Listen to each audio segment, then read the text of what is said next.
All right.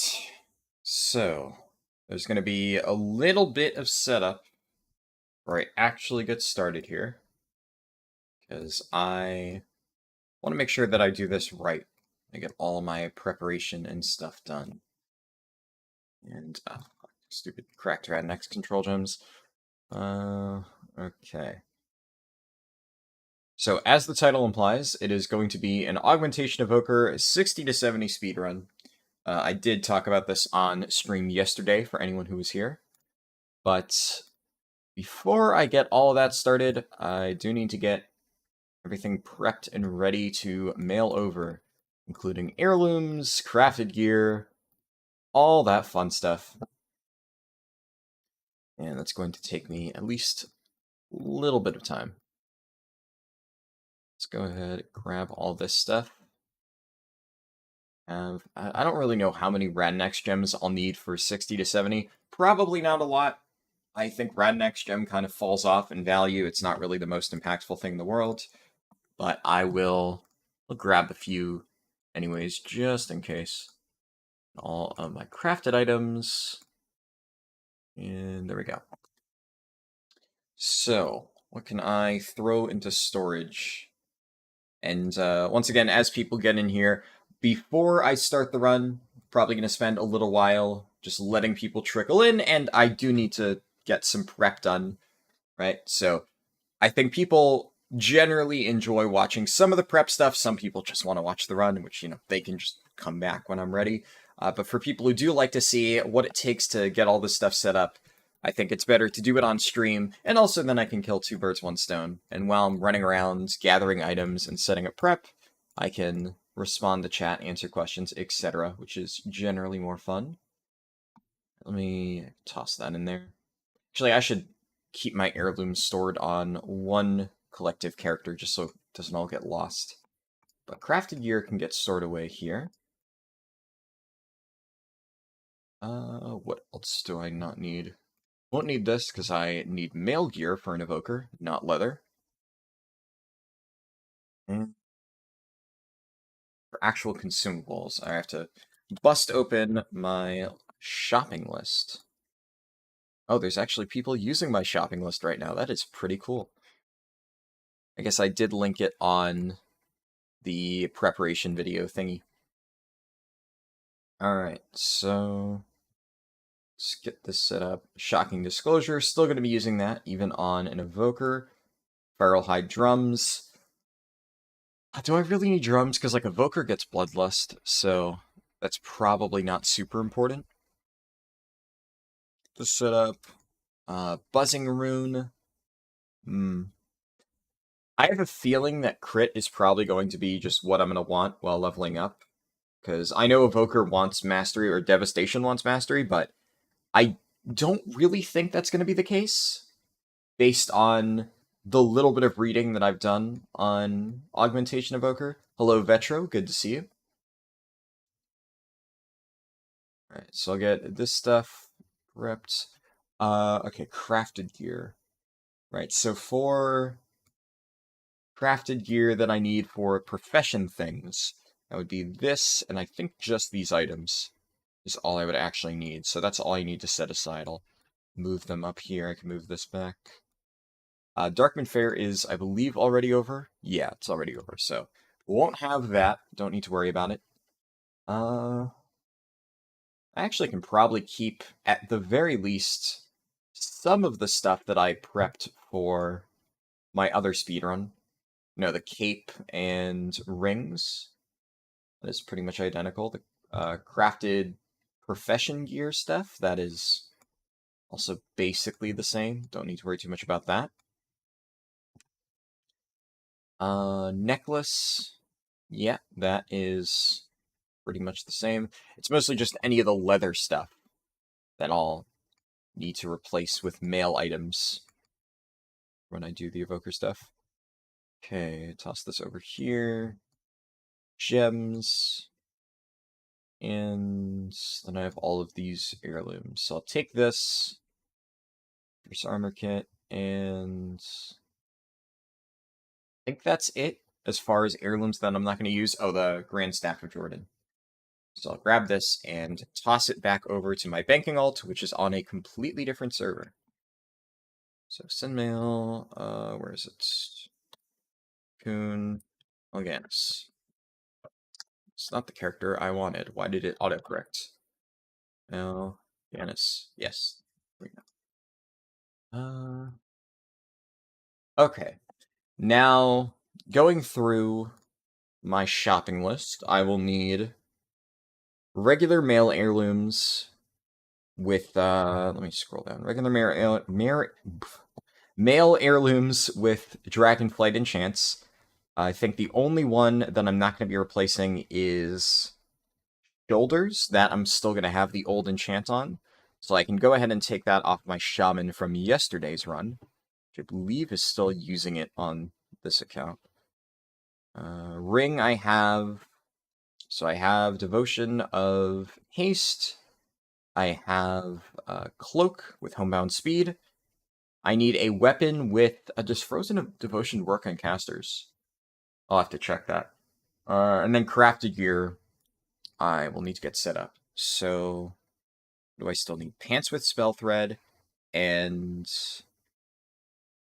yeah, pants with Spell Thread and a weapon. What weapon does Evoker use? Huh. There's something I haven't ever looked into Evoker heirloom setups. Hello, Neo. Good to see you. I unfortunately had to start the stream like 20 minutes late today, so I think it is taking people a little bit longer to trickle in here than usual, because, yeah, that kind of tends to happen whenever the stream starts at, like, not the exact scheduled time, but I think sometimes, you know, I plan ahead, and I have to do a bunch of stuff at the last second. Hello, Mini Mystic, good to see you. One hand and offhand are various two hands, but in gear mainly. What item level am I on my main? I mean, I can log over and show you. Hello, Von Blood. Good to see you. On my main, I'm like, I forget the exact number. It's like 444. It's mythic gear, right? So, you know, whatever standard mythic item level is. I think my equipped item level is a little bit lower still because I have the Onyx Amulet because I'm a tank.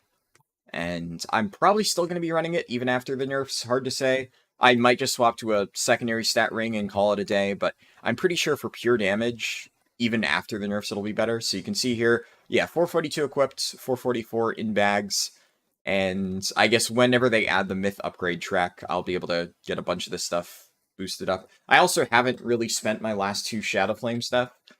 I probably should do that, but at this point, it's like, I have more than enough item level to kill Mythic Sarkareth, and any upgrade I get is going to be extremely, extremely minor. And I'm going to be able to boost stuff with upgrades tomorrow, so I'm kind of just waiting to see how my vault turns out, and then I will make a decision from there. Do I stream when I raid? I do not. I have thought about it. The only issue with me streaming while raiding, and what I'm thinking is, if enough people express interest in it, because I actually have had a few people, especially after my, like, shorts of some of my guild stuff did well, right? A few people have wanted to see, like, the full raid and stuff like that. And while I understand that, I do want to make sure that, like, if I ever stream, everybody has, like, their expectations tempered. For one thing, I won't be interacting with chat nearly as much during raid. Even if I wanted to, right? Like, I would have to force myself to not interact with chat, because if I'm in the middle of raid, and I'm, like, busy reading something when I should be focusing on, you know, actually killing a boss, that's not good. And then I am negatively impacting everyone else in my guild, and I would not want that, right? So, it's the main reason why I haven't streamed raid. It's because of, you know, chat interaction, and I would want to make sure it stays like it normally is in streams and stuff. Now, I'm sure some people may still enjoy that, but at the other end of things, I've had a few people ask me, you know, if I stream raids, and then they'll say they saw the shorts that I put up for, little funny moments in my guild, and they want to see a fun, chill raid environment. And look, I love my guild, right? But the shorts are not indicative of our usual raid environment. We are not a toxic guild, right? I've been in some extremely toxic guilds that are just absolutely miserable to play in, and I would say 9 out of 10 times I very much enjoy raiding here, and the environment and all that stuff. But some people, like, there are comments on that video of like, I wish I could find a super chill guild like this. And it's like, look, it's a mythic raiding guild, and we do try to take progression semi-seriously. There are nights where, we're just fucking around and doing whatever, and yeah, you get fun clips like the ones that show up in my YouTube shorts, right? But I would say there's a lot of times where it is either just like normal serious, right? As in, like, everybody's just focused up trying to kill a boss, and I mean, maybe it would be interesting to watch from like the progression side of things, but it wouldn't be fun, goofy guild antics, that kind of thing. And then there are other times where, quite frankly, it is not the most fun environment. Like, a lot of people, if we're struggling with prog for like 2 hours, like, some people may be like, we need to fix this, and there'll be like a little bit of bickering. Like I said, nothing bad. I love this guild, right? But that is something that, like, it happens in every guild, and I think a lot of people have seen some of my, clips, which admittedly are the highlights, which is just, of course, I'm going to post the best moments from our raid nights and stuff like that. But they see that and they get this impression that, like, I raid in some guild where everything is like sunshine and rainbows and perfect, and that they really want to see like what the rest of the raid night is like. And it's like, no, to be clear, there is a reason why those are the shorts. Those are the highlights. That's the best bits of the of my raid nights. So, take that all with a grain of salt. Now, all that being said, I may still stream my raids, but it would be one of those things where I would probably like poll it or something. I don't know. Maybe I would, like, if enough people say they would want to watch me stream my guild raid nights, I would think about it. It would also be difficult, right? Because it doesn't match my traditional streaming time. I generally stream like midday, starting at 11 a.m. and my guild raids at 8 p.m. So, yeah, it would just be very different for a lot of different reasons. So, all I'll say right now is maybe, but I can't say for sure. Hello, Shalestorm, good to see you. Actually think they can use all weapons except wands. Really? I did not know that. What I say is the best time for casual 60 to 70? I mean, that's hard to say, right? Like, best time is in, like, what is a good time for you to get? Leveling casually 60 to 70 at 3 hours, I guess. Right now, with the XP buff, 3 hours. If you don't have the 50% XP buff, probably 4 hours. I think that is a pretty solid estimate.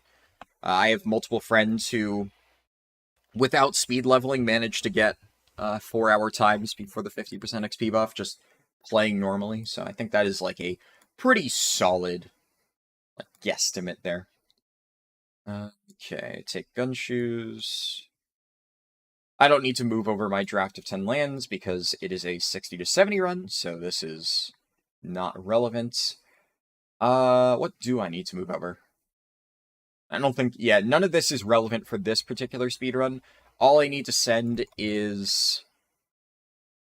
I don't think I have a single pair of mail shoulders with an intellect enchant on it. I didn't even consider that. And because of the bug, I actually don't think I can get mail shoulders with an intellect enchant. It's not the end of the world, because, like, there I go saying that again. But yeah, it really doesn't matter that much, because for 60 to 70 leveling, the enchant doesn't scale well anyway. It's like, what, 5 bonus main stat, which by the time you hit level 60 doesn't matter at all. It's not even that impactful at low levels. But that kind of sucks. I actually did not even consider that.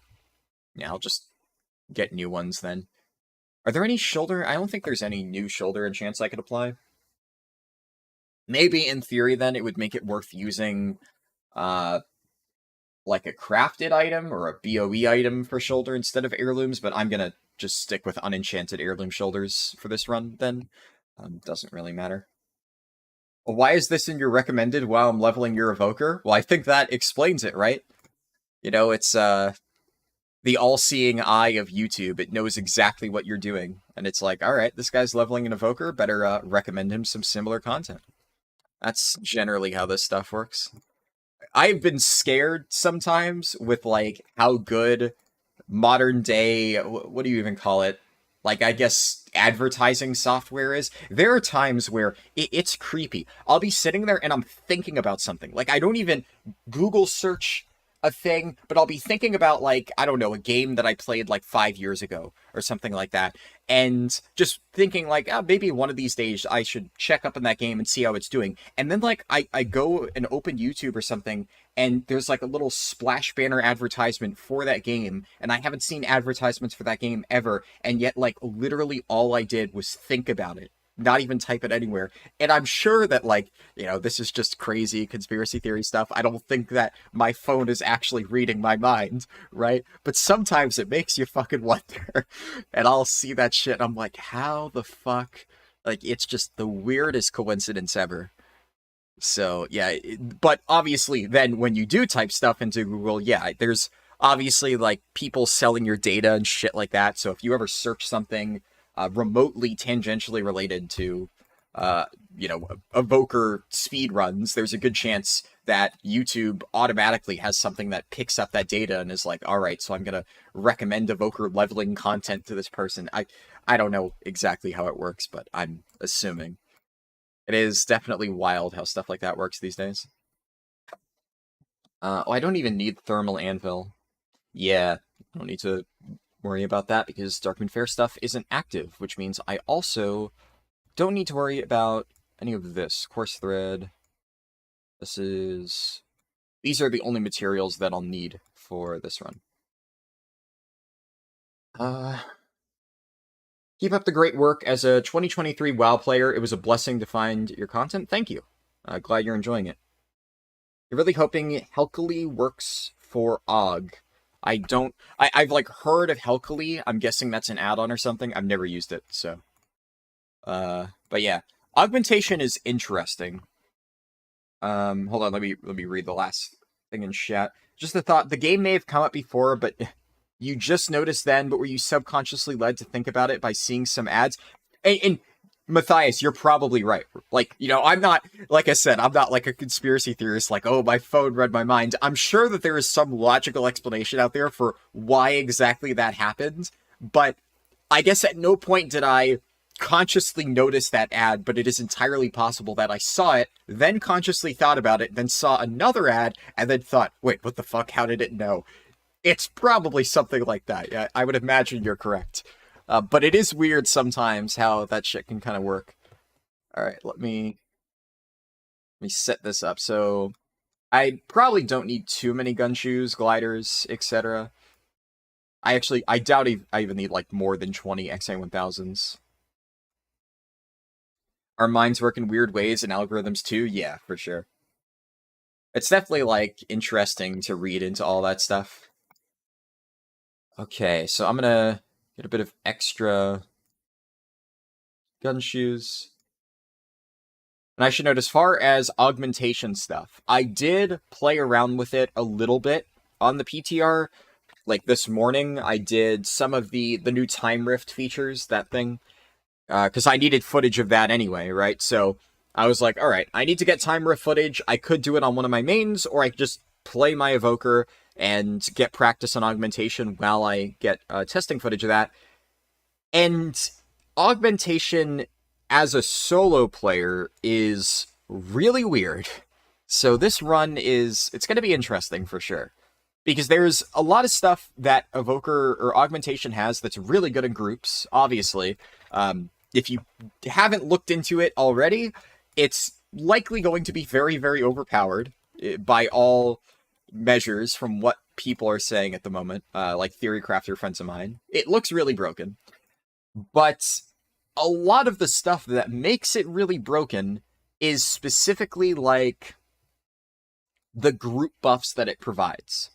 So it's its utility and stuff like that. Like I did a Dawn of the Infinite run with 2 Augmentation Evokers, and I mean, it's hard to say whether they were playing extremely well, because at the end of the day, it was still on the PTR, and I literally just posted in the like test discussion and said, "Hey, does anyone want to do Dawn of the Infinite?" And then I got whispered by 2 Augmentation Evokers, and invited both of them, and then just sent the dungeons. So it's entirely possible that they had no idea what they were doing, but they seemed like they were doing decently well, and their utility stuff was pretty strong. And it's going to be even better, I would feel, in a raid environment. So, yeah, Augmentation has a lot of really, really, really broken stuff. There's also just the fact that when you apply the buffs to certain specs that are really, really broken, right, it's really good. So, in the case of the dungeon I was doing, the Augmentation Evokers were buffing me, a Vengeance DH usually, because, we didn't always have everybody alive, so they could either choose to buff another Augmentation Evoker, the healer, or the tank, and generally speaking, I was doing the most damage. So the buffs on a Vengeance DH were still nice to have, but imagine those buffs on like an Arcane Mage, or, I don't know, what's like another really good DPS at the moment? A Devastation Evoker, I guess, like, does actually pretty solid damage, so who knows? I think it's going to be really strong, but the problem is a lot of its best utility requires another player. There's even some abilities, like, obviously I know Source of Magic isn't necessarily an augmentation ability, but that is kind of a support thing, and it does require another player. There's a few other buffs that seem somewhat interesting, but either they serve literally no purpose for solo play, or you need another person to cast it on to get the full benefit, so it's just kind of janky. And the biggest thing that I've noticed about it, let me get my earlobe set up while I talk about this. Biggest thing I've noticed about it that I don't love is they have a deep breath modifier called, I forget the name. It's like Breath of Eons or something. Yeah, I believe it's Breath of Eons. And it basically takes away the initial damage of deep breath and causes it to apply a dot, or rather a debuff, and the debuff collects the damage you deal, 20% of it, and then crits for it at the end of the cast. But it collects the damage of all allies. So in theory, like, in group content, it's probably going to be pretty good. I would imagine that collecting 20% of all of the damage done by your 5 allies affected by your buffs will outweigh the damage of deep breath. It's a pretty powerful thing. But the problem is, when you already do low damage, and it has 0 upfront damage, after doing a lot of different testing with Breath of Eons, I actually found that it is a downgrade for solo play compared to Deep Breath. Like, when really trying to min-max my rotation, and obviously, 2 hours is not going to be enough to perfectly get the rotation down, but I still thought I had it down pretty well, and I did, like, a lot of damage, right? And it was still not enough to make the debuff from Breath of Eons do more than Deep Breath. It was still hitting for like 20, 30k, which is just less than the flat damage of Deep Breath. So yeah, I can't really see that being that useful, at least, when you're leveling. I think the takeaway from all of this, though, is, you're probably not going to want to play Augmentation for leveling. If you're leveling an Evoker long-term, play Devastation and then swap to Augmentation when you reach max level. But the entire point of this stream is to see exactly how good/bad it is. I think it may actually be surprisingly better than I initially expected. There is just some weird jank where some of the abilities are actually just a damage loss to take, because they overwrite existing baseline Evoker abilities that just do more damage. So that is the only unfortunate thing. Hey, Infinite, good to see you. I am doing well today. Hope you are as well. I don't know how they calculate the damage to details. They actually don't. So that's another weird thing about Augmentation. It's, like, kind of lazy, honestly. They have hooks, right? Within the advanced combat logging. So if you go here, escape options, or is it, I think it's... Yeah, it's under options somewhere. Where is it? Network. Yeah, here. Network Advanced Combat Logging. So this is what Warcraft logs reads. I don't really know exactly how it works. I just know that there's, like, extra stuff under the hood, effectively, that gives you more information about combat logging stuff. And that is why, like, Warcraft logs will require advanced combat logging. The Evoker, like, Augmentation Evoker hooks that calculate how much damage you're actually providing, it only works within advanced combat logging. And it does not work regularly. And that means that details actually can't calculate the damage that the Evoker is actually providing. So all the damage is just attributed to the person you're buffing. And Blizzard knows about this, and their response was to say, we want you to look at details and feel like you're actually making your allies more powerful, which, I mean, for reference, I'm not the target audience for Augmentation Evoker, so when I say I think that's fucking stupid, keep in mind that I'm also not going to be banning it. So maybe there are people out there who are really excited for Augmentation Evoker and are like, yeah, I want to see all of the damage attributed to my allies. But also, I don't really think that's the case, because I'm pretty sure that the entire reason they're implementing the hooks in the first place is because they know that people want to actually see how much damage they're contributing, rather than having to dig through every single player's details and add it all up. Like, that's the whole point. So making it only accessible by Warcraft logs and not details just means Augmentation Evokers will have to keep their logs running 100% of the time if they want to actually see how well they're performing. Just seems kind of dumb. I don't get it. Once again, I'm not the target audience, so I don't know. But yeah, it is an odd decision. Yeah, it's important for raid.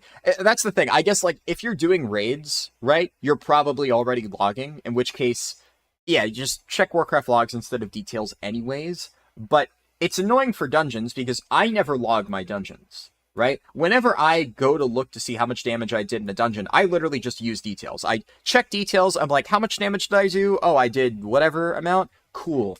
But now, if you're an Augmentation Evoker, I mean, you don't need to log your dungeons, right? If you don't want to know how much damage you did. But if you want to actually understand how well you did and check your performance and stuff like that, it's basically required, and logging dungeons is just annoying, in my opinion. So if I were planning to main Augmentation Evoker, I'd probably be a little bit irked at the fact that I need to log everything just to get an accurate, assessment of my performance. My title is a lie, and the stream is shit. Okay, goodbye. I don't see how this title is a lie. I am going to be doing an Augmentation Evoker 60 to 70 speedrun, but I need to set it up ahead of time, right? Okay, though. Speaking of setup, once again, if you want to follow along with the preparation, if Google Docs will load, I have a Google Doc with the whole shopping list that I'm going to be using. So that's how I will be getting all my stuff. I believe Evoker weapons. Evokers can equip daggers, staves, fist weapons. Alright. So in that case, I can just use, I guess, Dignified Headmaster's Charge. I'll probably just be running crit, because I think, generally speaking, that's probably going to be my best bet. And does Frozen Devotion actually work on caster weapons is something I need to figure out. Because if it does, that's what I'll be using. If it doesn't, then I guess I'll use Sophic Devotion. Permanently enchants a weapon to sometimes radiate ice, dealing frost damage split between enemies in front of you. Okay, it seems like Frozen Devotion works on just any weapon. It doesn't say anything about melee attacks. That was rude of that person? Yeah, I don't know. People are weird.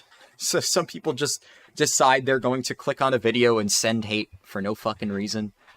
Is what it is. I've gotten used to it, right? It fucking happens. Just try to ignore it whenever possible, is what I do. Okay, so for crafted gear, I'm not using a helmet. Maybe I should use a helmet. I don't know. I think, yeah, I'm just going to use heirloom helmet, just to make it easier. It doesn't really matter. For shoulders, I'm using unenchanted heirloom shoulders, just because I don't have an intellect enchant, so it doesn't matter. If they can drink their haterade and bounce, yes, exactly. The worst part about that is people will now be fighting for your buffs. Yeah, I mean, I'm not even going to really comment on the whole, like, evoker parse buff, meta side of things. As long as it's attributed properly, then sure, but there are weird things where there's what's it called? There's an ability all the way at the bottom of the augmentation tree that gives people cooldown reduction. There's like little orbs that you can appear, like motes of possibility, I want to say it's called. And there is absolutely no way to calculate the damage gain of a 10-second CDR buff or something like that. That is just one of those things where Warcraft logs will just kind of be fucked because of that. And like, I know people who run Warcraft logs, and yeah, they have just been like shaking their heads about this whole thing ever since it first got announced. It's obviously going to be a massive headache for them to manage, but I mean, they're doing their best. They've been, as far as I know, looking into everything they possibly can do to make sure that, the damage is attributed correctly. But then you do reach situations like that where it's like, how do you properly attribute 10 seconds of cooldown reduction? And it's also different for every class. So who knows? You'll probably just need some sort of, I mean, they already have the external little indicator on the Warcraft logs page, so you'll just need to do that, but definitely not the most fun thing to try and keep track of. Okay, so I need Spell Thread. Frozen Spell Thread. I guess, what are the other ones? There's Vibrant Spell Thread, Temporal Spell Thread, and Frozen. I guess I'll just go with Frozen Spell Thread. Probably the best option here. Okay, so Fierce Armor Kit Spell Thread. I have my Cloak over here. I have Ring, Weapon. I need Frozen Devotion for this weapon. Okie doke. Go. Frozen Devotion. I need Shadowlands gear, Dragonflight crafted gear, and then I'll probably get level 66 gear, and that's really all I'll mess around with for now. Oh, I also need Comfortable Riders Barding.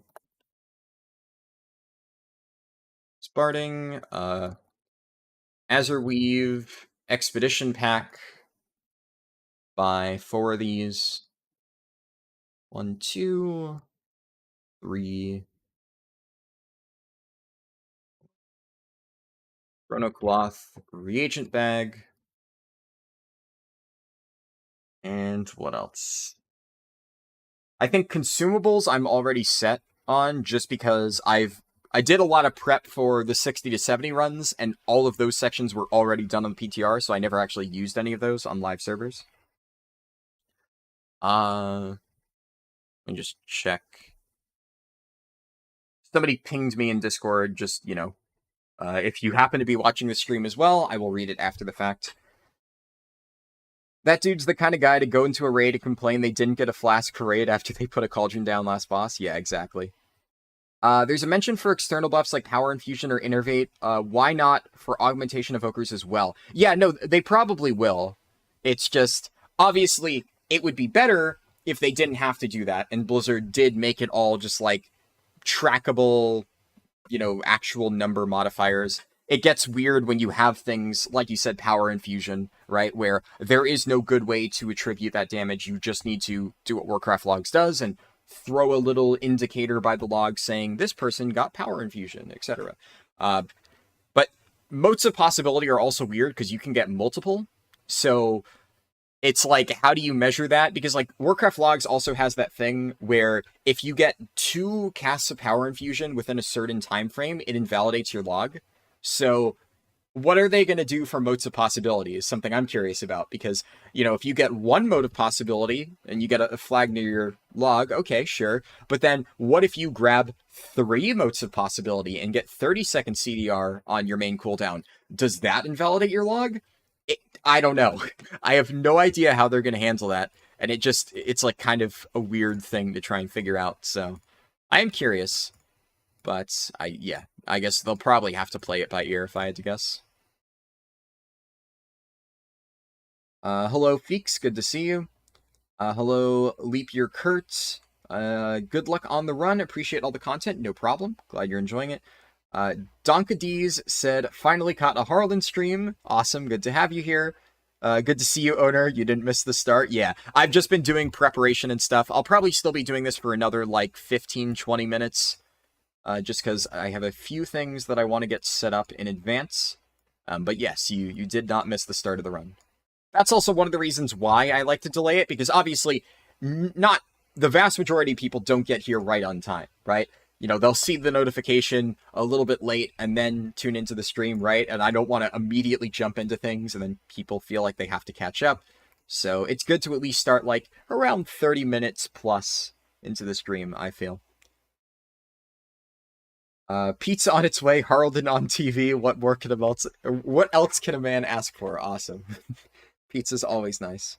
Seems tricky. You have a Preservation Evoker. You want to try Augment next patch. Hope it'll be fun. It seems fun. Like, I don't main Evoker. I've messed around with Devastation a bit. I did play Preservation slightly while leveling, but I haven't really touched it in endgame content.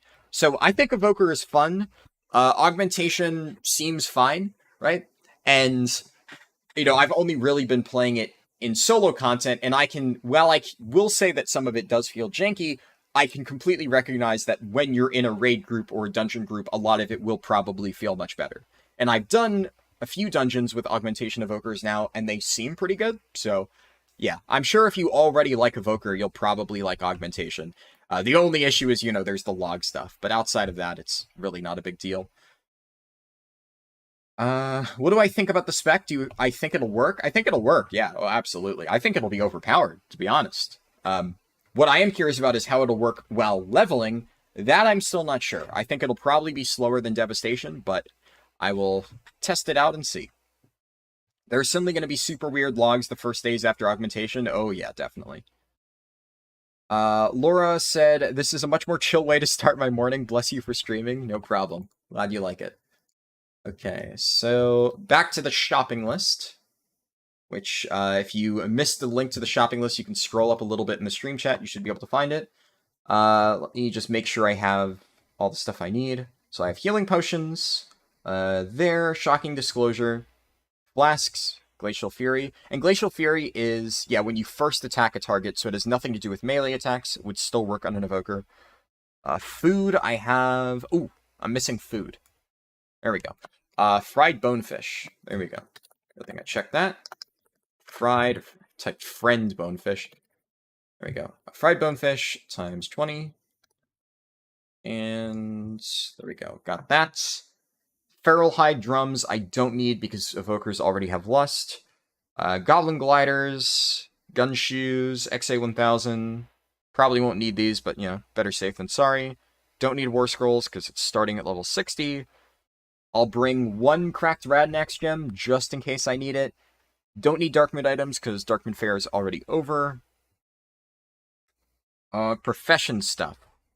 So I have all of my profession crafting thingies in here. I have the tools up here, Enchanting Vellum in case I need it. This stuff for the quests. Yep, all good to go there. Scrolling up, I have Veiled Augment Runes. Alright. Comfortable Rider's Barding. Yep. Buzzing Rune. Gems, I think I already have them socketed. Yeah, I have one speed gem there, the other speed gem there.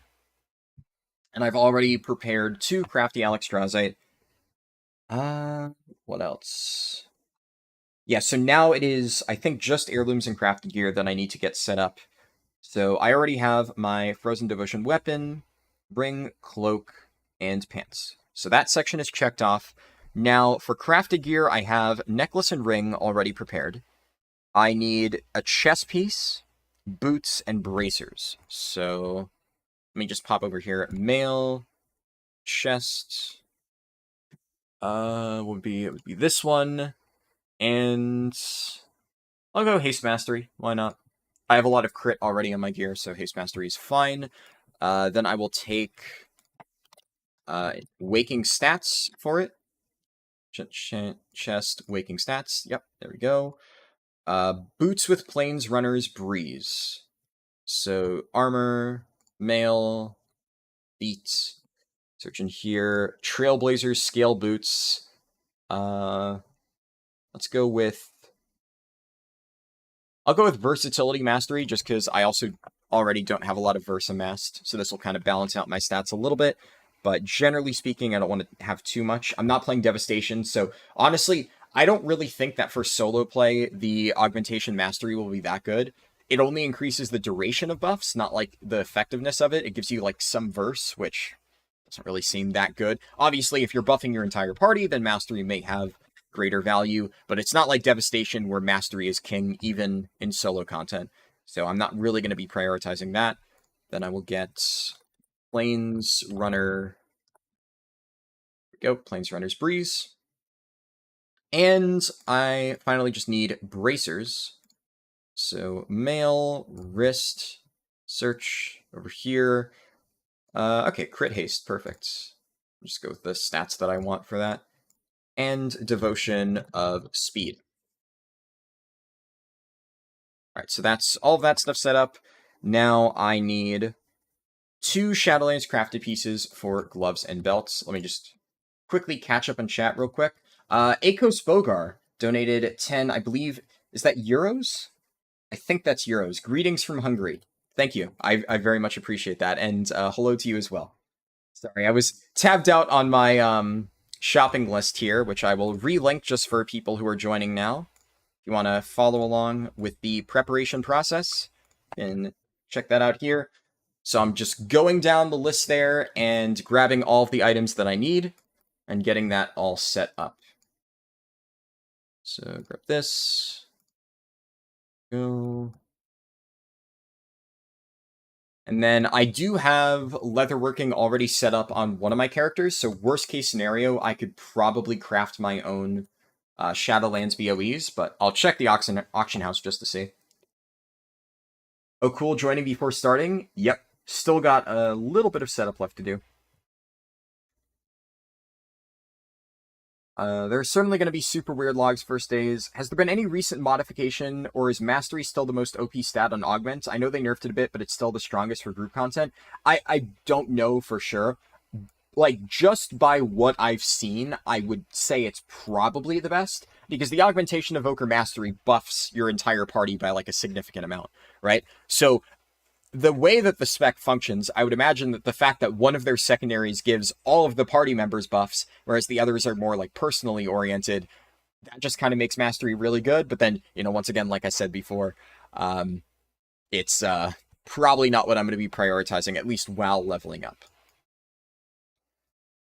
How do I always forget Darkmoon Fair until the following Sunday? Yeah, it's unfortunate. I've missed a lot of leveling runs where I just mistake the days and miss Darkmoon Fair at the very end.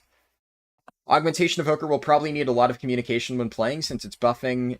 For an example, Demon Hunter, when they pop Essence Break, kind of. A lot of Augmentation's buffs are passive, so there aren't that many, like, damage buffs, right, that you actually apply as an external or something like that. A lot of their manually applied externals are utility things, so they have, like, a mini Aspect of the Fox, which is really, really crazy, the fact that they can do that now, and makes me kind of wonder why Aspect of the Fox still isn't back in the game, but hey, you know, whatever, Evoker gets it. So they have something like that they can manually apply. They have, like, little teleport stones that they can give out, things like that, things that have, like, bonus utility. So that will definitely require coordination, kind of like, you know, Rescue already does. But thankfully, a lot of their damage stuff seems like it's just done passively. Like, Ebon Might, their main thing, is just you cast it and it buffs the 4... It's either the 4 closest players or 4 members in your party, I forget exactly, but one of the two, and it's just a passive buff. And in theory, if you're playing correctly, you should be able to maintain close to 100% uptime on it, I believe. I don't know if they've nerfed it, so now you can't really do that, but you get pretty consistently high uptime. So, and it also has a 30-second cooldown anyway.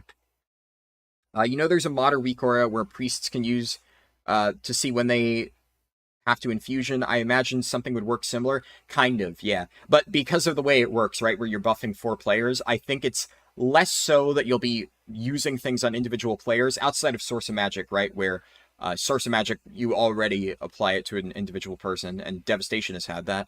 But I think the way that you're going to use Augmentation is more kind of like the way that you'd use Wind Fury Totem on an enhancement shaman where you will set up groups ahead of time, and it's like, this will be the Augmentation Evoker group, and they will be buffing these 4 players. That is how I think it's kind of going to work in terms of how it's going to affect your group setup. Most of the stuff is like, it affects 4 players. So, yeah. You should be able to pin your comments in the chat so you don't have to relink it. Oh, can I do that? Really? Oh, I can. Oh, very fancy. Now, see, I'm not super familiar with that, but good call from Anj, I think, if I pronounced that correctly. And then you said, also, thanks for all the awesome content. Made my last 2 weeks before vacation bearable. Awesome. Glad to hear it. And appreciate the tip about the pinned comment. I did not know about that. That is really cool. It makes sense. I'm surprised I didn't think about that before. Made it to another stream. That's 2 in a row. Awesome. Good to have you here. Listening while leveling. Cool, cool.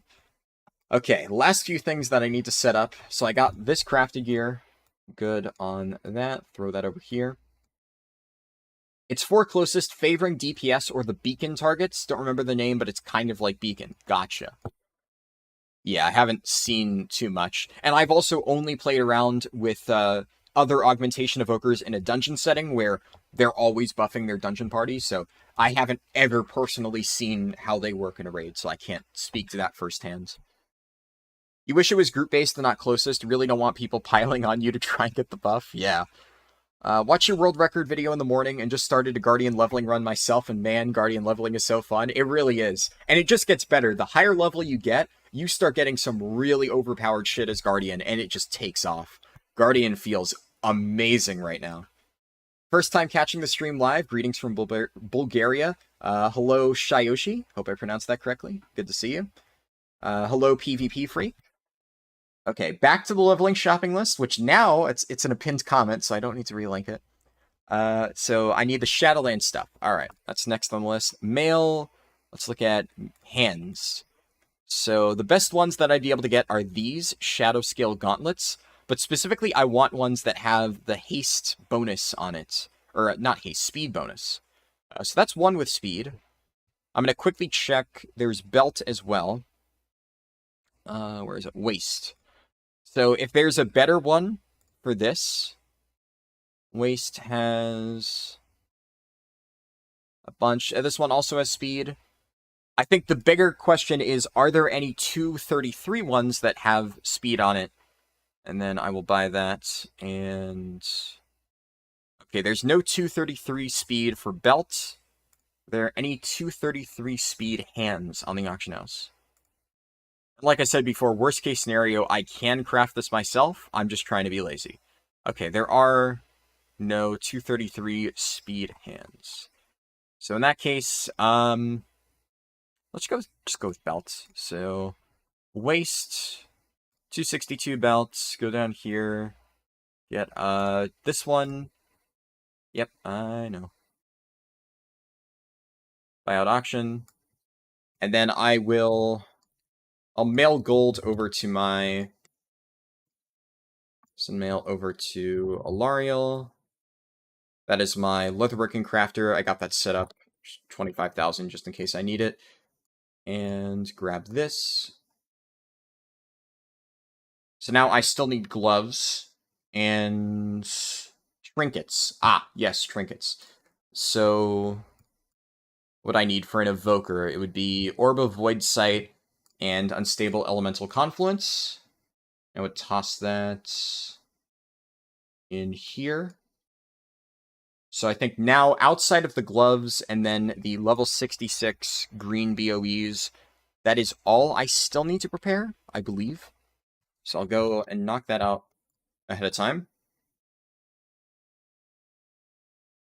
Is it PTR? The run will be on the PTR. By nature of the run, it needs to be on the PTR, because Augmentation is obviously not on live servers just yet. It's going to be coming out in 10.1.5. Right now, I am not on the PTR. Right now, I'm on live servers, because what I'm going to do is I'm getting all my preparation done on live servers, and I'm getting like all of the consumables, etc. Then I will copy this character over to the PTR with all that stuff, mail it to my brand new Evoker character that I'll be using for the run, and then we will do the entire run on the PTR. Let me just I'm mailing my bank character some more gold so I can stock up. Just 2, 3, there we go. And heading over to Which character? This one. This is the leather worker. It's pretty much just going to be uptime over delay for specific targets. Yeah, I'm not 100% sure, but believe so. How much gold do you spend on a 10 to 70 speedrun on a real server, not PTR? Hard to say, because, like, obviously I spend all of this gold ahead of time, but then, like, a lot of the items that you're seeing me use right now or prepare were items that I prepared for the world record speedrun, and that I used in the world record speedrun, but because some of them I didn't use until I copied it over to the PTR, I, still have them available for future runs. So, like, I did spend that gold, on the preparation. It's just now I still have the thing left over. So, I don't know how much I spent, at least 100,000 golds on getting all of it. But then as for how much of it that I actually used, maybe 20,000, and I still have a lot left over for extra runs and stuff like that. Like, this stuff is expensive, but it's, I can afford it, right? If I really need gold, I usually just do carries or something like that. But so far, I've been fine. Do I farm time walking to get the heirloom upgrades or just spend gold? A mix of both. So whenever I have the available time walking currency, I'll use that to upgrade my heirlooms. But generally speaking, I need to upgrade so many heirlooms to do all of these runs that I end up spending a decent amount of gold on it. Like, I think I spent around 250,000 gold a few days ago to get, like, all of the heirlooms upgraded that I needed for these runs before I did, like, the first Windwalker Monk run. But I got, like, 5 or 6 of them with time walking currency before I ran out. But yeah, a lot of it is definitely gold. At this point, I've gotten, I think, all of the main heirlooms that I use upgraded all the way to 69. Haha. So. How do I make my golds? I don't really. If I need gold desperately, I sell carries. But, like, admittedly, I have been running low lately, but I had a lot of gold already stockpiled. But generally, the answer is carries. If I ever really, really, really need it. Let me... Trade services window is like just non-stop spam these days. Sheesh. Since when are heirlooms up to 69? Since patch 10.1. So a few months now. You were hoping the next Evoker spec was going to be a tank? So was I. Yes, I am still salty that we didn't get an Evoker tank spec. It would have been so perfect. Like, just visually, that would have been very cool. Kind of disappointed. Okay, so I need... male shadow scale gauntlets is what I need at 233. So I need, I'll do crit haste, why not? So missive of crit, missive of haste. Which one is it? Oh, it's all the way at the bottom. Missive of crit. Then all the way down here, missive of haste.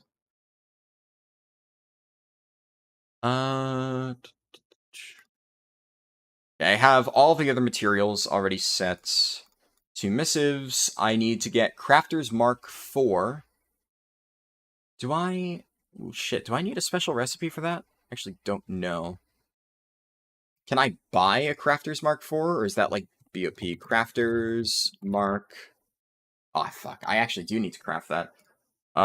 Maybe I will just buy it off the auction house and just not give a shit whether it has speed or not.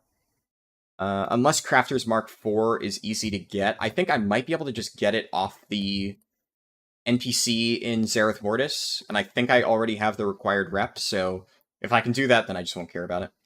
I'll just grab it, and we'll take that. Trying to decide between Guardian Druid, Prot Warrior, Prot Pally, and Shaman, Enhance/Resto.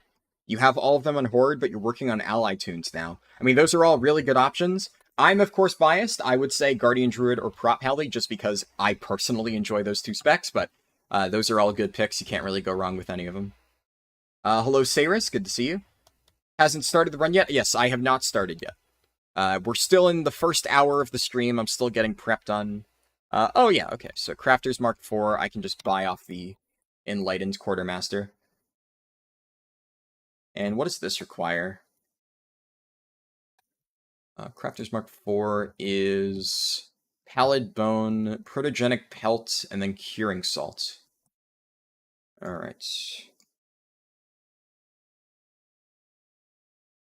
You also guessed that I always prepared more consumables than needed, but better safe than sorry? Yeah, exactly. You're a poor player, so can't do the same prep, so you just watch. Yeah, I mean, like I've said a million times, you don't need to do all of this.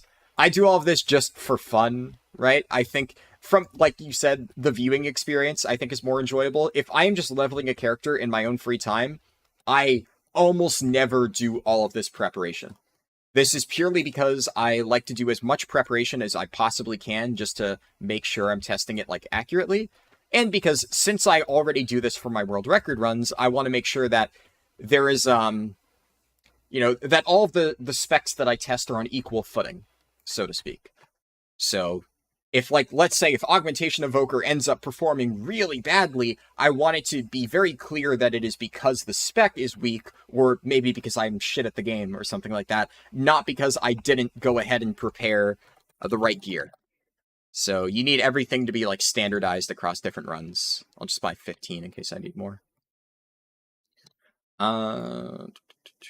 So Crafter's Mark 4, I need more Curing Salt, which I believe I can just get off the vendor. Considering how slim they are compared to other dragons, I didn't expect to see a tank spec at all. I mean, they still could have made it work. I don't like that excuse. See, that's, like, I think the excuse Blizzard has been trying to give, but they absolutely could have made an Evoker tank spec. They just didn't want to. Which, in fairness, right, we already do have a decent amount of tank specs. Like, tank players like me are incredibly spoiled. I will say that. But still, I wanted a fucking dragon tank, and I am still salty I did not get my dragon tank. So, yeah, whatever. Okay, that's all I need for that. And then for the actual Shadebound gauntlets, all I need is... which one is it? Pure Air Sail Extensions. Sail Extensions... that's not too bad. And then I can craft the item. You're joining in time? Yep. We'll be getting started soon, so you are pretty much right on time, actually. Crafter's Mark 4. Shadow Scale Gauntlets. Missive. Crafter's Mark, Pure Air, Sail Extensions. And boom. So mail this over to Harlden. I'll just mail over the other gold because I won't need it. Alright, I think that's almost everything. We're almost good to go. You plan to do them all eventually, but you're planning to get to 60 on one of them today? Ah, gotcha. You also do that in other games, not WoW yet, still kind of new, but you started leveling characters and found my channel/website while looking at Heirlooms consumables list, level 3 characters, awesome. During this event, you wanted to make more, but were too lazy in the end. I feel that. You're doing raids at M+ on main and playing other games, so you don't have all the time needed to do speed leveling yet. Yeah, it definitely takes a lot of time to really get into. Luckily, once you have a lot of the stuff, it's not too difficult to set up a run. So, I mean, obviously, and here I am taking a while to actually get the run set up, but, I'm trying to get all of the prep done. I think that's all that I need for level 61, right? So, trinkets, rings, I have, boots, yep. Pants, yes. Belt, yes. Gloves, weapon, yes. Bracers, chest, yeah.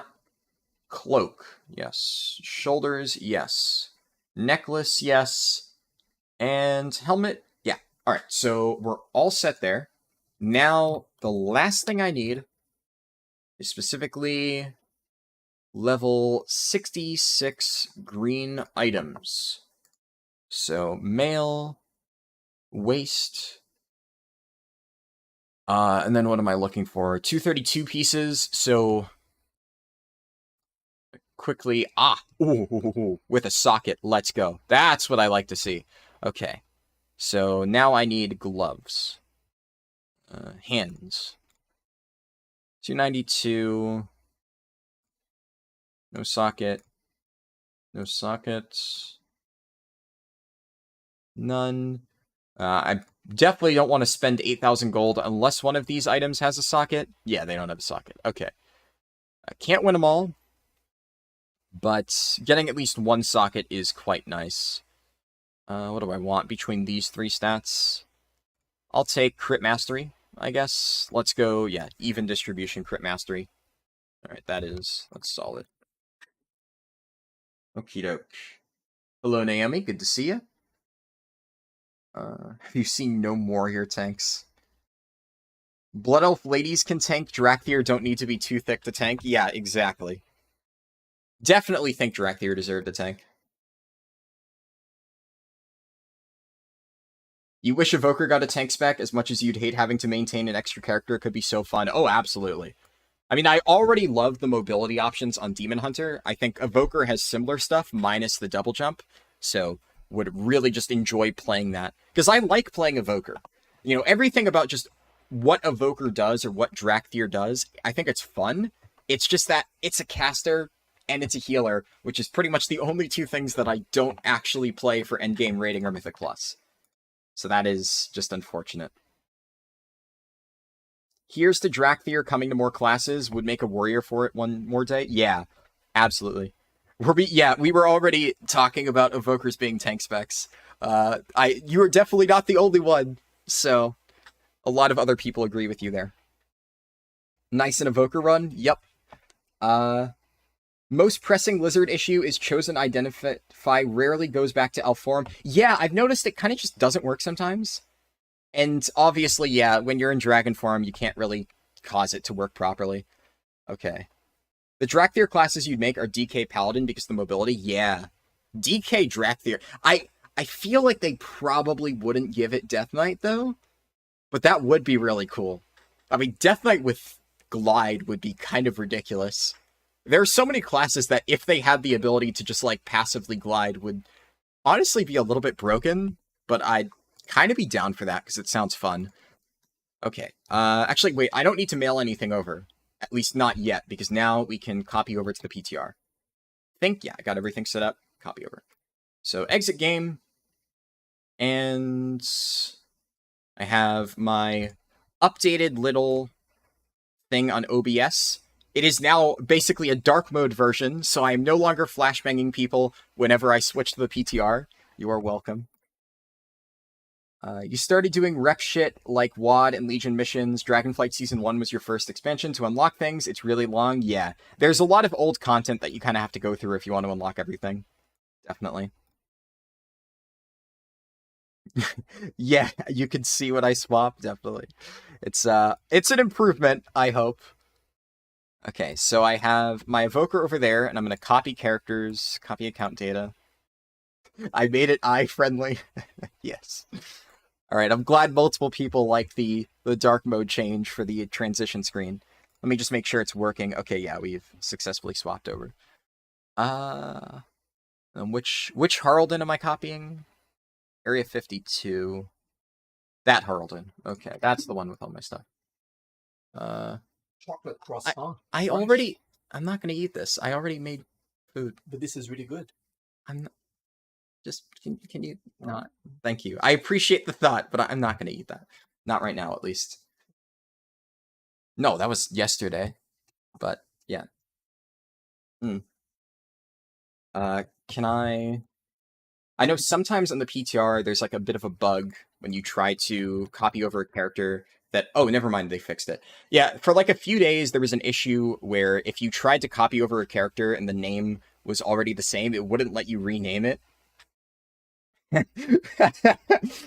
That was a waterproof argument, though, but it's good. Yeah, like, see, I have nothing against chocolate croissants, but I literally just ate before starting the stream, but my dad was asleep, so I don't think he knew that. And, you know, I want to get this started, so I'm not going to, like, take another break to eat food, so I'll get it after the stream. Alright. Hold on, I missed a few messages in chat because of that. I'm going to mail everything over, and then I'll catch up in chat, and then I will start the run. So, I'm going to mail everything as usual in the order that I'm going to open it first. Oh, crap. I think I mailed over... Yeah, I mailed over a Rune Ceravite Rod instead of a Chronocloth Reagent Bag. That's not the end of the world, but that's a little bit annoying. Crap. Let's see. So then, I guess the next thing would be major consumables. Is Postal not working? It is. It's just not auto-updating character name. Here we go. And what else do I need? I think I'll mail that over for now. And then, yeah, Postal isn't auto-completing the name on new things, which, yeah, it's whatever. Then, ask that, summing, I guess, Enchanting Vellum, Cracked Radnax Gem, and probably this stuff. Sure. Summing. Writer's Barding, and the Profession Tools. Next up would be all of the gear, so all of this stuff. And then, last but not least, zooming these items, and then, oh yeah, the profession materials. So all of this. There we go. Okay, now let me catch up in chat a little bit. It's never the end of the world, true. If there was more variety to how they looked, like a big burly boy, you would have loved playing them. Yeah, exactly. Like some sort of Draconid type appearance would definitely be cool. Hear me out. Azure Vault skips on a DK Drakthir. Oh Christ, that yeah, that would be really broken. Taran Demon Hunter, Monk with Glide. Yeah, Monk with extra mobility would be really broken. I mean, I think if they do give Drakthir extra classes, Warrior is kind of a safe bet. And even just, honestly, Glide on any sort of melee is just extra mobility that they probably don't even need, but would be welcome. Personally would have preferred if we got Draconids. Yep, exactly. Where are the pants? Yeah, you don't need pants on a dragon. I'll never be happy with the character creation until you get Tar and DH. I'll take it if you won't eat it for the chocolate croissant. Yeah. You want to play a beef stack dragon warrior? That would be sick. A lot of comments about the chocolate croissant. And yes, my default UI is like all fucked up, right? But I can go over here, HUD edit mode, and that just swaps it. So whenever people say that the baseline like default mode is perfectly fine, you know, just this is what Blizzard suggests for like their standard thing. Action bars floating in the middle of the screen. So yeah. The regular UI that they give to players is definitely not the best, at least in my opinion. I think there's a lot better stuff they can do to start off with. You have more willpower than me to turn down a chocolate croissant. I assume that's what that is. Pain chocolate. Yeah. Also, if he doesn't want it, I can take it. I need more chocolate in my life. Yep. Right across the center of the screen. Yeah. As a French, I approve of chocolate croissants. Oh my goodness. Hey Haraldin, wonder if you use any weak auras on your main. Interesting to see somebody who plays without them. I mean, I use weak auras for like boss abilities and reminders and stuff like that. I almost never use weak auras for rotational stuff. So I personally, and this is, you know, I know a lot of people who do, right? A lot of people track things with different weak auras. Personally, I cannot stand using weak auras to track main rotational abilities or cooldowns or things like that, just because I want to get the feeling for it myself. So a good example would be like Vengeance Demon Hunter, Spirit Bomb, like soul tracking. Ever since Legion, I've seen a lot of people recommending a soul tracker for Vengeance DH and saying that like the spec basically can't be played without it. I've literally never used it, and I mean honestly, I've gotten multiple rank 1 parses all the way since Legion on Vengeance, and I've never needed a soul tracker. And all I did is I just got used to counting the amount of souls that I would generate. You know, there's a little bit of variance, right? Like when you use Fallout with Immolation Aura, you don't know exactly how much you're going to generate, but being able to play around, you know, different amount of soul counts and knowing when I use this button, it's going to generate exactly this amount of souls, and you can react to that in advance without having to wait for your tracker to update and quickly look over that. the more things that you can keep track of internally, you know, in your head, and the less reliance you have on weak auras, personally, I think it makes you a better player. Might be a hot take. For the record, I know a lot of really good players who do use weak auras, so I'm not knocking it. You know, if it works for you, it works for you. But I have always felt that I play better when I am relying less on other things to keep track of stuff for me and trying to remember to do it on my own. Now, there is definitely a middle ground there. Like I said, for boss abilities, I absolutely use weak auras. There's a lot of things within fights, timers and stuff like that, that you just simply can't really keep track of. Or very precise things where, you know, a good example would be Sarkareth, right? The countdown for exactly when you want a gate and making sure that every single person uses the Warlock Gateway at the exact same time. Yeah, that is the kind of thing that you need a weak aura for. So weak auras definitely have their place, and there's a lot of times where I just think it is very useful. And obviously, I have received so many comments, like, from people saying on, like, the Druid speedrun I did of, why don't you use weak auras to track your stuff? So many people. And, like, next time, I'm gonna just find a way to get weak auras set up. Next time I do, like, a world record run. Because, like, for casual runs like this, I don't really care, right? But obviously, yes, if I'm doing a world record attempt and I want to make sure I don't forget to refresh my XP pot at level 49... yes, I know I should probably start using weak auras for that. So I will look into that. That is probably a good use case for it. But outside of stuff like that, no, I don't really use weak auras for, like, rotational abilities. Let me scroll up and keep track. Wait, there's already a Paladin Drakthir in the game files? Oh shit, that is very cool. Yeah, I would definitely play Paladin Drakthir if they did that. It would be absolutely criminal, though, let's be honest, if Drakthir got access to Paladin before Night Elf got access to Paladin. That would just not make sense at all. So, if they're gonna give Drakthir Paladin, they better just give all races Paladins, because, or at least a lot of races Paladins, because it would not make sense otherwise. Tank spec, starting level, professions.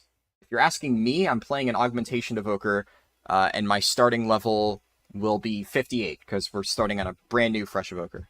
You need Nelf Paladins so bad? Yeah, there's literally Nelf Paladins in the game, like characters. I don't get how it hasn't been added already. It doesn't make sense. Like, you know, people will sit and talk about, like, oh, I wish we had Tar and DH. And, well, Tar and DH would be cool and funny. You know, that's a bit of a stretch. But we literally have Night Elf Paladins. That one, I do not understand why it hasn't been added. You must say you're a bit saddened by Evokers not being able to stay in human form in combat? Yeah, absolutely. Drak DH. Drakthir DH would actually be pretty cool. It kind of would work. Like, from a mechanical standpoint, you actually wouldn't really need to change much. I would like that. Hello, Airbillion. Good to see you. Glad you like the channel. Is there a lot of people out there doing leveling speedruns? You've only ever seen my channel. So, like, WoW speedrunning, when I first started doing WoW speedrunning, there were a lot of other people doing it. Well, I think, if anything, Shadowlands kind of killed the WoW speedrunning scene. There used to be, like, a ton of people who did WoW speedruns, and they just slowly dropped out of the game over the course of Shadowlands, and I ended up kind of being the only one left that really does it. There's still a few people, right? But a lot of, like, the names that I used to know that, like, would actually compete with me and, you know, submit times and try to actually beat my high score, and more importantly, that followed a similar rule set, because there are a few people now who will try to, like, do quote-unquote leveling runs, and they will just get boosted and claim it's a speedrun. So, the way I would put it is this. All of the people who I truly consider to be actual competitors to me, right, and who actually followed a similar rule set and, like, at certain points beat my times, most of them, as far as I'm aware, are not playing World of Warcraft anymore. Or some of them I'm still friends with, and, like, they play, I think, Classic, but I haven't seen them play Retail lately. So, yeah, to answer your question, obviously WoW speed leveling in general is still popular, right? People like leveling their characters efficiently, but the whole speed running scene, it's kind of, like, grown less popular over time. It definitely had a big spike in early Shadowlands when Chromie Time was added, but it is, like, kind of fallen off since then, with not as many people doing runs like this. But hey, you know, always would be good to see more people getting into it. The default is egregious? Yep. Absolutely. It's more just a fun individual challenge? Yeah, like Naomi said, definitely. Imagine the Dark Iron Dwarf racial and a Mag'har Orc. I think you could probably do something like that. You know, Mag'har, if you kind of do a bit of a reach, there are technically like Iron Horde war machines that you could have like some sort of transportation thing with. Could be plausible. Every spec can be played without an UI at all even, but it does help a lot, yeah. Teachings of the Monastery Weak Aura has been really helpful. That one I'm not familiar with. Your working memory is unreliable. Yeah, I feel that. I think that just forces you to learn your class from the core, so you're going to have a more rough time early. Yeah, exactly. Basically, ripping off the training wheels as early as possible and forcing you to figure out exactly how your abilities work and exactly how to play around them, that is just the best way to learn any class in general, for sure. You can play with or without, it's less effort, but you've played this game for way too many hours to not be able to play without them, yeah. When you started, first character was a Resto Druid, you played with almost 0 weak auras and always forgot Efflow, Swarm, Life Bloom, Convoke, Flourish, etc. Weak auras help so much to keep track of that. Yeah, see, that depends also. If you're playing like a dot class, or, you know, in the case of Resto Druid, a hot healer, that much I can understand.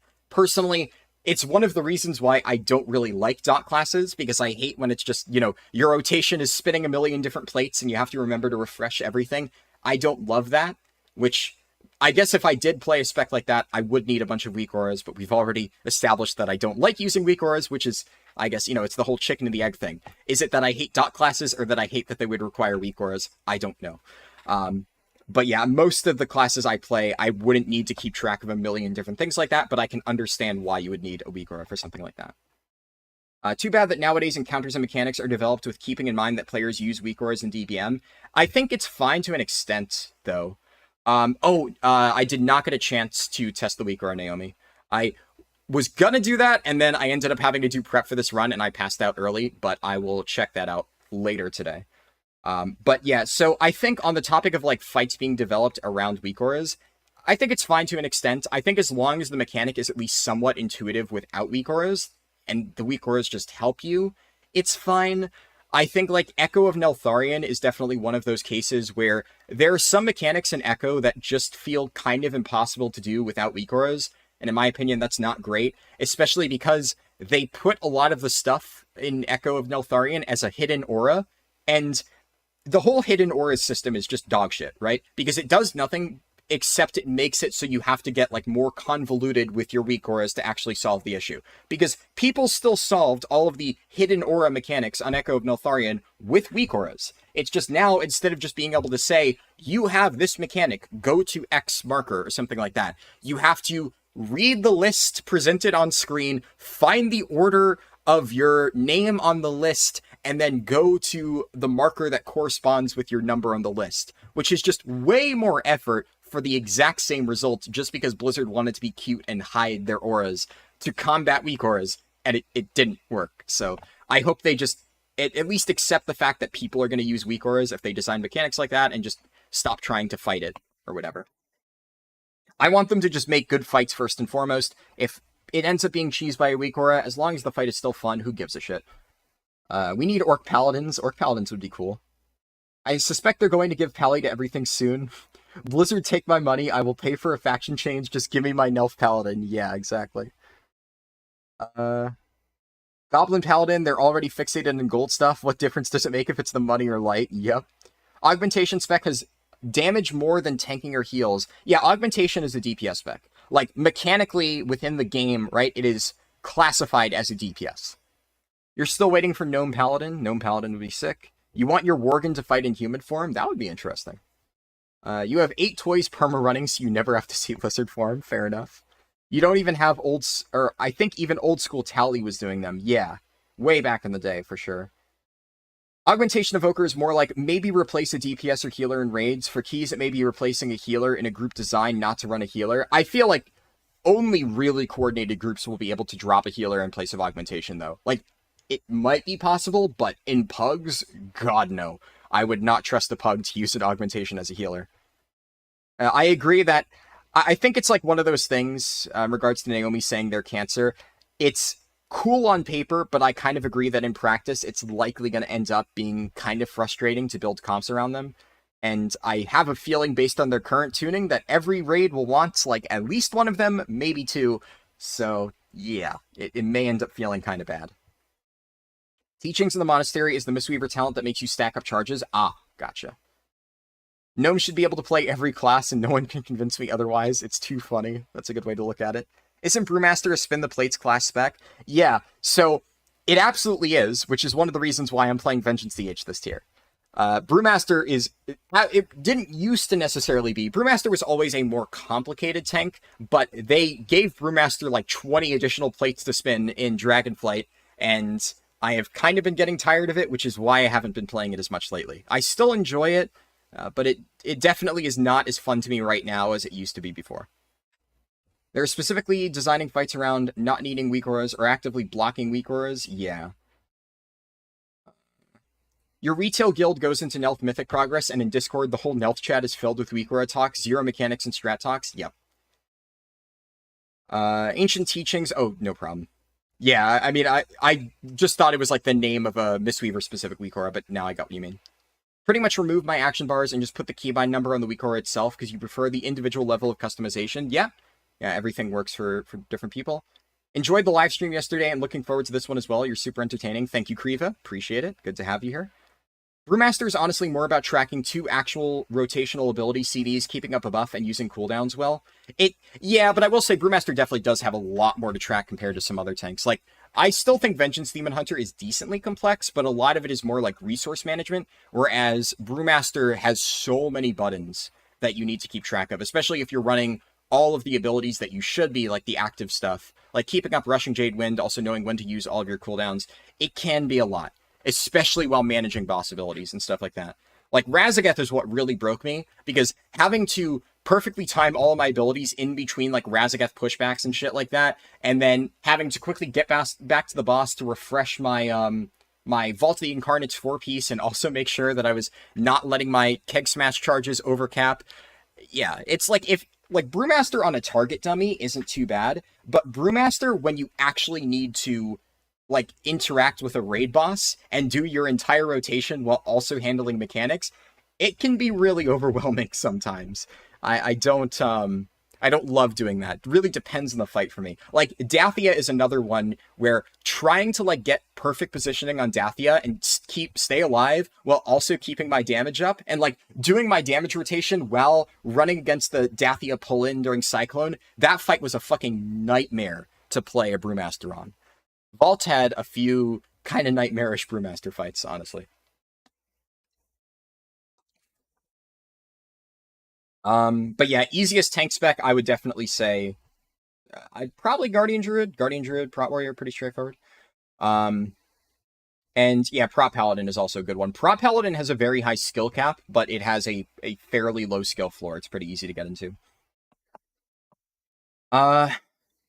You will never remove a healer except for one group in the top 50 runs. There are groups that didn't run a healer like a month ago in 25s. Oh no, for sure. Like, I agree with you that you could theoretically achieve it. Like, I saw the people running like 25s and stuff with no healer runs, because there's a Disc Priest in my guild who gets really triggered whenever somebody does a run without a healer, because he thinks it's just like heresy. So any single time there would be a run done at a high level without a healer, people in our guild would link him the Raider IO thing of the completed run. So I know it's possible, but they had to do weird shit like using Spore Cloaks and stuff, and they had like a very specific comp with off healing, stuff like, you know, Ancestral Guidance and Nature's Vigil, things like that. So it's possible, but it requires people to really be using their utility, stuff that I would not trust a pug with.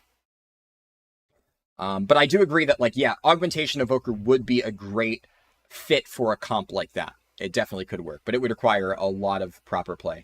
It is unfortunately going to be nerfed at the same time Augmentation comes out, because stuff like Nature's Vigil and Ancestral Guidance is also being nerfed, so, you know, little bit of a hit to them as well. Button bloat is really getting to me on a lot of classes / specs, yeah. Might be a minority, but I personally love having more buttons. I just want all of them to be more impactful. Yeah, that's the problem. Like, I like having buttons, for sure. I like having more things to press. The problem is when, you know, if all of them are impactful and you need to manage all of the different ones, like Brewmaster has like 8 rotational abilities. That's the main issue. And there's different situations, like some are more important than others. Obviously, Keg Smash is really important. Rising Sun Kick is really important. Breath of Fire, you at least want to maintain the dot. But then you can kind of play Brewmaster easily without thinking about it too much. You can just kind of hit Keg Smash, hit Breath of Fire, hit Rising Sun Kick, and then spam Spinning Crane Kick and Blackout Kick and whatever, and you're good to go, right? But then when you really try to min-max the damage, knowing when to use every single ability, it can get kind of complicated. So there were times when on Mythic Prog, I would just need to say, fuck my damage optimization. I may not get a 100 parse, but I just cannot focus on min-maxing my damage right now. I need to just make sure I'm staying alive. Some of like the really min-maxy stuff, we're talking like difference between a 99 or 100 parse, that type of thing. That is the type of stuff that irks me a little bit on Brewmaster. But in fairness, it won't apply to the vast majority of players, so. Brewmaster and Blood DK are more about knowing your limits and playing around them. Brewmaster's mitigation is unlike most other tanks, and Blood DK hardly mitigates. Yeah, Blood DK is nice just because of the reactive playstyle, for sure, but it can take some getting used to. Vengeance DH is deceptively very hard compared to something like Paladin DK. Yeah, Vengeance DH at this point, I would say, is like the least new player-friendly spec, especially because I think the problem with Vengeance DH, especially right now, and I say problem in terms of harder to learn, is you're at like the largest danger of dying as a Vengeance DH in the first 5 seconds of any given pull. So if you are not ready going into a pull, like if you don't have a plan on here's exactly what I am going to do to build up my frailty stacks and stay alive for the next 5 seconds, you will just die. So you can Infernal Strike directly into a pack, take like 3 melee hits and just fall over. And coming from other things like Brewmaster, or Brewmaster, you can basically shut your brain off and never die. Same with Blood DK. It's like, as long as you're pressing Death Strike at the right times, you're safe. It's a very different experience playing Vengeance. But once you get all your stuff rolling, Vengeance is very, very tanky. But that's why it is just kind of a weird playstyle, hard to adjust to for new players. Would definitely not recommend it until you're comfortable with other tanks. You'd get used to the other tanks before Guardian also? Yeah. That's true. Yeah, Guardian, I would say, is a little bit strange. But I think, like, the basic rotation of, you know, just generating Rage, hitting Frenzied Regen and Iron Fur, it's pretty self-explanatory, but it's also one of those specs where it's, like, easy to get into, very high skill cap. New spec will always be OP, sells more skins. Oh, wait, this ain't League, but it will still be OP. Yeah.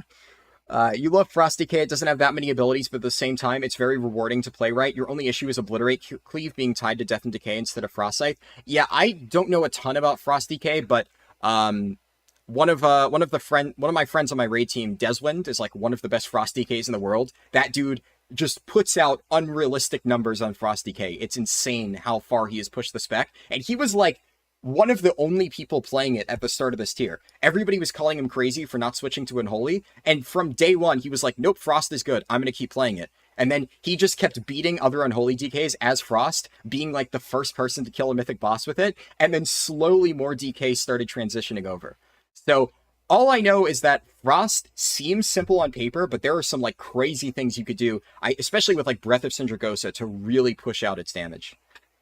Fuck my damage rotation. I cannot min-max my damage right now. I need to stay alive. Me getting a rank 6 log in DK with ignoring my Death and Decay for so much time on Rashok, yeah.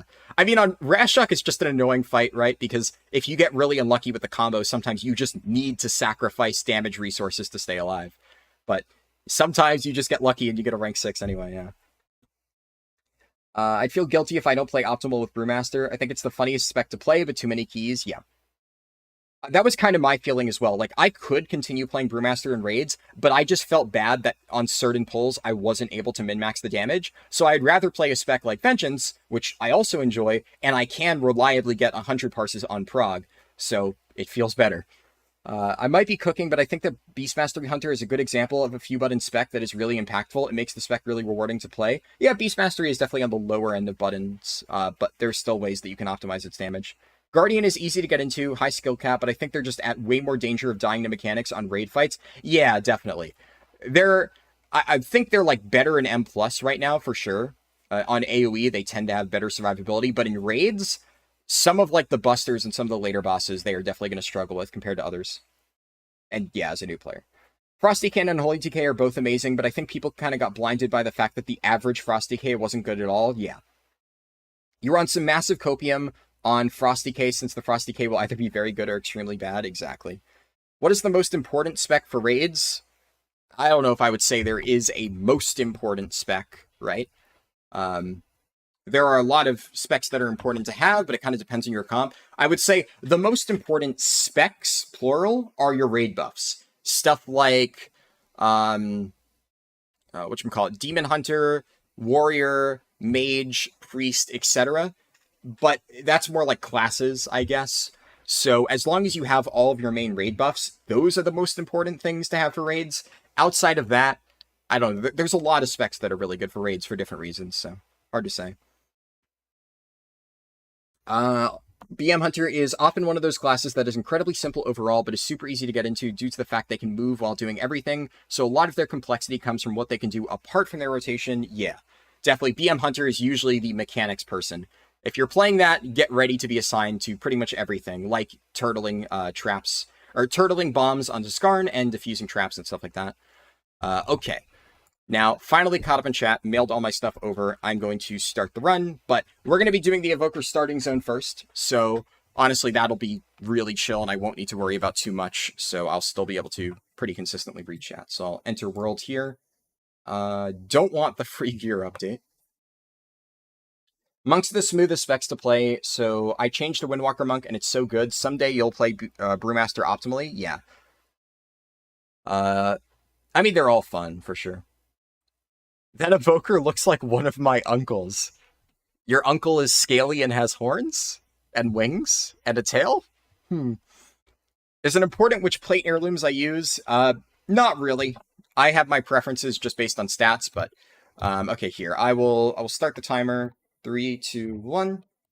And we'll do this.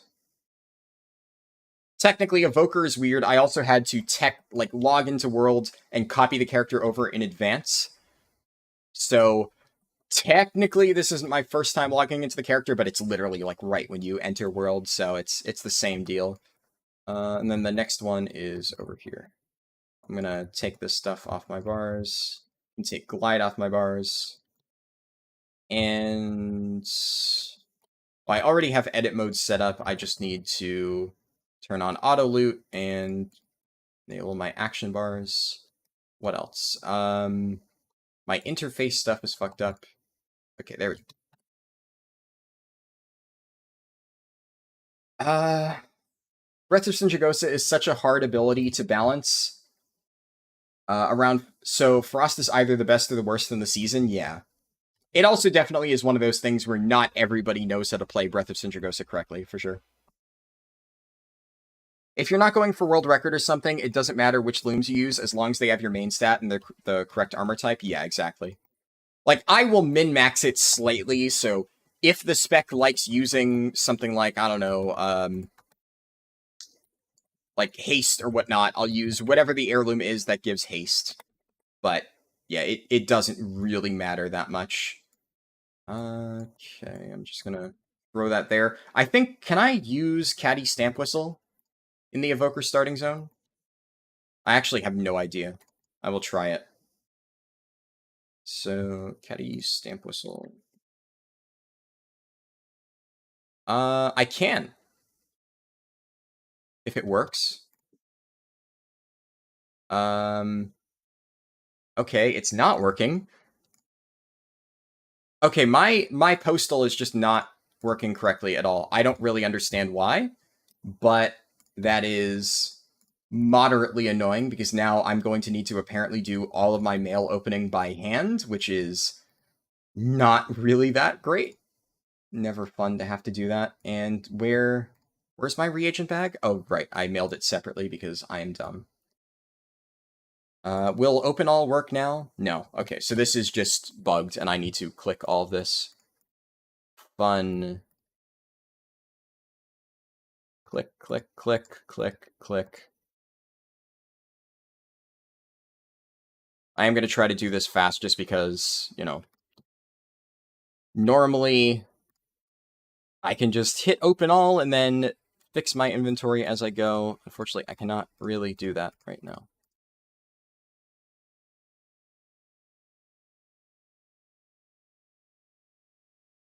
Shift. I don't know what you mean. Shift click them. Shift clicking mail works to loot all in that mail. Okay. Oh, you're right. Okay, there you go. Yeah, I've never had to do that because I've always just used Postal, which does the same thing. But yes, I appreciate it. I don't know why it isn't working. I'll have to figure that out later. I guess it's not the end of the world. Oh, there I go saying that again. It's not a big deal. There we go. I'll just say that. Not a big deal. Not a big deal. It's on the PTR anyway, so it's probably still working on live servers. I'm going to just try and organize this real quick. Can I use this?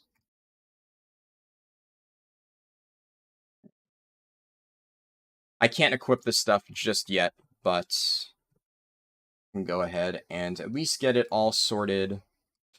I'm getting bonked by this falling debris.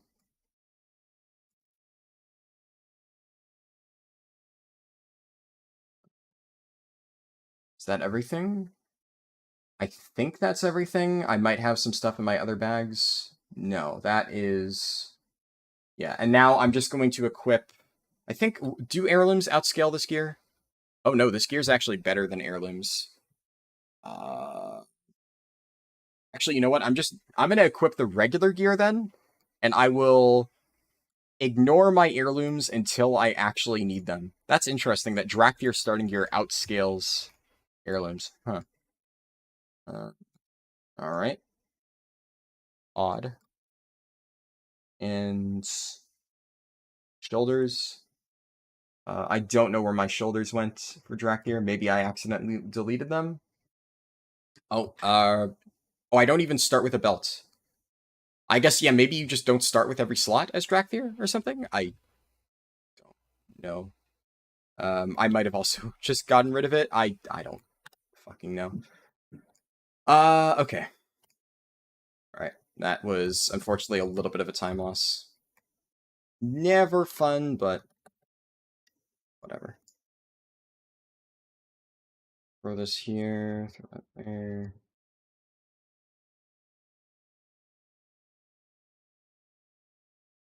Okay, let me scroll up and read what I missed. Hunters are already kind of bad in raid compared to other classes. They don't do particularly well in DPS to make them an instant take, and they bring close to no utility. Yeah, Hunter's definitely been hit or miss historically. Shaman has always been in a similar position as well, but I think Shaman generally has better utility. And at least right now, Shaman, damage-wise, is quite strong. So, you know, they're not really having issues for raid spots. You're planning to upgrade heirlooms, but you're going to get a single set for each armor type. Yeah, that's definitely efficient if you're looking to like optimize your gold. I don't even bother upgrading all my heirlooms. You can see here, like my heirloom collection, you know, my mystical coif of elements is not upgraded, but I have a fully upgraded tarnished Raging Berserker's helm that I use on all of my male characters, because well, that's all I really need. Breath of Sindragosa out DPS's Obliteration any day of the week. Obliteration is more consistent with bosses that have a lot of downtime. Gotcha.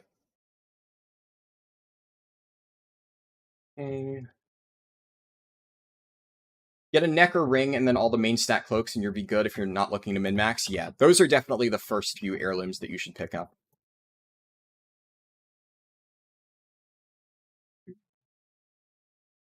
Disable Postal and the open all and default UI should still work. Ah. Yeah, I don't know why Postal's working. If I need it. If it's like still not working on the PTR, I'll look into it later. But also, I guess this is probably my last PTR run. All the other runs will be on live servers. And it was working before. So, yeah. Just unfortunate.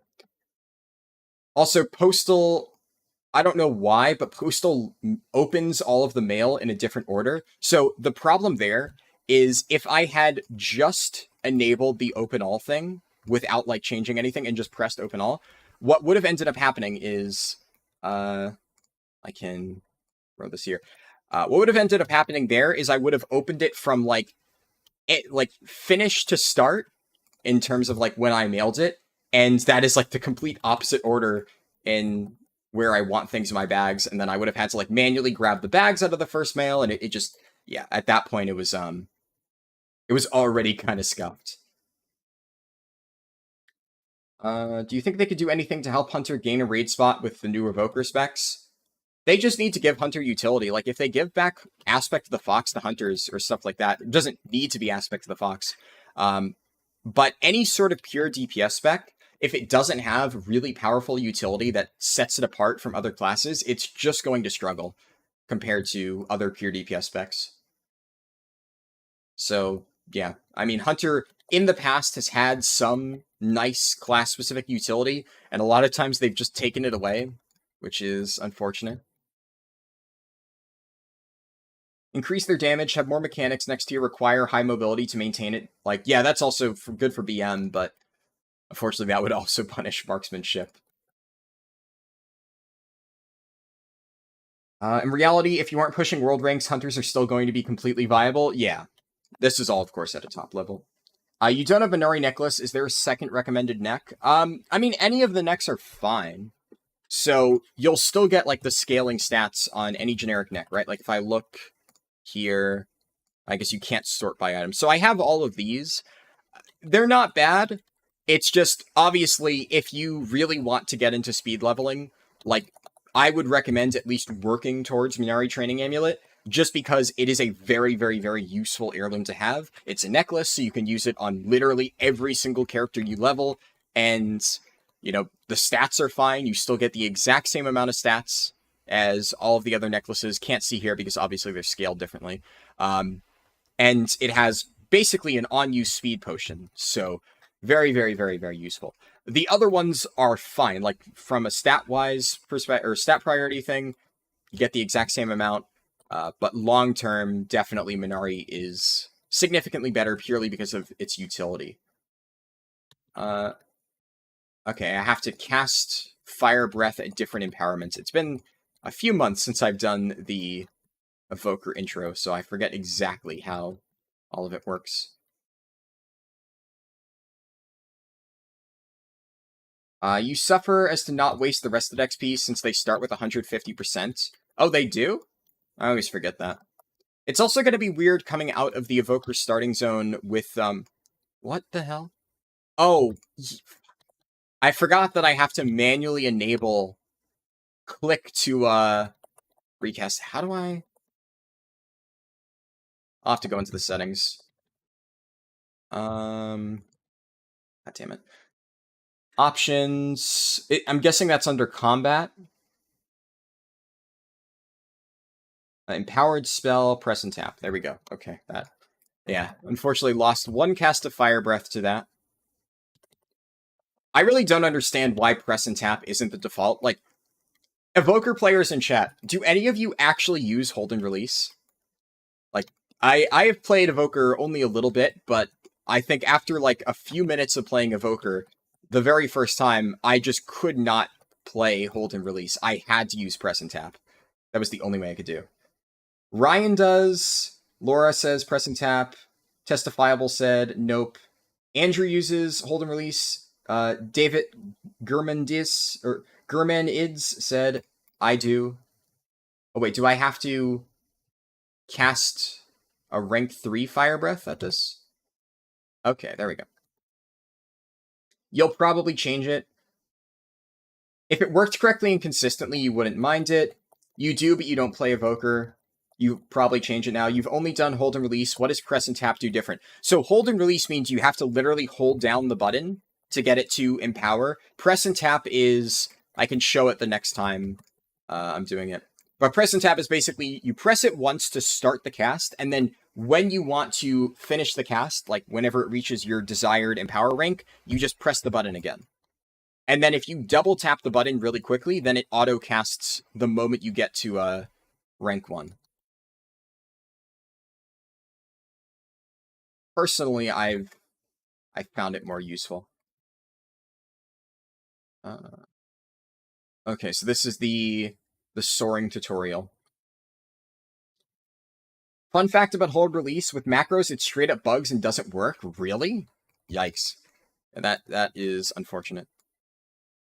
Where do I want to put this? I'll put this on control 1, I guess. And then soar through the rings. Do I automatically get my dragon riding abilities for my soar at the start? Okay, learn about diving.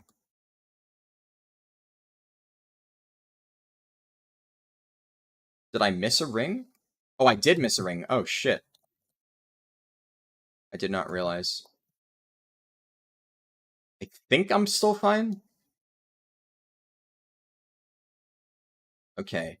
Learn about advanced flying. And... it's advanced flying.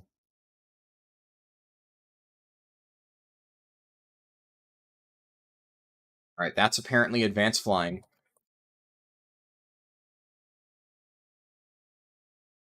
Did I... wait, what? Did I not just do this quest? Practice soar. Oh, do I just need to, like, use it freeform? Alright. Let's see. Meet Cinderthresh at the Caldera of the Menders.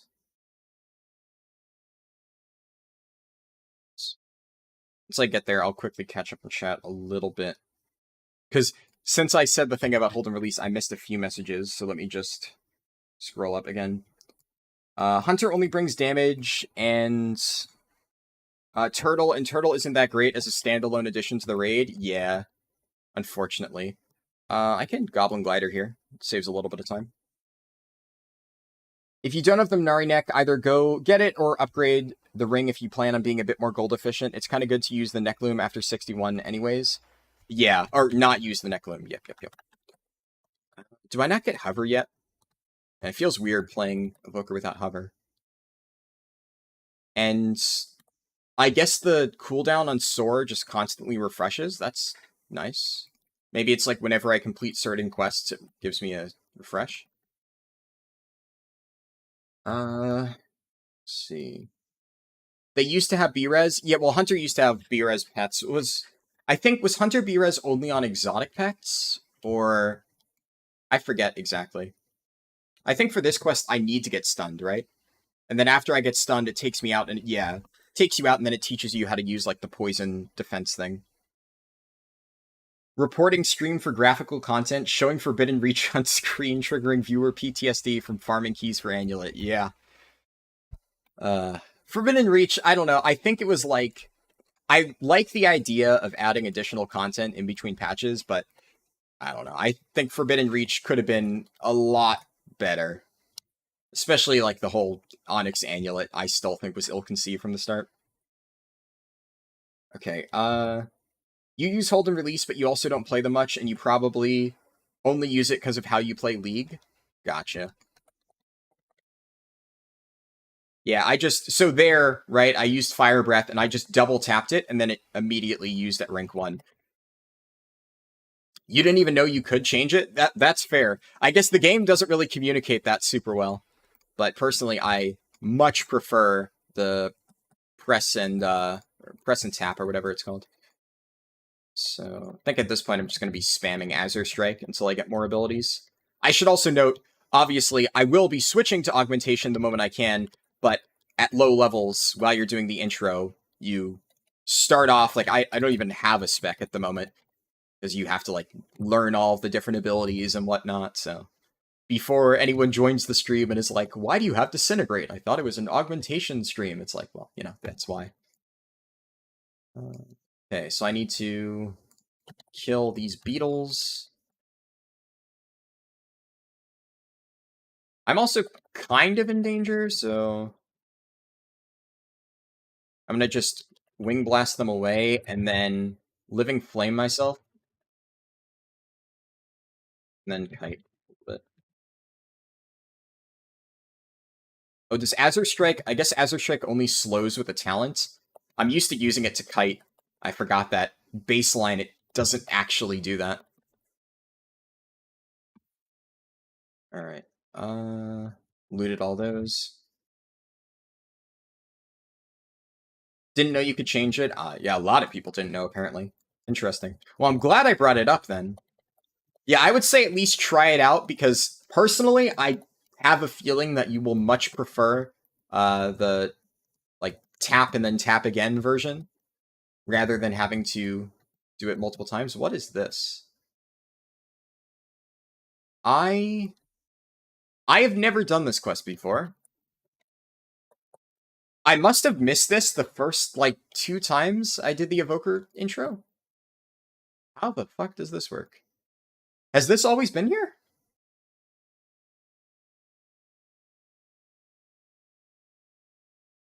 Huh.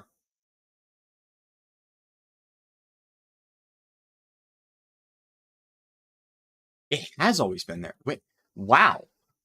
Apparently I am just very blind. Oh, there's a little rare mob over there. The adorable little Tuskar. Yeah, I don't know how I somehow missed this quest, because I haven't done the Evoker starting zone a lot, but I did it 2 entire, like, full playthroughs, and I think I messed around with it a little bit, like, you know, just for testing purposes. And I somehow never found this quest. So, yeah, that is cool. I don't know how I managed to miss it every single time. I think at this point I'm basically just a living flame bot, unfortunately. Living flame and disintegrate spam. Do I get... Yeah, I don't get talents yet. I don't have any other abilities that I can use. Yeah, no, just this stuff. Oh. Wait, that actually seems kind of nice. Obviously, I'll replace it with my crafted neck eventually. Damn. Alright. Well, I'm glad I found it this playthrough.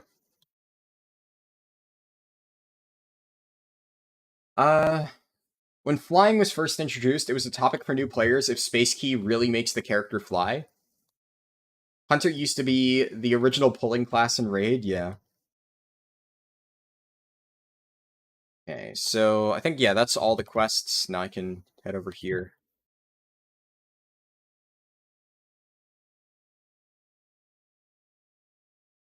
And I guess there's no follow-up quests?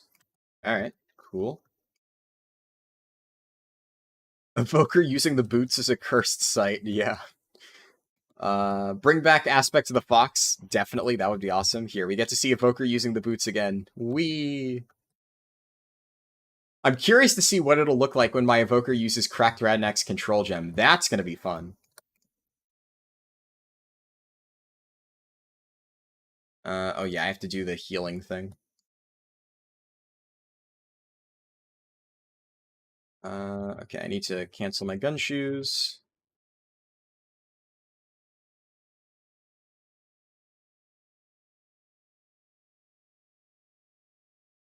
Probably don't need to use Radnack's gem here. Forbidden Reach would have been better if Onyx Amulet was something else. If it was just stats, incredibly nerfed stones, or not upgradable, it would be so much better, or all of the above. Yeah. I think I agree. It either should have been just... give it secondary stats, right? And then what they could have done, I think, still the best solution. Give it secondaries, include the gems, but like you said, non-upgradable, because fuck that. And if they want to make it like 424, so it's best in slot for everybody, okay, fine. But the upgrading system was just annoying, because you didn't really need to spend a lot of time doing it, but it was a minor inconvenience for like a day or two. And the fact that it was good for some classes, but not good for others, was just annoying. And the easiest way they could have fixed it is going into patch 10.1, just disable the gems.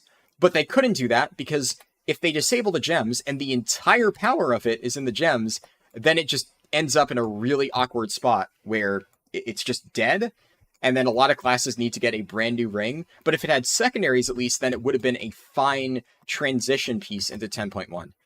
There are just so many great solutions they could have done with Onyx Amulet, and they picked, like, the worst possible one. And the weirdest thing about it is the way they implemented Onyx Amulet is the one that requires the most effort, because they had to go through the process of implementing like an upgrade system for the gems, which just seems like it would be a pain in the ass to do. And more importantly, they had to spend all of that time actually tuning every single gem. They did like multiple different waves of hot fixes within the first week. Whereas like if the gems were not that impactful, and if the ring had secondaries, it wouldn't have really mattered. And they could have just done like one basic tuning pass and then not had to worry about it at all. So, yeah, I don't know. Lots of interesting decisions. I think interesting is maybe putting it lightly, but yeah, interesting decisions with patch 10.0.7. It's still, I won't really complain because content is content. So, while I didn't love getting the Onyx Amulet set up, I at least liked that there was something new to do for a week until it got kind of tedious. But, I think the way that they're doing things in 10.1.5, though, is infinitely better. I think that's like what they should have done for Forbidden Reach in the first place. Your DK will only replace it in single target with a 450 socketed ring. Yeah. I don't even know if Vengeance will replace it. I think Vengeance maybe will be one of the few tanks that actually will, just because we get so much value out of secondaries. It's still good for us now, but I think we would actually probably value haste and crit over the nerfed version of the ring. But Brewmaster doesn't really value secondaries a ton. Obviously, like you said, Blood DK doesn't value secondaries as much as like damage procs and stuff like that. So, I'll have to look into it, but I do think there's a good chance that I'll probably need to craft a new ring with my Spark on Tuesday, which is why I've been holding on to it, just because I don't really know for sure. Or maybe I'll just get a really good ring out of my vault. Who knows? That would be nice. But I really don't think that any of the rings from dungeons are better than the stuff that I can get from just crafting it myself. Maybe there's one that has slightly higher haste, but I don't know. I doubt it'll really make that much of a difference. So if I have to spend a spark, so be it. Now I can just get stunned and get sent back to the entrance. Never really thought about playing an Evoker. Do I think it's a fun class? I think it's fun, yeah. I don't main it, right? So I don't really play it a ton. I'm not like a caster main, but I think for what it is, it's enjoyable. Yeah, if you like playing casters, you will probably like Evoker. What does this do?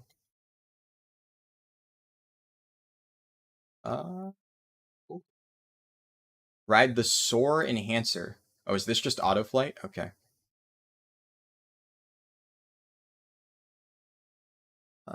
In beta in 10.0, it was the most brain-dead, boring as fuck DPS spec in the game. Now it's a little bit more fun and there's some quirks to it. Provoker's been interesting but buggy as fuck in 10.0.5. Yeah, it's definitely an improvement from launch, for sure. Some of the stuff at Dragonflight launch with Devastation was a little bit jank, but I like it more now. Harlden not realizing he's almost doing endgame rotation by being a Living Flame Disintegrate bot. Oh, I know, but at least, like, I can spam cast, what's it called? I can spam cast Disintegrate on max level Devastation Evoker. Here, it's like, I press Disintegrate once, and then I just have to wait for 13 seconds to use it again, and I can't just chain them back to back. Also, I should probably use my sword here. Oh, hey, Dreadog. What do I think of Mage in 10.1.5 and any good mages in my guild that stream? Yeah, there's this really good mage in my guild named Wins. I've heard that he streams, but no, also, yeah, Dreadog is in my guild, really good mage player. Definitely check him out if you're looking for a good mage streamer. But also good to see you, Dreadog. Thanks for stopping by the stream. But also on that note, Wins is also a good mage player, right? There's a lot of good mages in my guilds. I mean, we have a lot of good players in general, right? But both Dreadog and Wins, both very good mage players. Very few people expressed interest in Evoker in your guild early on, and you were hesitant to swap. That surprises me, because pretty much like half of my friends were interested in swapping to Evoker, and I know in our guild we had multiple people that were debating swapping to Evoker at the start, to the point where our raid leader literally had to say, if you're really planning to swap to Evoker, you better actually play it and put focus into it, because only a few people will be able to swap. And it kind of turned out that Devastation was really good, so I'm pretty sure we would have accepted more. And now we're in this weird position where our only Devastation Evoker is our Preservation, who has been main swapping just because, or spec swapping, because we literally don't have anyone else to play Devastation, and it's really good. So, yeah. But at the start of Dragonflight, definitely, a lot of people were looking to play Devastation. I guess it's always fun to play the new class, right? Especially if it's already kind of in line with what you enjoy in raids. You round up switching in the middle of Season 1, and you wish you had done it from the start? Yeah. That's kind of how I felt about Demon Hunter. I was kind of hesitant to play Demon Hunter just because I didn't want to be the flavor of the month reroller. And then at the start of Nightholds, my friend kept telling me over and over, dude, Demon Hunter is like perfect for you. I know you would like playing Vengeance. So I finally said fuck it and I gave it a try. And then I've basically been playing Vengeance DH ever since. So I kind of regret not trying it in Emerald Nightmare, but I heard that the playstyle back then was really jank. So maybe I would have actually hated it and not played it again. So maybe it's good that I didn't try it until later. Who knows? All I know is I fell in love with Demon Hunter the moment I played the Spirit Bomb build, and that technically wasn't available until Nighthold, so, If you click the crystal there, it resets the AoE heal CD. Oh, I didn't even know that, so that is good to know. Still catching up. You seem to be a passionate Evoker main. Is Wind Serpents to do with the class or something else? Maybe it's like the Miss of Pandaria Wind Serpents. Or something else. Okay, not even WoW related. That is cool. Breeding reptiles. Use your business name on YouTube because most of your commenting, chatting tends to be on reptile content creators and stuff. Oh, that's pretty neat. Yeah, I just need to kill or do one more interact over here. Getting the recipe for making the unstable elementium was so bad. Yeah, I got really lucky, and that evoker healer / DPS in my guild that I mentioned with like the gunshot weak aura of Prus, he happened to get the item to summon the jewel crafting thing really early on. So towards the start of the patch, he just posted in guild chat, anyone need the jewel crafting recipe? So I got it like 2 hours in. But we just got really lucky that he happened to loot one super fast. But yeah, if you didn't get the drop, then it was a massive pain. You'd be curious to see if anything changes to BFA raids since it's being put in Chromie time. Like, BFA raids isn't soloing them? Because that is something I think probably does need to be changed. BFA raids right now are kind of difficult to solo. Certain bosses, I think, aren't even possible to solo because of, like, mind control mechanics or something like that. Freehold ring is really good? True. Yeah, the Freehold ring stat distribution is very, very nice. They could release new gems for them that could be upgraded, then some of the content in Forbidden Reach would be somewhat relevant. Yeah, but I think the problem is they wanted to make sure that Forbidden Reach was only used to fill in the gaps and not something that would actually be... What do I need to do? Okay, I just press the button. I don't actually attack it. I don't think they wanted anyone to be farming Forbidden Reach after the patch ended, which to me kind of seems like a waste. I do agree it would have been interesting to have more reasons to go there now, but oh well. 441 is close to 1k haste. You get 717 of each stat on a crafted one. Ooh. Yeah. I mean, the thing, though, is, while that does sound nice, I could always rebalance my stats somewhere else. So that would be really juicy, but worst case scenario, if I get a crafted crit haste ring, I could probably just use some more, like, haste-favored items elsewhere. And also, right now, I'm actually kind of... I have way too much haste, because, at least when I'm playing alone, I have the, what's it called? The trinket, that you attune yourself to the stones. Oh, so now I can pick Augmentation. Cool. But yeah, I have the thing that lets me, like, attune to the stones. Ominous Chromatic Essence. Right. And I'm using haste on that. So right now I have more haste than I actually really need. And let's see. I'll put Ebon Might on E. I don't know why my random button there is lit up.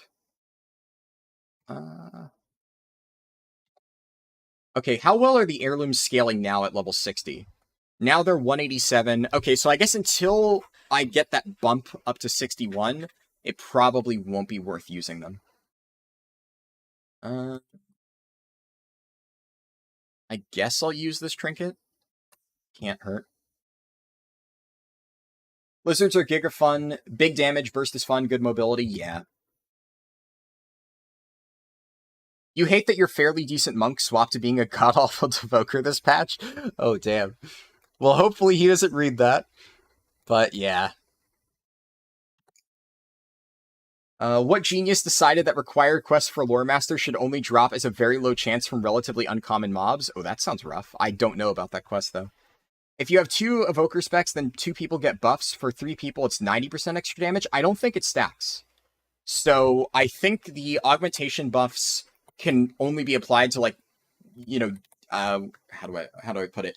Some of them can be applied to multiple people, right? So, for instance, what is it? I'll have to. Oh, I don't get talents yet. Okay, but they have a buff where you you like give somebody like shielding or something like that, and you get like these explosive scales. That can only be applied to one person. So I guess if you have two within a dungeon group, then you get that effect. But I guess Ebb and Might, if you have two augmentation evokers in the same group, would kind of be wasted. So yeah, I'm not really sure how you would manage that, at least. But I don't think a lot of their single target buffs stack.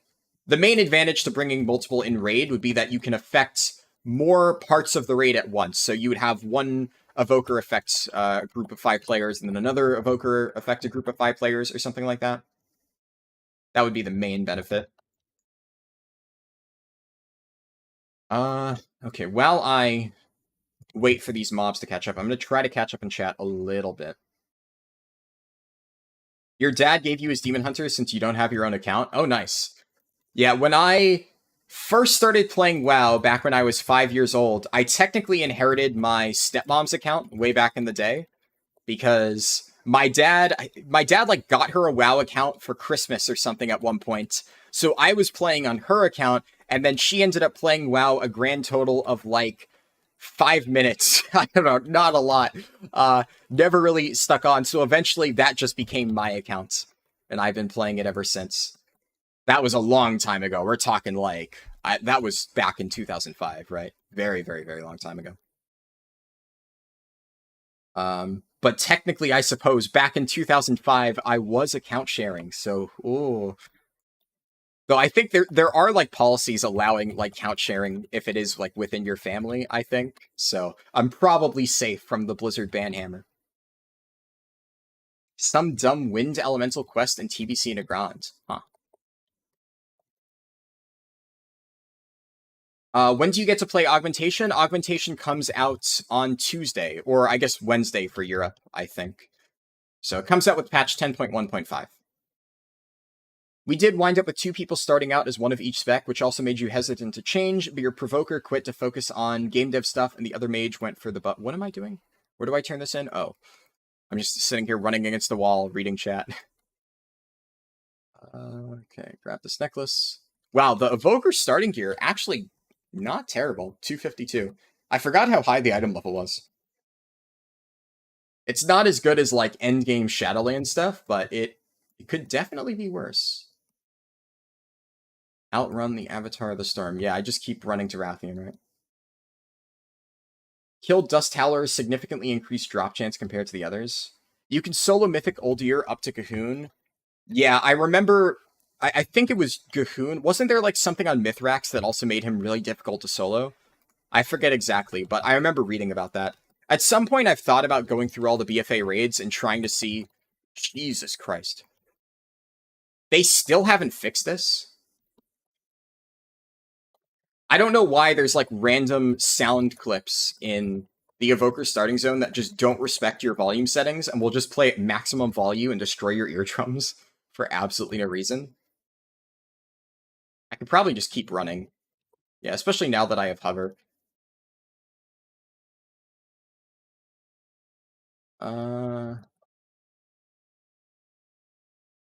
What's my favorite cloth class?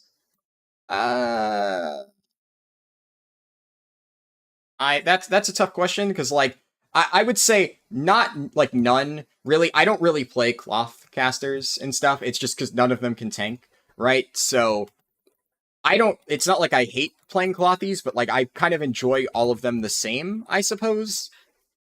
Like, I've played about the same amount of everyone. Maybe I've played Mage a little bit more. I don't know if I would say that means that Mage is my favorite cloth class, but I guess you can maybe make that argument. This is payment for getting first-time Ashes of Alar, I just know it. Yeah, karma's a bitch sometimes. Can I use... Oh, I can use Rad Next Gem here. They don't let me soar, but I can still use the skateboard. Speak with Nozdormu. Where is Nozdormu? Is he up top? Honestly, Drakthir on the Radanax is kind of sick.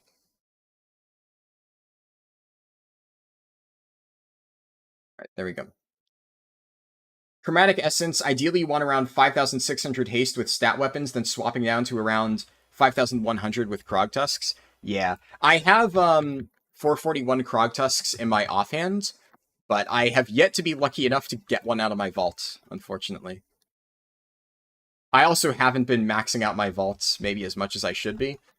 So I haven't been getting the best possible chances, but I can't really be bothered to do that. I'm not going to do 8 Mythic Plus dungeons every single week just to slightly get a better chance at Krog Tusks. That sounds awful. Okay. Feels weird Sarkareth being actually friendly when I'm in the process of trying to kick his ass.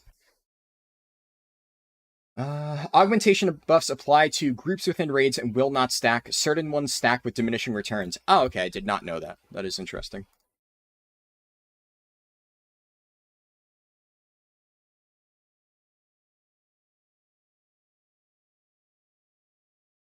So I have to visit all of these places. I could probably also use Radnax Gem here.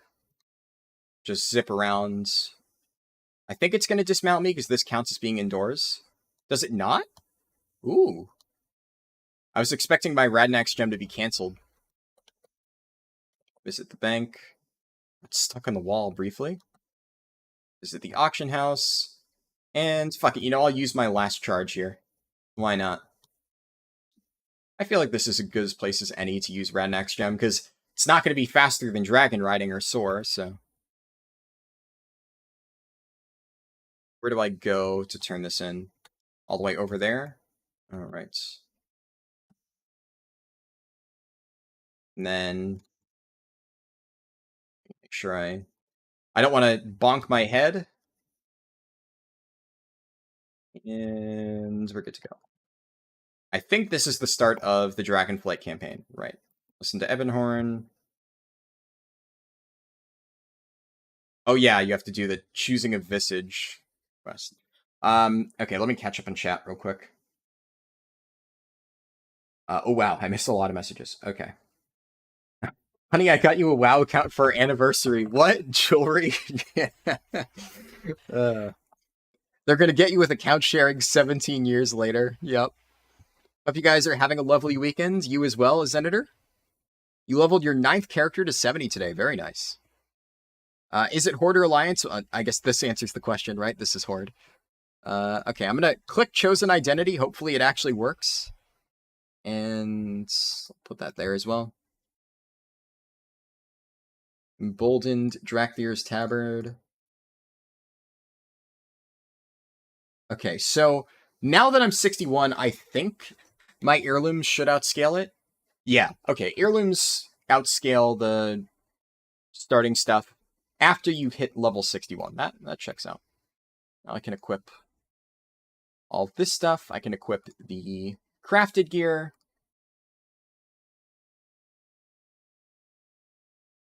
Do that.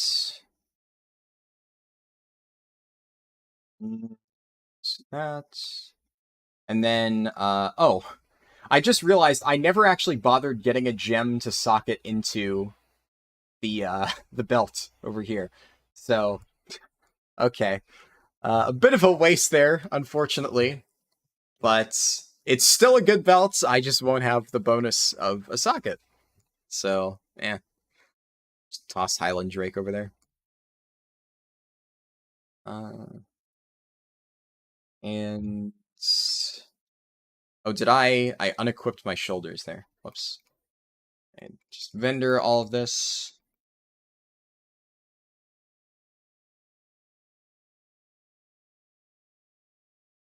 And then I think I finally get talents now, so I can go ahead and spend that. I do get talents now. Yeah, so I'll have to do that. So I'm going to hold off for a moment. Oh, wait, what the fuck? Horde gets a 25% call to arms bonus on the PTR? What in the world triggered that? That is, not normal. I don't think I've ever seen Horde get a Call to arms bonus, much less one that significant. Okay, so I'm going to catch up in chat really quick, then I'm going to spend my talents, and then we will continue. Can you use dragon riding mounts in the Evoker starting quests? No. Will this new spec be a meta spec like how priests? Yes, most likely. I think that this new spec will be very, very, very good. Your girlfriend got you into WoW for part of a month-anniversary gift along with some guitar strings. Yeah.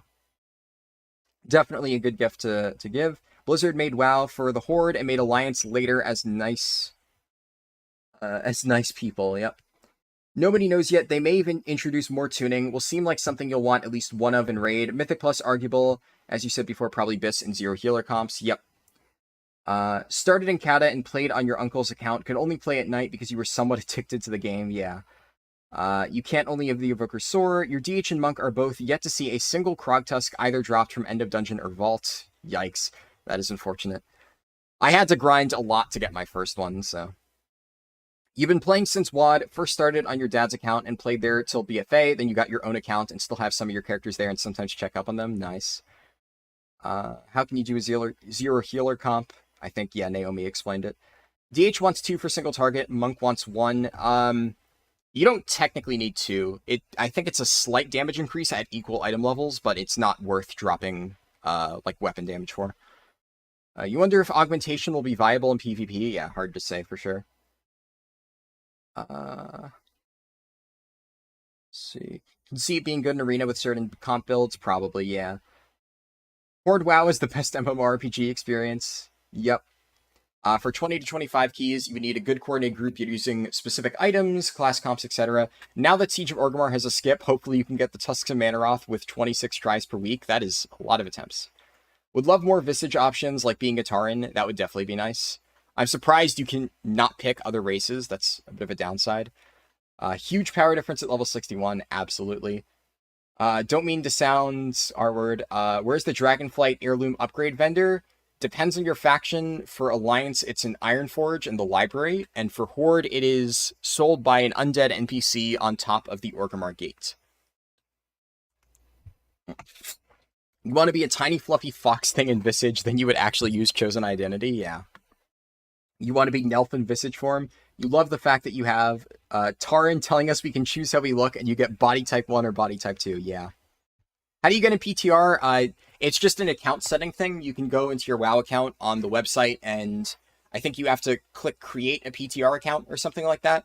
But it's completely free to access. I'm pretty sure you can play PTR even if you don't have an active sub. I know it's like that for Classic. I think it's like that for Retail as well, but I could be wrong.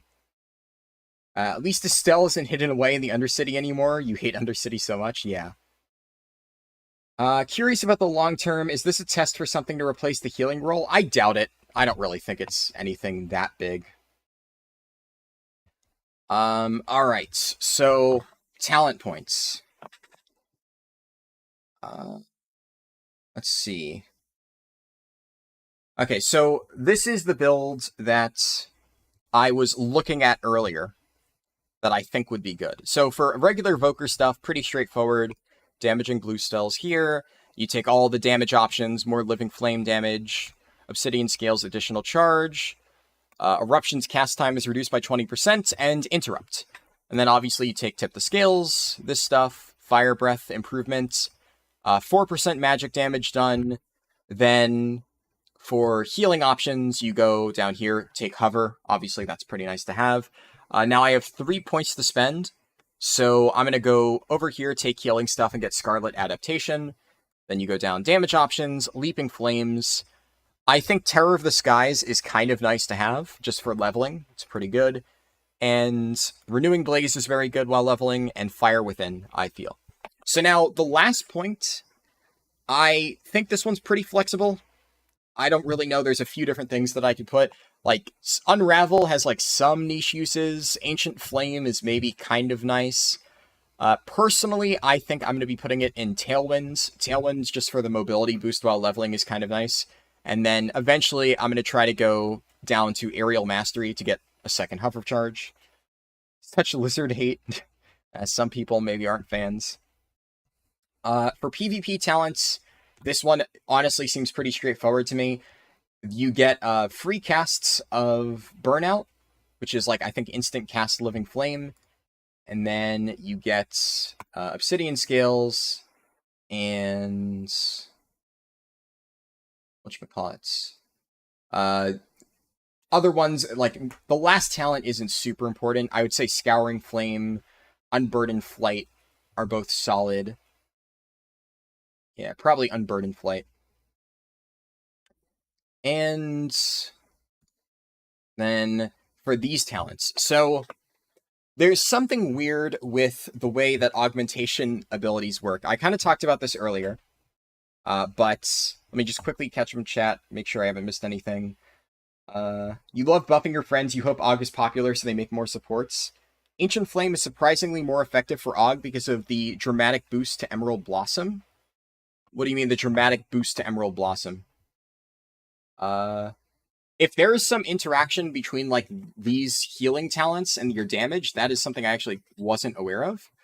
But I would be curious to know about that. Like, if any of you have played around with augmentation of the PTR and have suggestions and stuff, I'd be willing to listen, because I probably don't know as much as most people. I messed around with it a little bit, but it's not like I have done enough testing to be sure.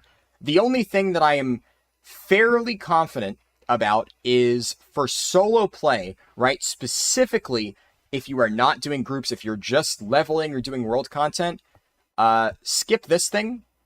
So maybe if you're doing like world content, like, I don't know, Researchers Under Fire, if Ebon Might buffs nearby players even that aren't in your group, technically maybe this would be worth using.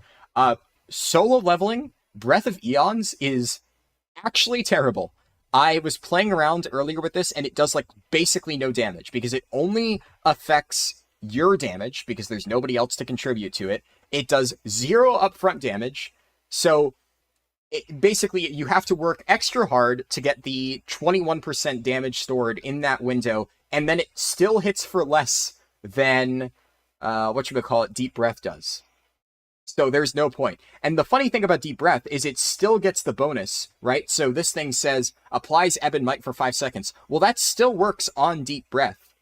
You don't need to get Breath of Eons to get that. So the only thing that this does is it changes the damage from Deep Breath, instead of being upfront instant damage, to you have to do damage over time to get it to explode. And the worst thing about this by far is, because the damage only gets applied after the debuff expires, if you actually kill mobs before the Breath of Eons thing explodes, it does no damage. Yeah, this thing is just really, really, really bad. Obviously, in group content, I'm sure it would be better. But for leveling, I'm just not going to take this, and I'm going to use Deep Breath. That is something I'm fairly confident in.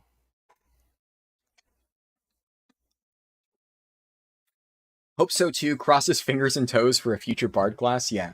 As cool as support classes can be, you would hate it if they added more to the game. They're so bad for the game with the state it's in right now. Yeah, it can definitely be a nightmare to balance. Not into the lizard look? Yeah, it's not for everybody for sure. Bard would be cool. It could do drummer for tank, harp for healing, lute for support. I think a bard tank would be kind of weird. Okay, so going through the midsection of the tree, I am going to take basically everything that gives me damage, obviously. So essence cost on Eruption, which is basically the disintegrate version for augmentation. Blistering Scales, you put a shield on yourself that increases your armor, and then when you take damage, it explodes and does damage to nearby enemies. Upheaval does 50% more damage, so we take that. Font of Magic, I know that this technically exists for dev, and a lot of them don't run it, but it's just free damage, right? So I'm going to be taking it. There's not really anything else to spend your points on.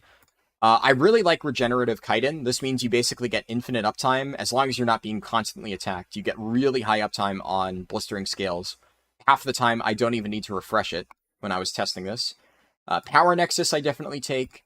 Aspect's Favor is just kind of nice. This is like maximum health and speed. Pretty nice to have. And then 3 points left to spend within this midsection. So with the remaining points, right, this is where it kind of gets weird with augmentation. Obviously, I'm not taking Breath of Eons, but Timelessness reduces threat generated. Obviously, has literally no impact on solo play. Seismic Slam makes your landslide stun flying enemies midair.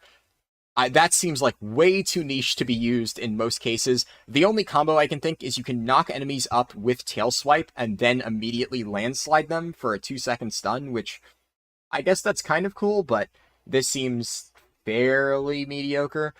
And then out of the talents I can pick, right, one of them is a cheat death.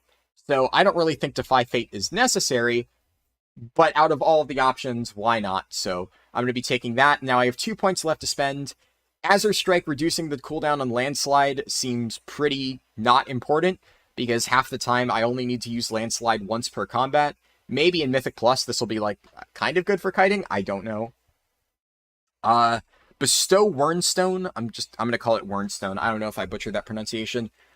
This is like you teleport to an ally, kind of cool functionality. Unfortunately for solo play, does nothing, so obviously not taking this. Then when flying during Deep Breath, you get damage reduction, so I'm going to take this because, you know, it's free DR.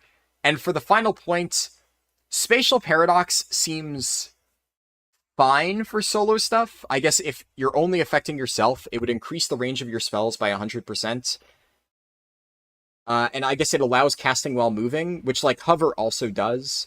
So for leveling as an Evoker, probably not the most important thing, because you already get casting while moving on Hover. I'm probably going to take this just because, you know, on the off chance I don't have a hover charge, it's somewhat helpful. But I don't really think anything else is incredibly important. Never mind about the Ancient Flame thing. You were confusing it with Scarlet Adaptation. Ah, gotcha. Coltier and Chonky Boy tanking Sark while getting his medal on banging the drums. They should call a large amount of specs in the game. I don't really know if that should happen. I really don't think that you should remove existing specs. A lot of people have a strong attachment to certain specs, even if you don't necessarily think they're unique, right?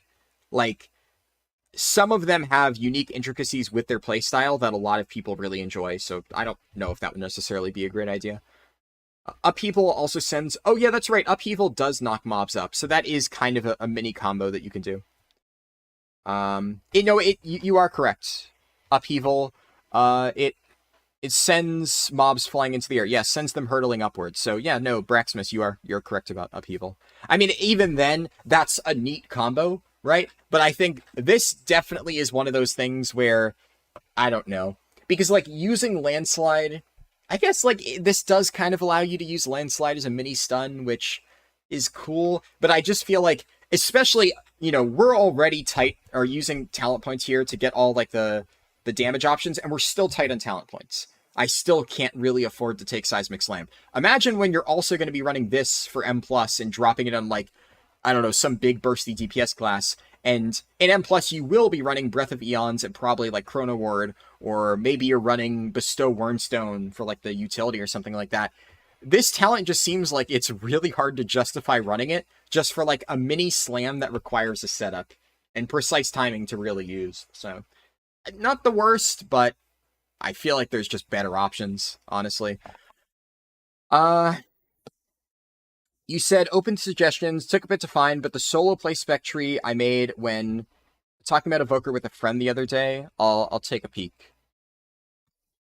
Yeah, I was thinking something similar. The only thing is,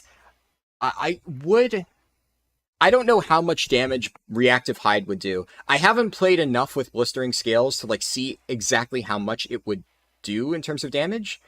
Obviously, if I'm taking a lot of melee hits, but I have a feeling, like, if I'm deleting things before they're really hitting me, this probably wouldn't really do enough to justify taking it. What I was thinking is definitely, like, Hoarded Power, going down here to Deep Breath can cast Eruption at the first 3 enemies. That seems really good. And then, yeah, this section down here, I think these are, like, no-brainer first talent picks. Maybe Plot the Future. I think Plot the Future is probably better than Momentum Shift. At least now. Think Reactive Hide is better than the other options. That's the only reason to take it. Yeah, I could see that. Maybe, like, I pick this up at level 69 or something when I probably will be in combat longer and there's a higher chance that I'm going to be getting hit. Then I could see it being useful. I do agree that a lot of the other stuff seems kind of meh. Like, the next 2 points I'm going to put are definitely into Momentum Shift and Motes of Possibility. and then probably time skip. I don't know though. I don't love time skip. Like every time I use this ability, it just feels kind of whatever. Yeah, so I'll have to see. Kind of play it by ear as I go along. Definitely a good starting point though. Yeah, the final town at level 69. Yep, yep. Tip the scales over there. Spatial paradox, I guess I can put there. Shift Y. I mean, I'm probably not going to really need to cleanse any diseases. I'll at least put it on my bars on the off chance I need it. Shift Q. What else? Get rid of Radinax. I think that's everything I need. I'm missing the mount from my bars, so I will mount up, and then I'll do the introduction quests. Let's see.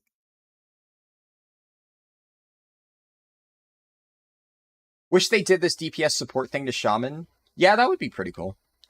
I think bake these cool interactions into the real specs around them. Don't need survival. I like Survival Hunter.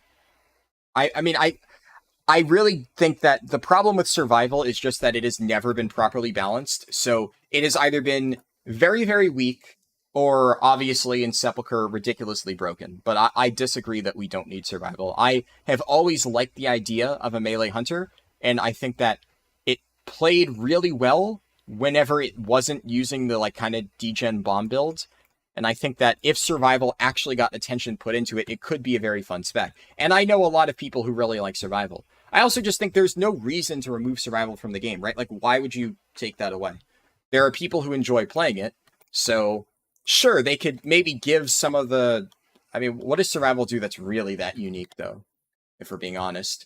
But they could maybe give, I don't know, harpoons other hunter specs? I think that, like, survival is unique enough, and it's not, like, really that overpowered at all, unless, like, you're talking about the bomb case.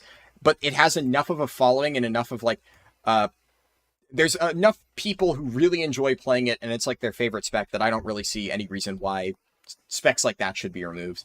Even if you look at stuff like Assassination Rogue and Sub Rogue, like, I'm sure that to a lot of people, Assassination and Sub probably look really similar, and you can maybe argue that you can just kind of combine them together into, like, a dagger-themed rogue spec. But at the same time, there's enough unique stuff for both specs that I think people can enjoy playing them. And I know a lot of people who really like Sub or who really like Assassination. You think Reactive Hide is better? I read that, yeah. Removing 5 classes to the other 35 in a better place, or I mean, yeah, I assume you mean specs. Yeah, I don't think Blizzard would ever do that. Time skip isn't too great, but it's kind of nice to use in between packs after using all your bigger CDs. Yeah, that was the only situation in which I was using it. Like, I popped all my stuff, and then I'm waiting for, like, a mob to respawn or moving to a new area, and the moment I land, I just use time skip. But it definitely... I don't really love abilities like that, where it's, like, you have to actively use something to get CDR. It reminds me of Emerald Slumber, the Guardian Druid PvP talent, and I was just very unimpressed by that. It didn't really feel like it did a lot. Obviously, time skip does way more than Emerald Slumber ever did. But still. Can I do... I guess I'll do Bronze Attunement. I probably should have just used my dragon riding stuff, but I still need to spend my points. This is actually kind of a nice, like, middle ground, except for the fact that I've completely run out of speed. So I'm just going to land and hop on my actual Drake.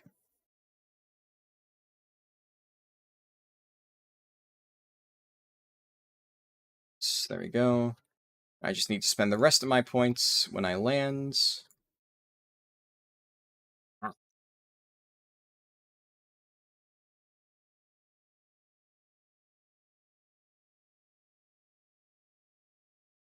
It's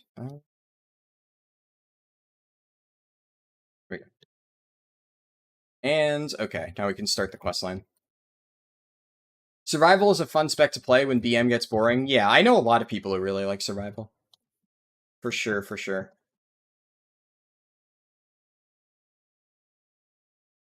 I'm also going to turn off Chosen Identity because I just realized my transmog kind of sucks in this character and I don't really want to see it. I'd rather just sit in the Drakthir form. Okay, let's continue. They don't need to do that. They can just improve the quality of all of them. I do think removing some abilities from classes would be a good thing as there's a lot of clutter. Yeah. Like ability pruning and just removing a spec definitely are two very different things. Dev time allocation and better class balancing and better quality spread to other classes. We already have some weird issues with raid spots and raid CDs. I know this is a hot take. Yeah, definitely a hot take. I do agree that like the constant redesigns they do with certain classes are maybe a little bit excessive. They've gotten a little bit better recently, and I think like the talent point system in theory should allow them to hopefully not have to do that. But when Ian says that, oh no, trust us, the talent points or stuff is going to be an evergreen system and we'll expand upon it in the future, I'm kind of like, I guess we'll see. Because there are so many times where they say that like this is going to be a main system going forward, and then they just never expand upon it, and they just reinvent the wheel once again.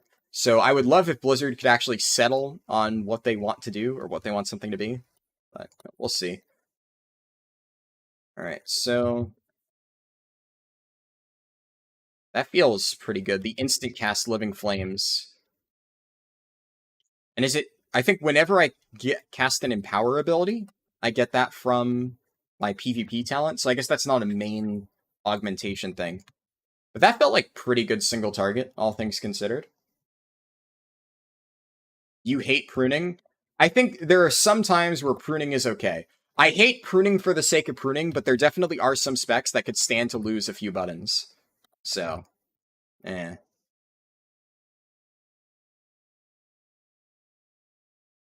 Sub was better pre-Legion, Rip Rogue reworks, yeah. The whole, like, changes they made, especially to combat, I was never a huge fan of.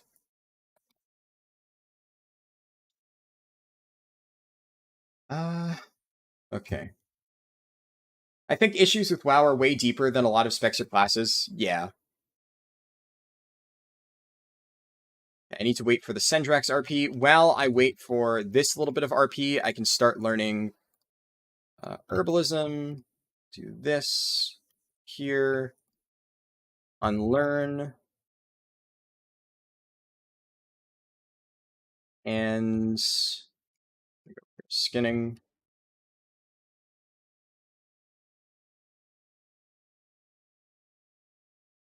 All right, now I'm going to start the next bit of the Sendrax RP. Or I think after this, it's the actual quests, and then I have to do those before the RP. Something like that. All right, Waking Shores. I'll just grab all of the little breadcrumb quests. There's somebody else here? I would imagine that person's watching the stream because I don't think a random level 60 undead warrior just happens to be leveling on the PTR. So if you are watching, hello. Who do I need to talk to? Yeah, it is this guy. Crap, click the wrong one.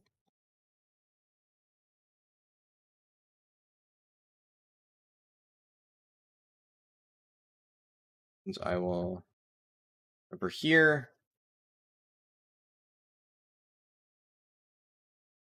And go like the brazier. I'm gonna like try to focus on this section for a bit because there is like a handful of stuff that I need to keep track of during this part because you have to do all the profession stuff while the RP is going on and do that properly. But once we're done with that, there's like, you know, the long Sendrax RP section, which is the perfect time to read chat and stuff. I can pick up this quest, use that, and go pick up the Sendrax quest, start the RP. Okay, there we go. So now go to professions, skinning, unlearn. I'm gonna learn leatherworking. And then open this up. Create 3 items here.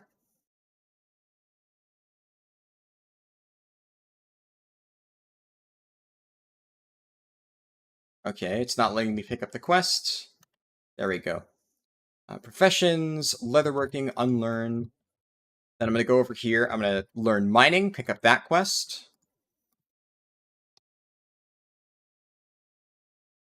Professions, mining, unlearn. Blacksmithing.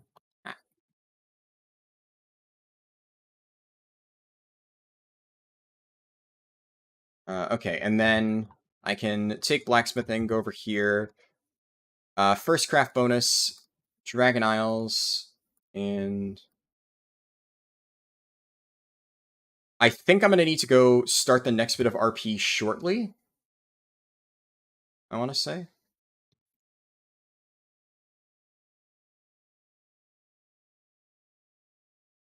All right, create all.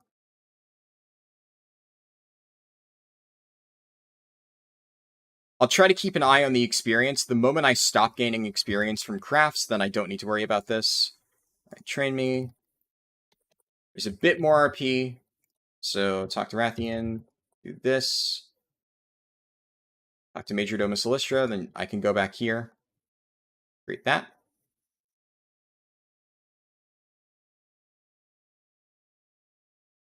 And train me. Here.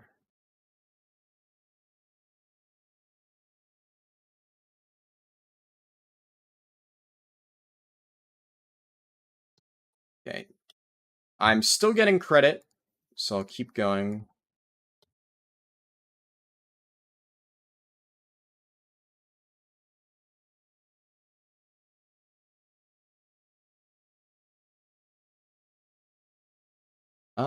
Any more?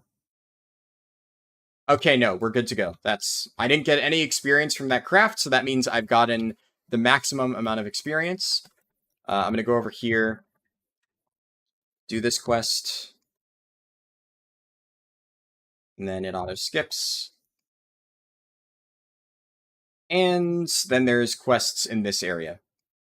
So I have to do this stuff. Wait, how did I not get that quest? Hold up. Wait. I definitely picked up a quest over here. Is this a prereq? That's one of them. Oh, that is the prereq. I never realized that that was a prereq quest for these things.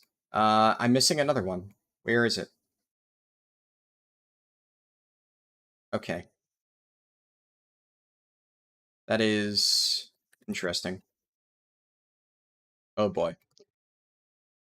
I just saw an Alliance player over there. I wonder why an Alliance player may be entering war mode in a leveling zone on the PTR. Gee, can you guys guess why? That's gonna be fun. Let's hope that they are not actually here to grief me, because that would be kind of just annoying and would make me turn off war mode, which I don't really want to have to do, but is sometimes a reality whenever I do these runs.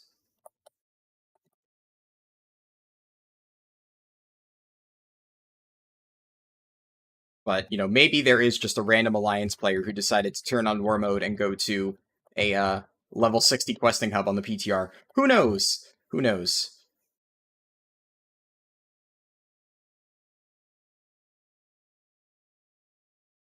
You didn't even think of stream sniping nonsense? Yeah. Unfortunately. It's harder to do when I'm doing 10 to 60 runs because then I'm in chromie time. So especially if I'm in chromie time on the PTR, it's much harder for people to stream snipe me because they would have to like somehow find a way to phase themselves into chromie time. They can't like rely on a friend unless their friend also went over there. But I mean, it has happened already in like the past few days. There was, when I was doing the Paladin 60 to 70 run, I restarted my game, and my game was down for 30 seconds, and within those 30 seconds, I got killed. So, yeah. Somebody literally waited at the exact spot that I was exiting a dungeon from, and then sniped me the second I was restarting, which was, unfortunate.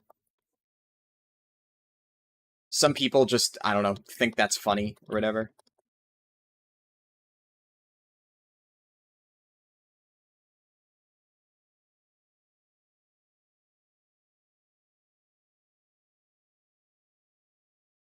There we go.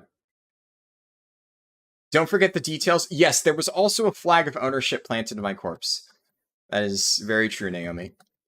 They went the extra mile to really let me know that they stream sniped me.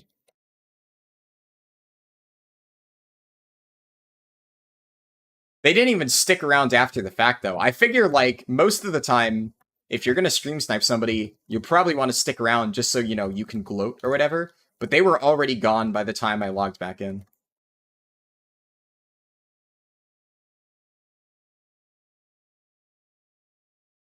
Okay. Yeah, the unfortunate thing is, I don't know if I'll get enough experience to complete the,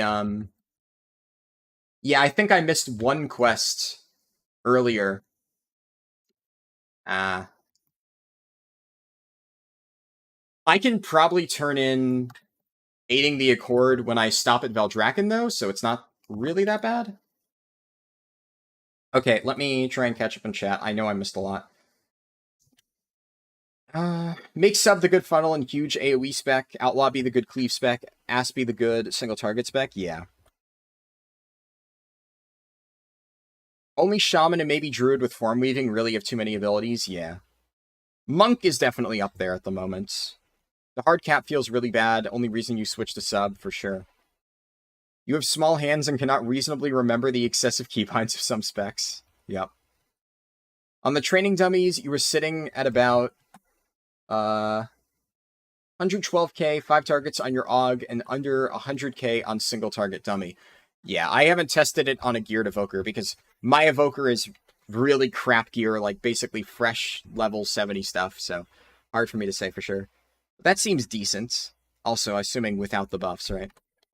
On party members and stuff like that. AUG still does decent damage solo. Yeah, it hasn't felt super bad so far. Other than weird things like the, like what, this thing, Breath of Eons being bait, which is kind of a weird thing that happens at low levels. Other than that, AUG definitely doesn't feel too bad to play. Just gonna take Rescue off my bars, because it's not like I'll actually be able to use it at all.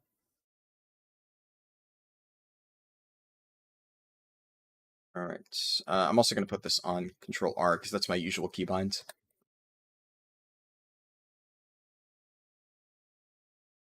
Okay. Round up a bunch of mobs here. I need to remember to apply my scales. Okay, Ebon Might.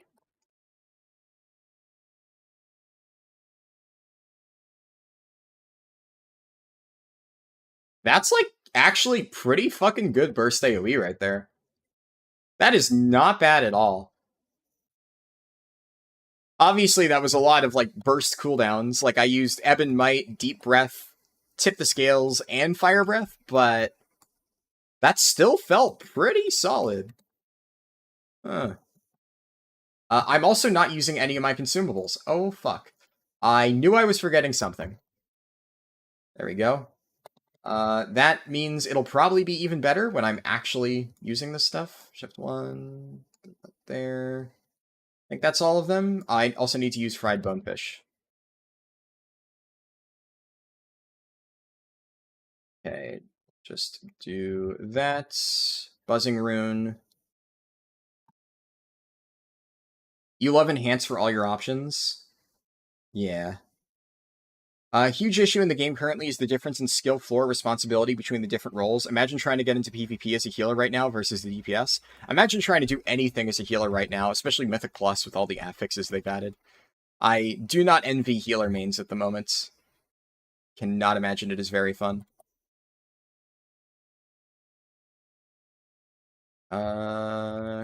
in this. There we go.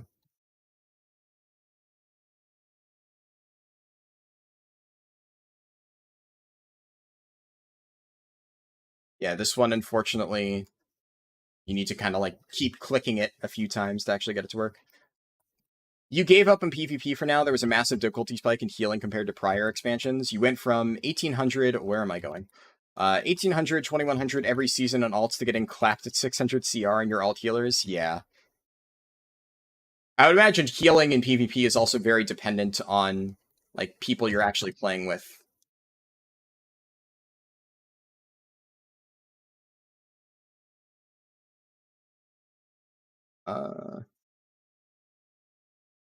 You can always exfur your 70s to honor guard you anytime. I appreciate it, but it's probably not necessary. Hopefully not necessary.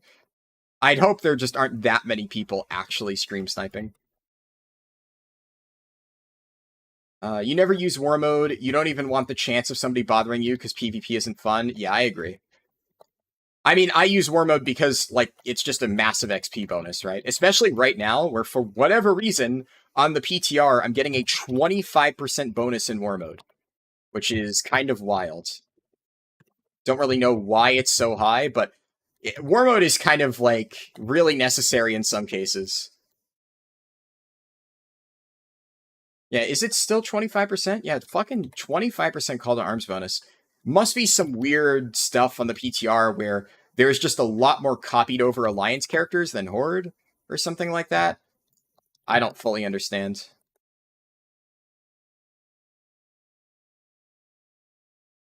Ooh. That is spooky. Alright,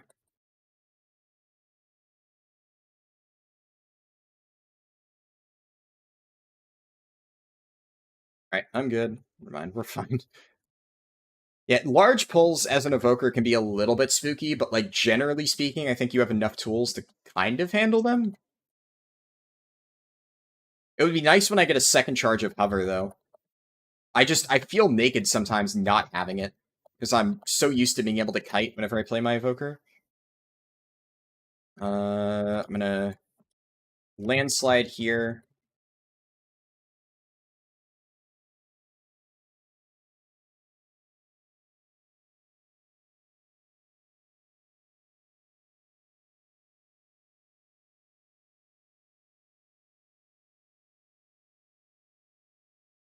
Yeah, that's like decent AoE burst.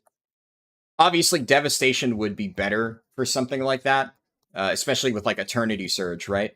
Eternity Surge would have just erased that pull with Tip the Scales or something, but for what it is, it's still pretty solid.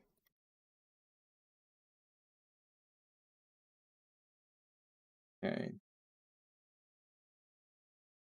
Oh fuck! I forgot that when you land, you lose your soar.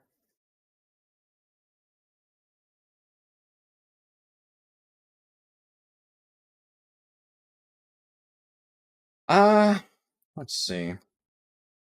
You've done so many 1 to 70 runs and used war mode for all of them and killed like 2 to 3 times total. Yeah. Outside of streams, I almost never get killed in war mode. I think I've gotten killed in war mode like once when I'm not streaming. Like 99% of the time, if I get ganked, it is literally because I am streaming and people are just assholes. But generally speaking, it does not happen that often.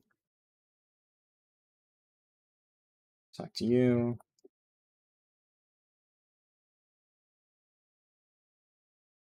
Generally, people are also just there to level and don't care for PvP. Yeah. Especially now that with Chromie time, it takes so much effort, even on live servers, to like phase into Chromie time just to gank people. Most people just aren't willing to put in the effort just for the off chance they run into somebody and are able to gank them or whatever. Can I spend any more talent points? No. I'm close to 64, though. I'm gonna gun shoes here.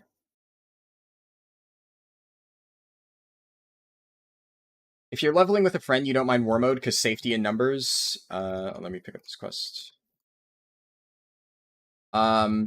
It's mostly just all in your head, yeah. It's still definitely just the risk sometimes of the anxiety of whenever you see a flagged player when you have war mode on, it just makes you feel like more scared. I feel that. It can definitely be a bit frustrating.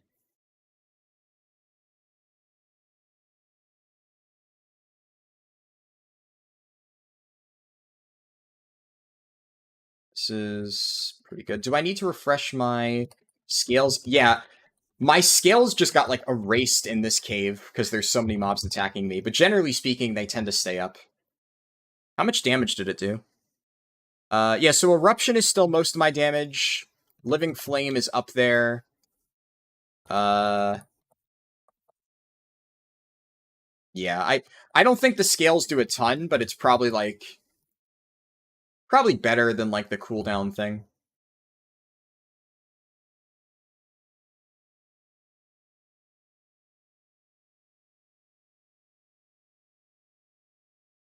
1, 2, 3, 4, QERFCS, Control Shift. 30 binds with 0 stretch from WAD and personally, you also have no problems with ZX and Control Shift. Yeah, I use a handful of those same binds. And I definitely like having more buttons than less, but there's like a breaking point, I think, where after you get enough buttons, it starts to feel a little bit tedious to manage.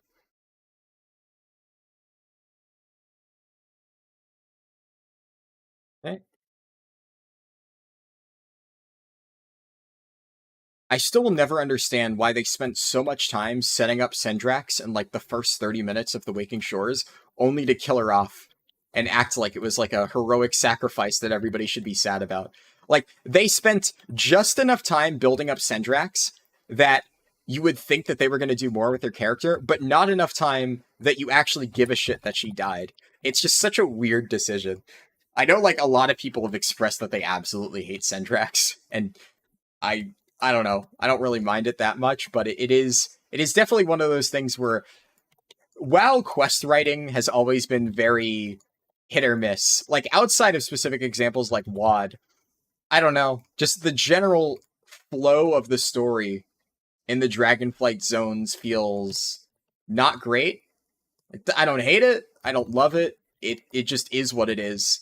There are, like, characters that you are introduced to that basically have zero significance, who you don't know or care about at all.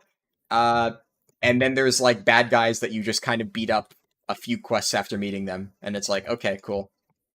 And that is, like, the entire cadence of WoW questing in retail these days.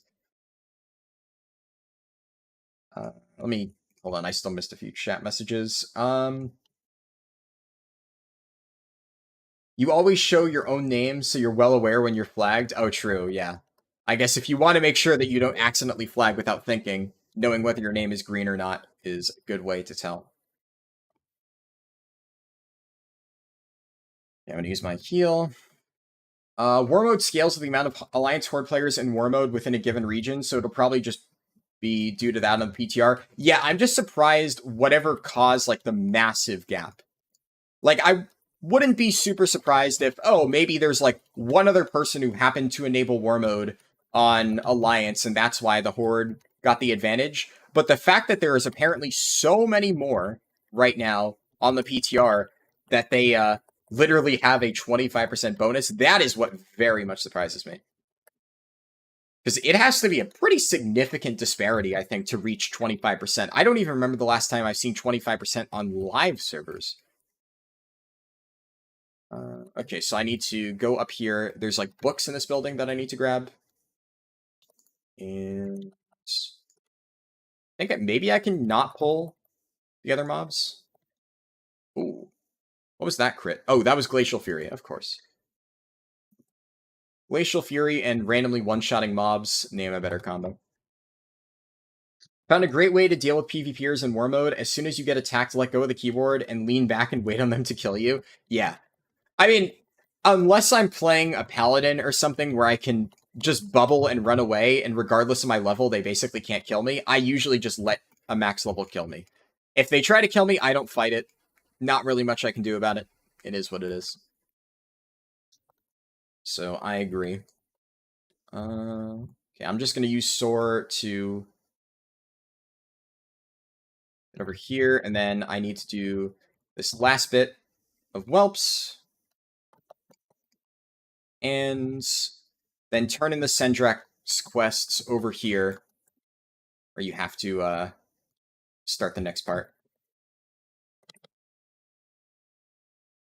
So I'll wait for her to run Oh, Sendrax pulled something. Oh, crap. Or maybe I pulled it, and Sendrax is just kind of slowly following next to it instead of actually attacking it. I see. I kind of want to put that on 5, honestly. Not having two charges of hover feels so bad. Wish that talent was baseline. Yeah, absolutely. Am I the only one who hates the whole Waking Shores? Yeah, it's... I would say Waking Shores is probably my least favorite zone in Dragonflight. Valdrassus is fine. I think Valdrassus, like, as a zone, the design of it and stuff, I don't love. But the questline is actually kind of fun. It's a shame that the Valdrassus questline, like, at least the campaign, is so disconnected and stuff that it ends up not really being good for speed leveling. And a lot of the most fun quests are the least efficient. Stuff like the whole Chromie running through time thing where you have to go through the different time ways and whatnot. That quest is really fun. Unfortunately, I never got to do it for speedruns. So I like Valdrassus, the whole campaign. Waking Shores just feels so blah. I'm not a fan. What makes me hate the Waking Shores is the super tedious grind early on in 10.0. Oh yeah, I mean, that definitely sucked. I will be happy if I never have to set foot in the Obsidian Citadel ever again. That place was just awful. Having to do the super rares every single day and farming the stupid key fragments, fuck that. That is one of the reasons why I really was not a fan of Dragonflight early on. A lot of the stuff they did on launch day and, you know, the first few weeks made the game really unfun.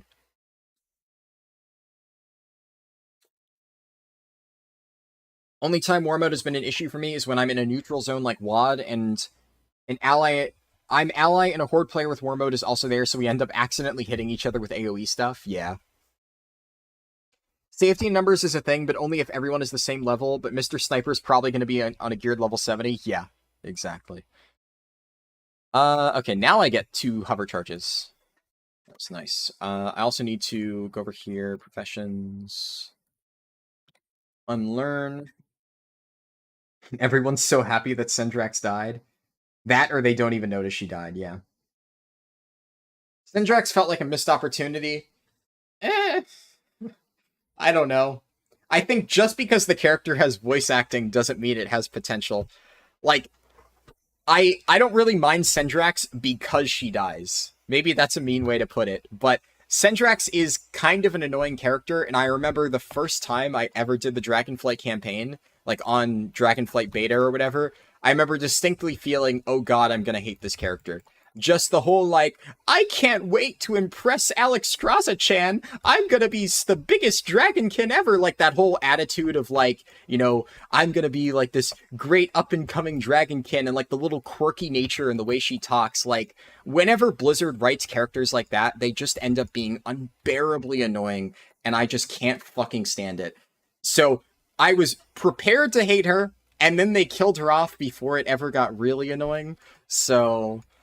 yeah, I didn't really care too much in the end, but fucking hell, I was not a fan of that. I'm kind of glad they didn't go forward with her character at all. Maybe you have a point. Big Pokemon rival energy. Yeah, that's a good way to put it. Pokemon rival energy.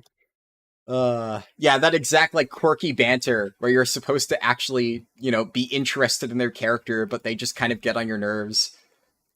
For sure.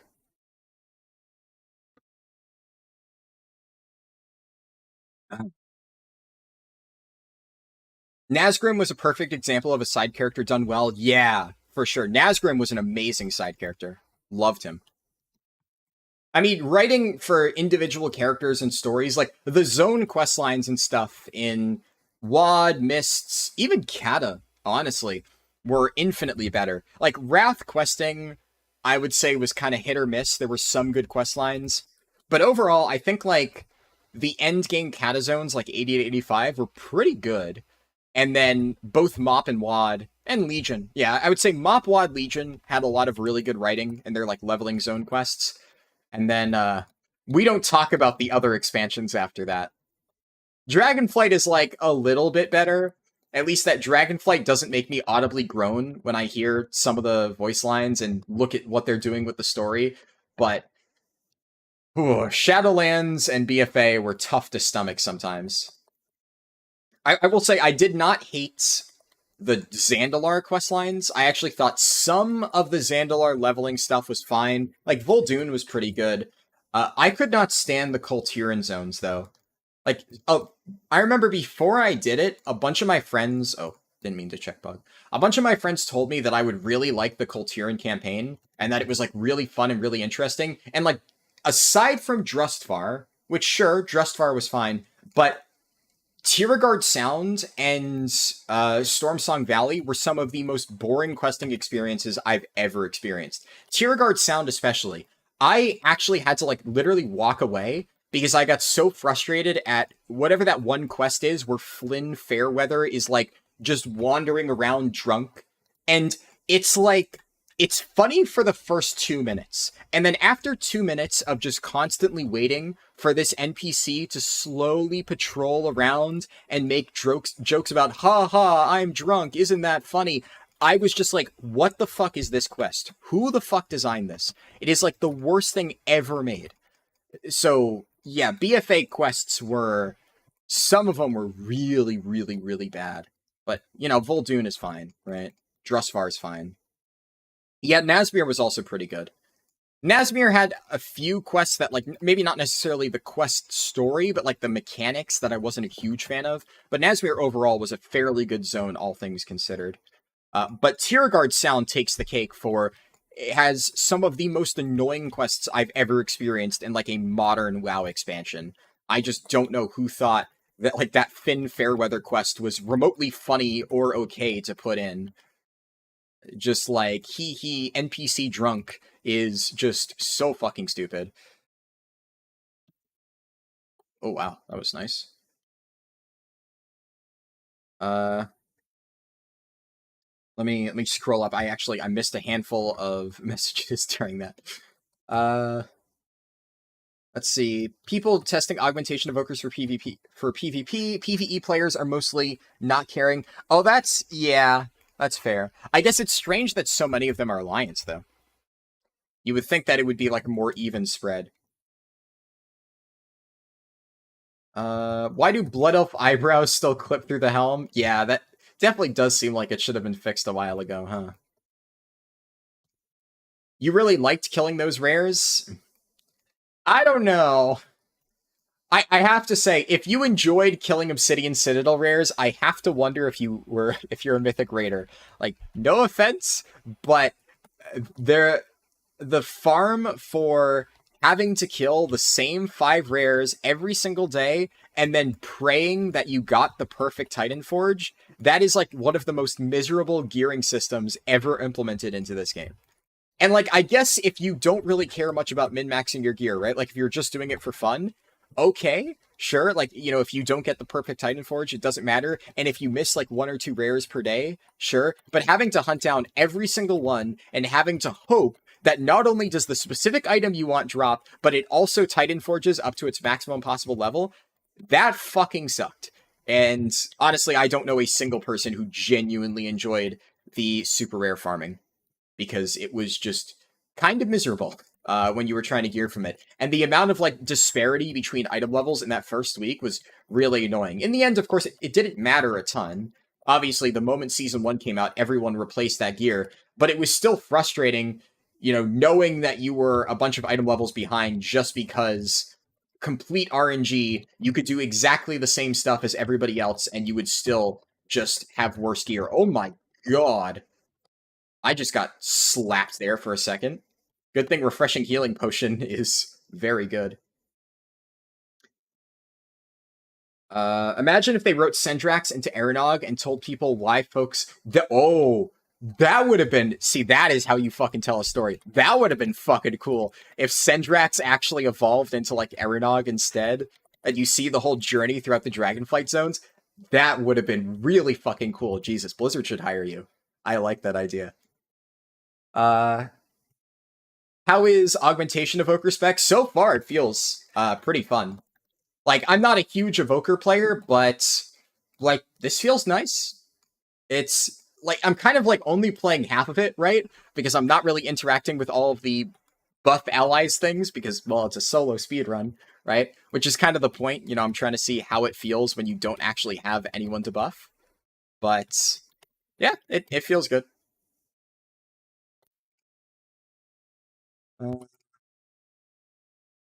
And oh, hello, Riley World TV. Legion was fine in terms of writing per zones. Zandalar questlines were fine, but the area design was shit. Yeah, especially Zuldazar. Zuldazar, like, just the layout of it felt really wonky to navigate sometimes. I did not love that. Dragonflight feels like they're on the right path again. I mean, overall, in terms of, like, the entire game, yes. In terms of the writing, nah, not really. I don't really care, though, because, like, at the end of the day, if this game has shit writing but is still fun to play, I will still play it. The game has had shit writing for enough years now that I don't really care. And honestly, if we're comparing World of Warcraft to, like, any other game, the writing has always been worse. I can at least enjoy the storylines for what they were, and there were some individual storylines here and there, like Suramar, I still think was fantastic, just through and through. So there's some that were nice, but overall, World of Warcraft has never been good at telling a story, especially when you compare it to, like, Final Fantasy, which, I know I use that example a lot, but it is true. So, I don't really care, though. But yeah, do I think WoW is doing better as a whole? Is Dragonflight a step in the right direction? Yes. Is the Dragonflight story an improvement over Shadowlands and BFA? Yes, but low bar. And do I think it's really even close to Legion? No. I think there is a massive divide between the quality of Legion storytelling and the quality of Dragonflight storytelling. I think Dragonflight storytelling is, like, at least passable, but it's not really good like Legion. Good thing in Wrath questing was the big baddie popping up after each quest line. Yeah. And Wrath actually had, like, enough bad guys that would appear in dungeons where it felt like, actually earned, instead of just, like, here's a generic NPC that ends up being a throwaway dungeon boss. It's kind of cheating in Wrath, though, because you also had, like, way more important characters that they could use. So, obviously, if they have more important lore characters or stuff to pull from, but even, stuff like, think Prince Valinar and Prince Keliseth. Those were Wrath original characters, right? And I still think they were way more interesting as villains than anything in Dragonflight. Like, ooh, Balikar Khan, he is a muscular centaur that talks about how he hates the god that his people worship. Yeah, really enjoyed killing him and not got offensive. That was a very climactic experience. I don't know. It's just, none of the, like, main zone villains, I think, have been terribly interesting so far in Dragonflight, but yeah. And also Razageth to me was not an interesting villain whatsoever.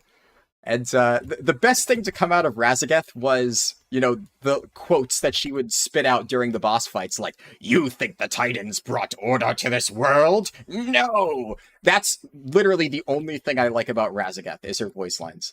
Everything outside of that, just really forgettable whatever villain. Just not super interesting. You think that portions of Tierguard Sound weren't bad? Yeah, admittedly, I didn't do, like, every single side quest hub, so I don't know. But the main campaign, I really did not like. You'd play BFA and WoD for a million years before spending another hour in Shadowlands? Yeah, I do think that Shadowlands was notably worse compared to BFA. BFA wasn't good, but Shadowlands was just on a different level of dogshit storytelling for so very many reasons that I have probably already gone over a million times before. And I'm sure most of you probably could already figure out on your own just by playing through it. There you go, got Skara. Played week 1 of Shadowlands and dipped till Dragonflight released, yeah. You did yourself a favor, yep. Oh, I missed a lot. Oh. Hold on, I'm actually going to just sit here and read chat for a moment, just to get caught up, because I have fallen significantly behind. As I said before, Blizz has a bad habit of finding a funny joke and then drilling it into the ground. Exactly. BFA zone design in general was kind of bleh. Yep. I feel like Quest was made by somebody with really strong feelings about alcohol use. Yeah. You like the witch story arc? Yep. That was pretty fun. Nazmir was gorgeous. The Frog Marsh is fantastic. Yeah, the whole, what is his name? Krogma? I'm probably confusing it with something else. Krogwa, I think? I might be misremembering it. But yes, I also agree that area was very nice. Nazmir was hard to navigate at level. Yeah, the swamps were a bit annoying. YouTube removes all text if you add an emote at the end. Yeah, I've heard that that's an issue.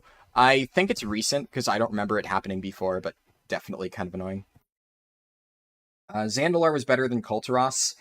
Yeah, I think I can agree with that. My friend's played BFA so much, he hates it more than Shadowlands. Honestly, kind of fair. Runus and Legion was tragic, better character than anything in all of Shadowlands. Yep, I agree, that was a really good questline. My boy Runus, yeah. Kulturas was fine because the actual area design was 100% better. Yeah, visually speaking, I did like Tiergard's sound, which is kind of why I was disappointed that it was such a garbage storyline. You know, Kulturas as a city is really fun to navigate, and the rest of the area is pretty nice and, like, aesthetically pleasing, but that quest, oh man. Blood Elf eyebrows are fueled by anger, hence they can break helms.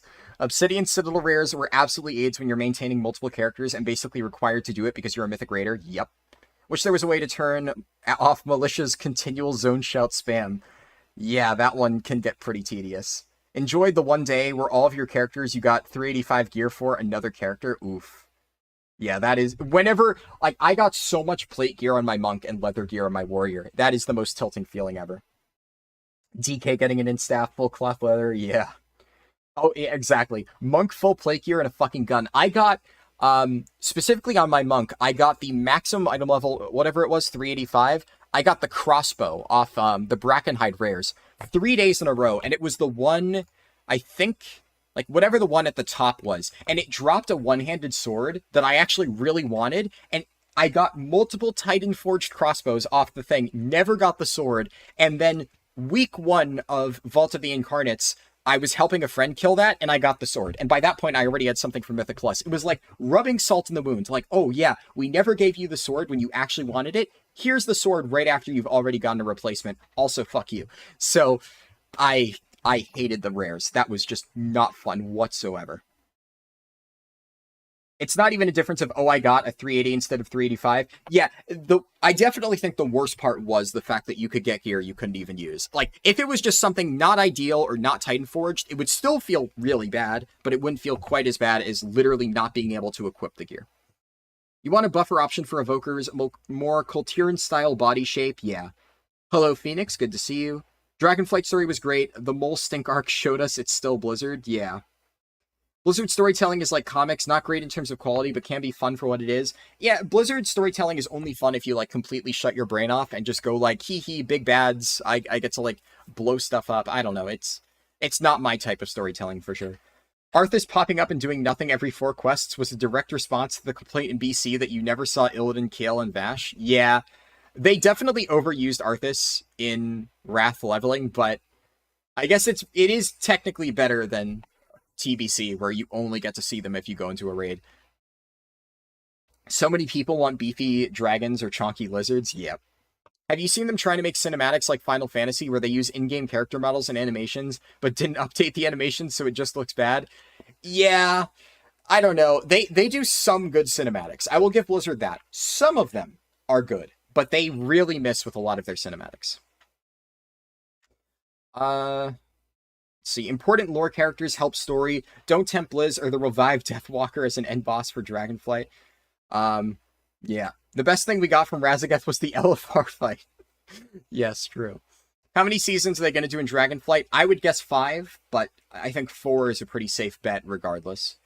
Fyrak feels like one of those throwaway villains too, but we'll see. I think Fyrak is really boring. I hope he doesn't end up being the final boss of the expansion. Otherwise, it's just going to be another jailer situation where I just don't care.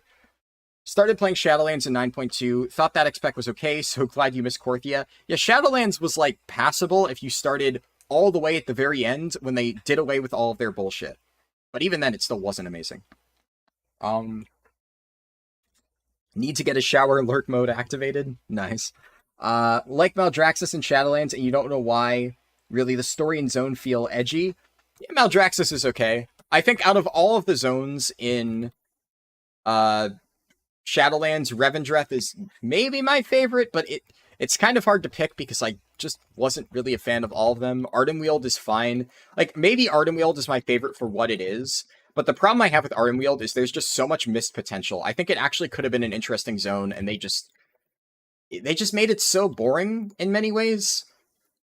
But Revendreth was also fine. The only thing I didn't like about Revendreth is they spent like the first half of the storyline basically setting up like this whole thing of, oh, maybe Sire Denathrius is the good guy. And I remember the first time I streamed Shadowlands leveling, like I said the same thing when I got to Revendreth. It's like, you spend all of this time basically saying, oh, maybe Sire Denathrius is actually, oh shit, I accidentally whacked my foot pedal. Maybe Sire Denathrius is actually here to help us. Oh, who knows? Big mystery. And then you literally just go press raids, go press Shadowlands, Castle Nathria, scroll down, oh look, he's the final boss.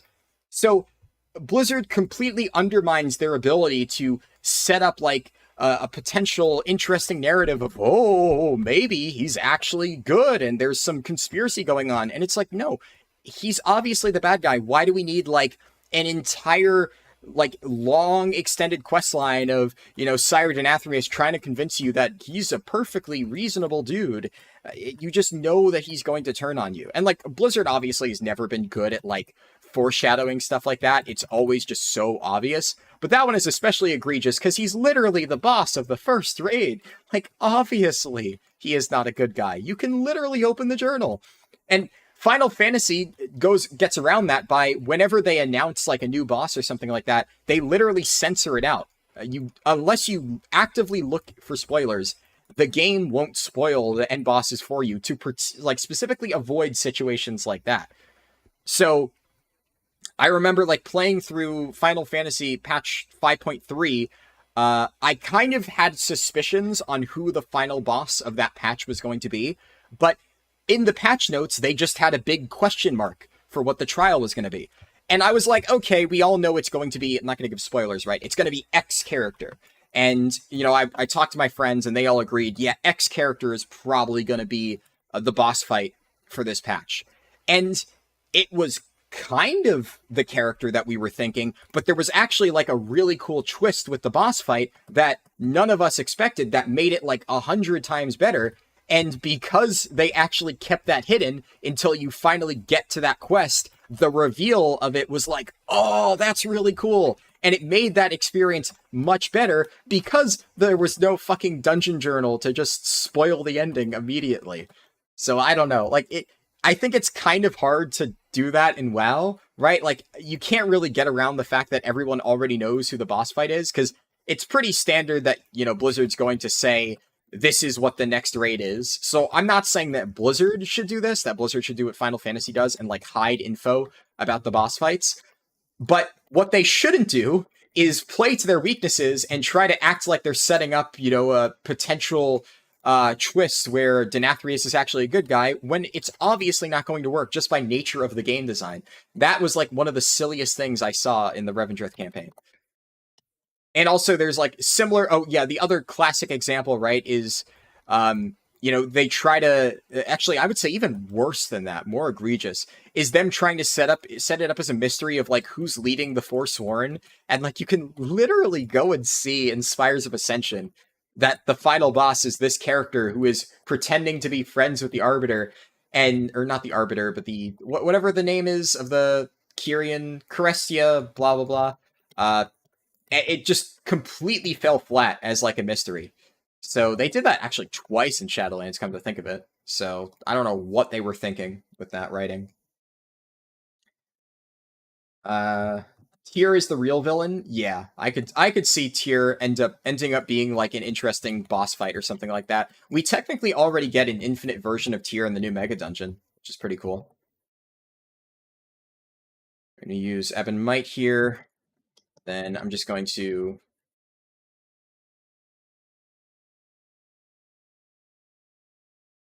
do this. Yeah.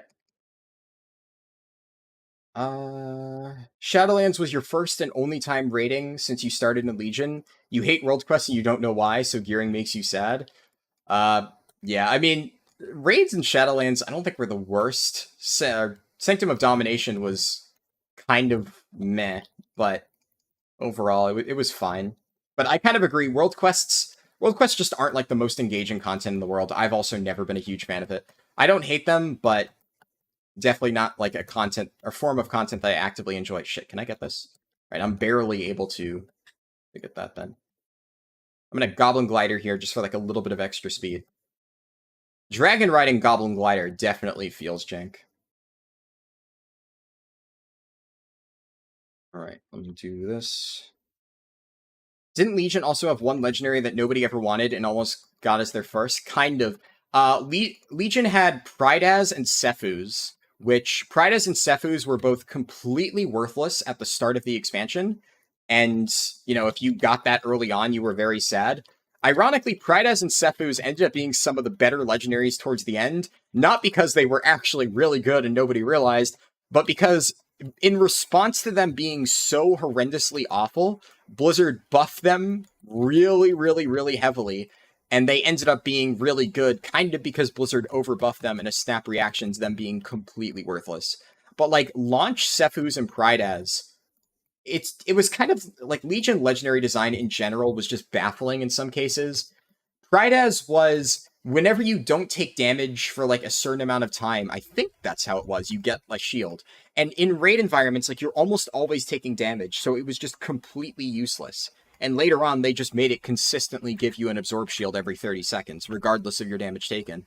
And Cephus was like, you needed to actually apply a loss of control effect to a target to get like a minimal bonus. And they changed it so that I think it also worked off interrupts and maybe one or two other things. And they buffed the bonus that it gave you. So for classes that wanted haste and could reliably proc it off like interrupting or something, Cephus suddenly became very good. But there were a lot of raid bosses where you literally could not get the proc effect, so it was just a completely dead legendary. But Pridaz was arguably even worse, just because there were some fights where it did nothing, because you just could not get the shield. The problem is Blizz wants to do Lord of the Rings style stories, but are only capable of Superman stories at best. Yeah, I think Superman and like comic book stories is definitely like a good way of describing their writing as of late. Like it's very flashy, but it's all style, no substance, and even then, sometimes the style is just kind of eh.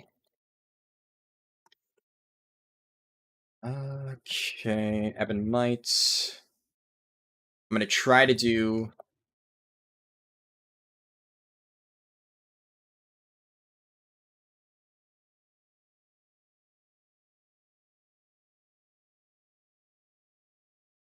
Yeah, honestly, this damage feels pretty solid. Oh, do I need to refresh my buffs? I just realized I haven't checked in a little while. I guess I'll just bump my flask up. The thing you liked about Shadowlands was seeing dead lore characters. That was fun.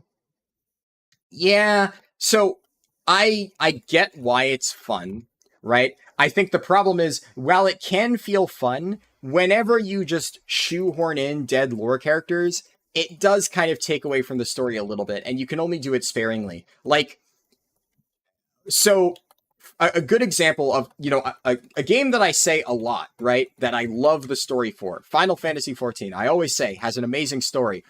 Actually, one criticism I have for it, if for anyone who played Endwalker is probably going to know exactly what I'm talking about. There is a particular zone in Endwalker that brings back a lot of fan favorite characters and with a twist, right? And it kind of was in some ways my favorite zone in the story because it brought back a lot of fan favorite characters, like for like a special story and stuff like that. But at the same time, it also did feel like a little bit forced, and I felt it kind of cheapened the narrative a little bit. Like, it was kind of cool getting to interact with characters that you really liked, and it's like, you know, oh, you thought this character was dead, but now you get to see them again, and you get, like, more fun interactions. So that part of it is nice. But even though I did kind of enjoy it, it did really kind of cheapen the experience a little bit. And that is like one small complaint I have about the Endwalker story. And mind you, this is a game that I've said many times I think is really good and tells a very good story. But even then, I think you're always kind of playing with fire whenever you decide to bring back characters from the dead. It's a little bit sketchy, and if you do it wrong, and not necessarily bring back characters from the dead, right? But just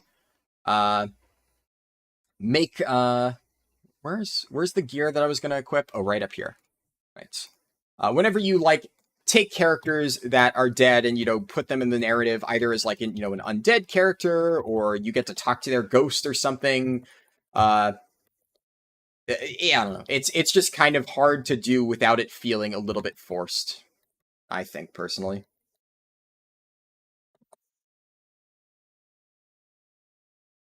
Living Flame.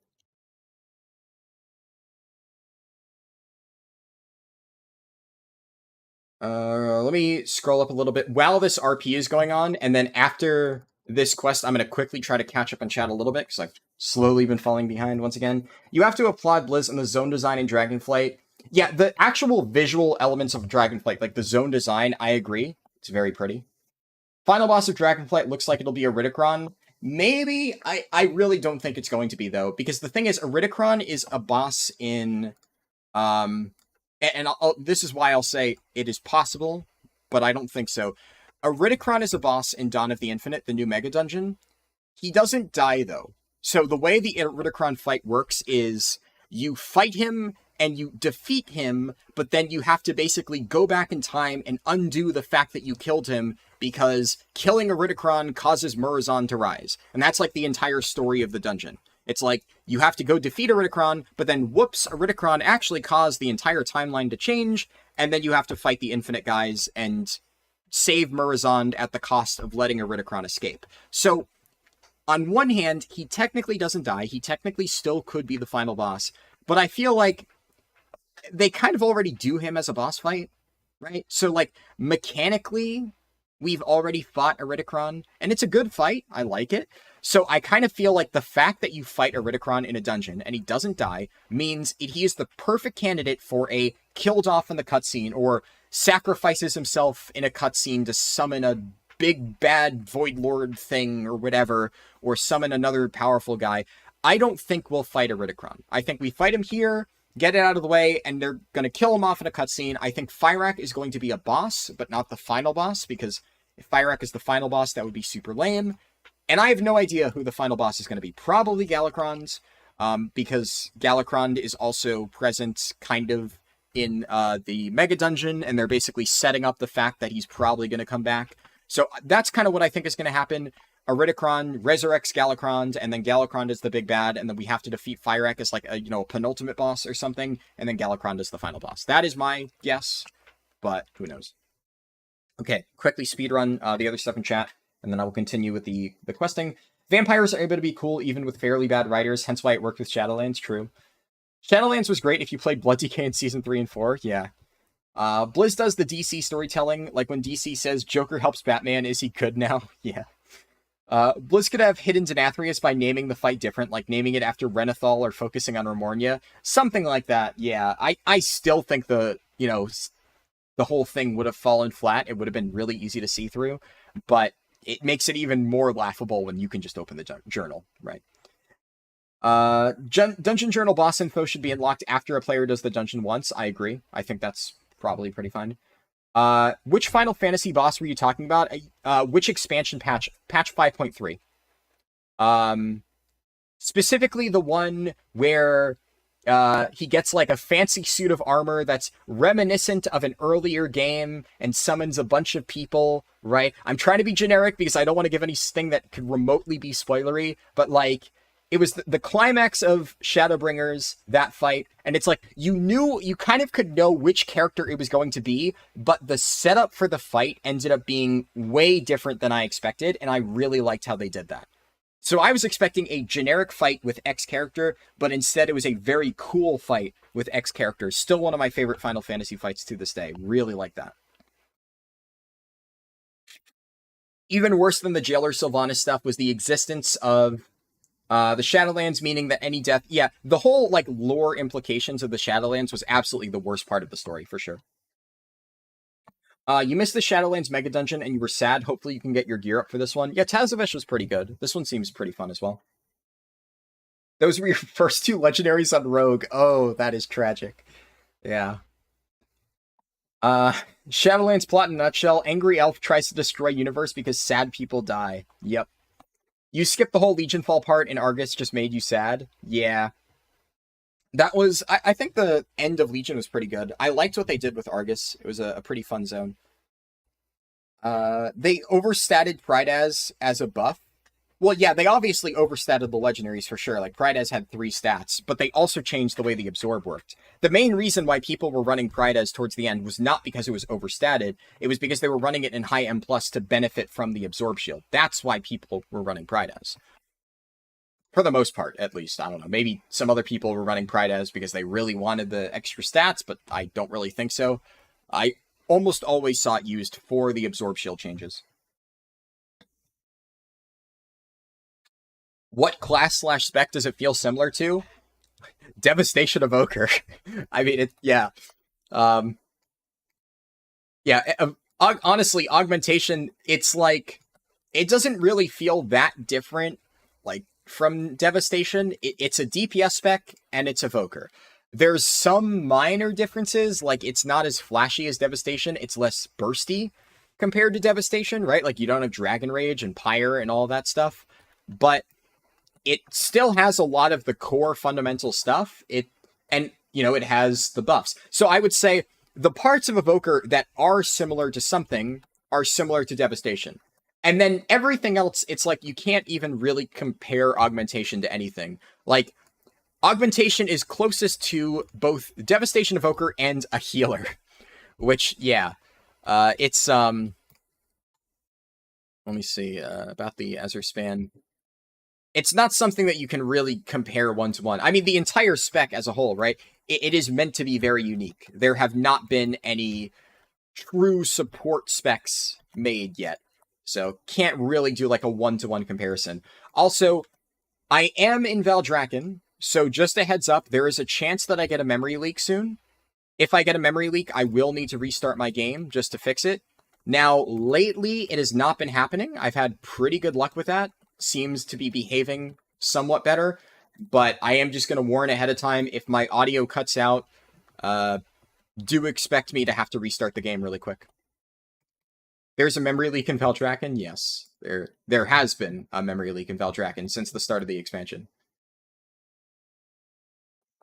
Not everybody has experienced it, from what I've been told, but it has been plaguing me ever since the start, and it is very, very, very frustrating.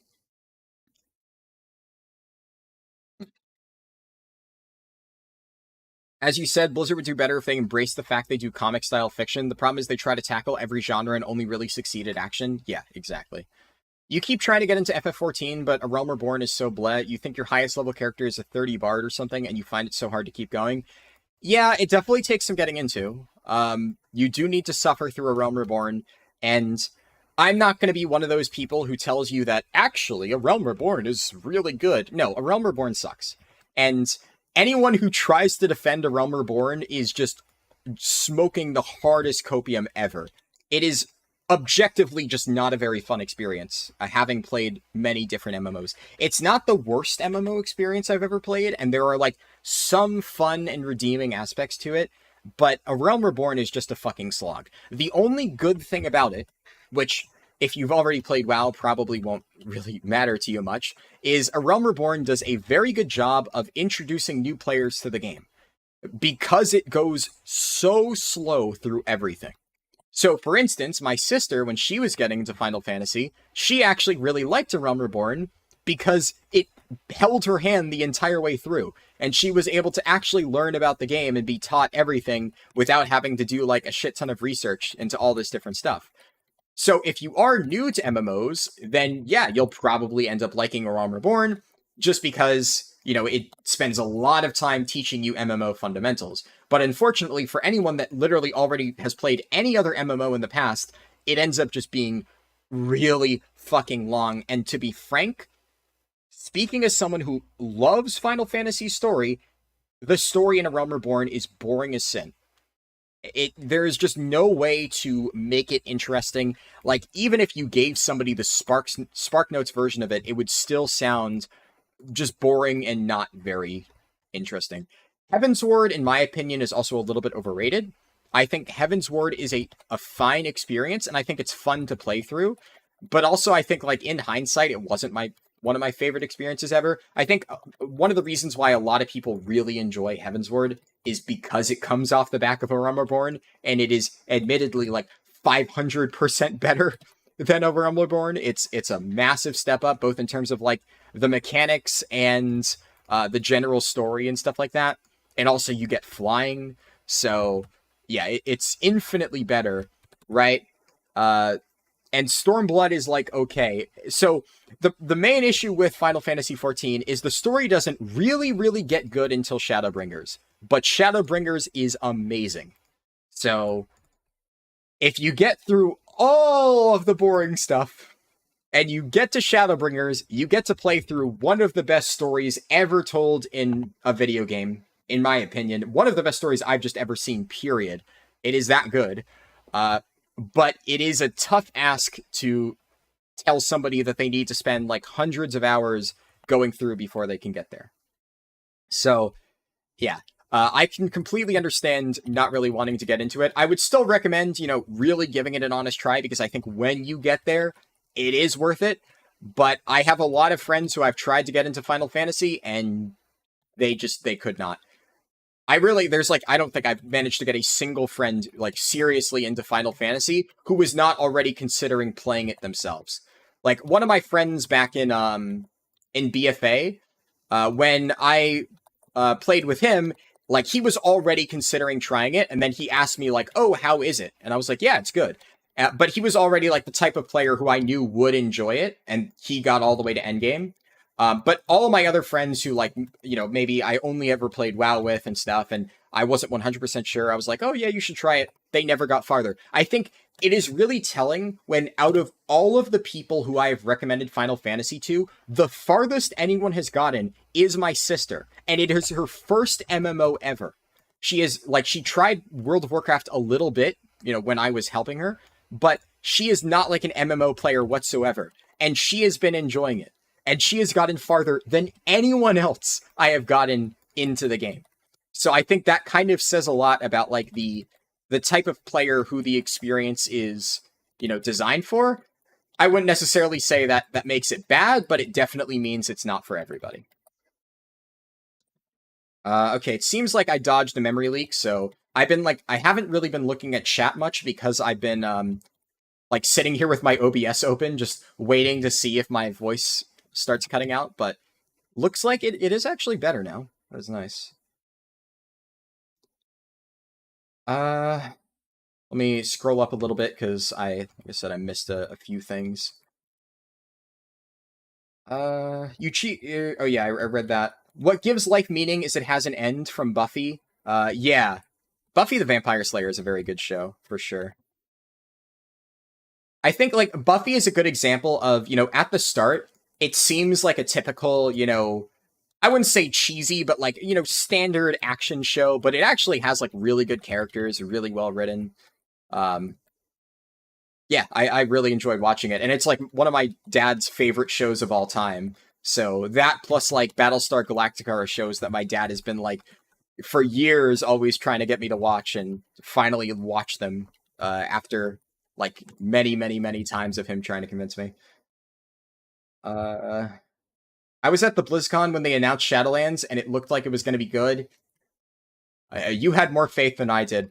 I was kind of, I was suspicious of Shadowlands from the start, but also I did not like BFA. So I kind of saw through the bullshit the moment they advertised, like, Covenants as, like, a major feature and offered zero information about it.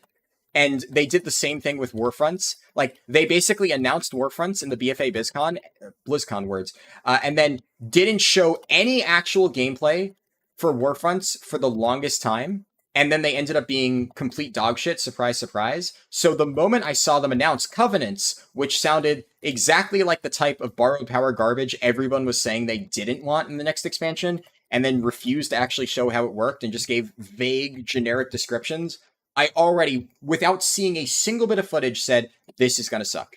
And it did. And of course, that could have just been me being wrong, right? Like, there were certain things with Dragonflight that I looked at and said, I am willing to bet that this is going to be bad. And it actually ended up being not too bad, right? But I was definitely suspicious of Shadowlands from day one. BFA, unfortunately, I was a little bit more excited for. Like, BFA coming off of Legion, I actually had faith that they could make a good game. So while there were things that maybe nowadays I would probably question, like Island Expeditions, they didn't really show a ton about, but I'm like, oh, this sounds cool. Surely they're going to actually put in the developer time required to make this a fun and interesting game mode. And then, well, we got Island Expeditions, right? So nowadays I probably would have looked at that and also been suspicious, but coming off of Legion, I was actually really excited for BFA. And I think that kind of whole experience of being excited for it and then being extremely disappointed with how the expansion turned out made me very suspicious of Shadowlands from the get-go. And also, then I played the beta. And the Shadowlands beta was really bad because it was Shadowlands, right? But I don't know, like, I think BFA, I also played the beta, right? But the entire time during the BFA beta, I was at least thinking, like, maybe there's something I'm missing. So I kept, once again, giving it the benefit of the doubt and saying, like, maybe there's more that I just haven't seen, and there wasn't, right? But I kept holding out hope. But when I played through Shadowlands and it was just objectively complete fucking garbage, I immediately knew, oh no, we're doing this again. You love Argus as well as Valsharan Azuna, but high-key, Stormheim and High Mountain were not it. I disagree. I actually really like Stormheim. I might be biased, right, because Stormheim was the first zone that I picked. So I think a lot of people really like their first zone, but, like, I didn't mind Azuna, but I think Azuna was definitely the weakest out of the three. I personally thought. It had, like, obviously the Runas questline, but the general zone design and the overall, like, progression through the zone felt just kind of like, not bad, definitely better than a lot of the other stuff we've seen, but I actually thought Stormheim was quite good. I enjoyed it. So, yeah. Love that boss. Music fucking slap too. Yes. Yes. I have that track on my playlist. Definitely an amazing boss. And yeah, I think that the way that they handled it, right, with not revealing it, added to the experience, where you see what they're doing with the boss, and the moment, like, the reveal happens, you're like, oh, that is so fucking cool. And I think Final Fantasy definitely has so many of those, like, later on, especially. Even, I would say there's enough stuff early on that kind of breaks up the monotony of A Realm Reborn, where you're like, oh, that is pretty fucking cool. Like, as much as I hate the whole build-up to Leviathan in A Realm Reborn, the end fight, the result of, you're fighting him on a boat out in the ocean, like, that is pretty fucking cool. The unfortunate thing is they set it up so much. You spend, like, literally hours just doing fetch quests to set up the thing to attack Leviathan, that by the time you get to the fight, you're almost just like, all right, let's get this fucking over with. Which is, I think, a problem that A Realm Reborn has just in general. But there are cool moments like that where you're like, okay, this is kind of a sick fight. But that particular fight from Shadowbringers, really fucking good. There's a few others like that. Obviously, the end boss of the base game of Shadowbringers was really, really nice. There's also, like, the second trial fight in the Shadowbringers leveling experience. I really like the transition mid-boss fight where, he just completely changes and the fight kind of dynamic changes as a result. That's, like, a really cool way to structure the phase changes. And then, of course, there's the classic, like, first boss of Endwalker, which, yeah. I think every single person, the first boss of Endwalker was almost designed to catch you off guard, and you would be like, wait, what the fuck is going on here, type of thing, which I like that.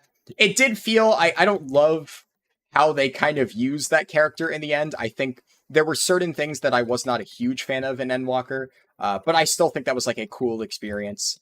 The only problem is, I think they tried to pull a similar thing with the second trial fight, but it's like the moment you know who the first trial fight in Endwalker is, you immediately know who the second trial fight is, and unfortunately they didn't really do anything special. It literally is exactly who you think it's going to be. And it's still cool, it was still a fun fight, but the moment I fought that first guy, I'm like, oh, X character is going to be the second boss fight, isn't it? And it was. And I was like, yeah, okay, fine. But generally speaking, all of this to say, Final Fantasy boss fights are still way more interesting story-wise than anything WoW has done in recent years.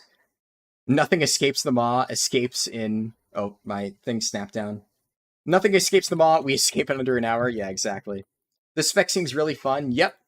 I'm enjoying it so far. You've been farming these stupid dust howlers for 2 hours and you hate life right now? That is unfortunate. I am sorry. What do I still need? Magma Sworn Spear. Do I just need to, I think I need to loot a dragon's dead body to find this? Right? Maybe up here? I've never had trouble getting this quest done. Oh no, I just need to kill mobs. That's why, it's only off certain questing mobs. Alright. So, deep breath. Realm Reborn was just too long, felt like it would never end. Yeah, exactly. I remember my sister finally got to the end boss of Realm Reborn. Man, this fucking quest item just won't drop. My sister finally got to the last boss of, like, 2.0, the base game, and she messaged me and she was like, oh, I just beat a Realm Reborn. I thought you said it takes really long. That wasn't too bad.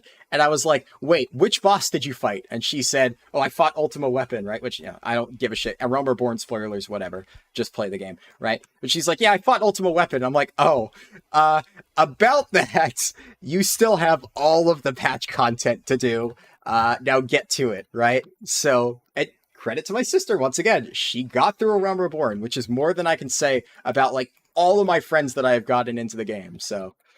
but it definitely, there's so many times where you feel like you've reached the end, and it's just like, nope, psych, there's more.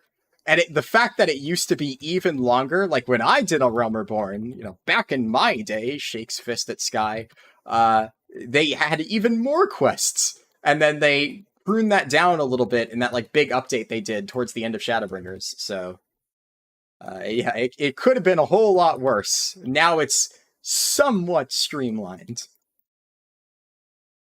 Okay, let me skip this real quick.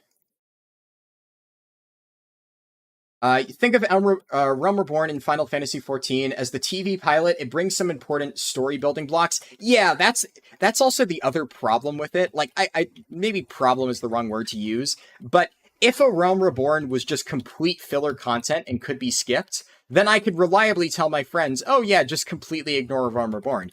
And I kind of do. A lot of times what I'll tell them is I'll be like, skip the cutscenes, ignore everything in Realm Reborn, and, like, at least kind of try to pay attention, and then when you get to Heavensward, I will give you a TLDR. And I have basically never had to actually give that TLDR, because most of them just give up anyway. And a lot of them do actually play through it and watch all of the cutscenes. But I usually say that at least as a way to try and entice my friends to skip through it, and they usually just give up anyway. But that is kind of the problem, right? You need to know about all the characters in the world and stuff like that, so you can't really skip it, which in one way gives it some redeeming qualities, but it also means that if you do blast through it, you're not going to enjoy Heavensward and Shadowbringers nearly as much. So, yeah. The bright side is you only have to do Realm Reborn once ever. Yes. Unless you're me, and you are seriously debating speedrunning the Final Fantasy MSQ, which is something that I've been thinking about doing for a while, just because I think it would be a fun challenge, but also, it's gonna take like 12 hours just to get like a good run, and I think I'm gonna save that for when I have literally nothing else going on. I do think it could be interesting to see just how fast you could get it done in. You totally ignored the story of ARR while playing it, and that might have somewhat had to do with your lack of enjoyment. You didn't know how to avoid 90% of the quests, so you just did every one. Yeah, that's another thing.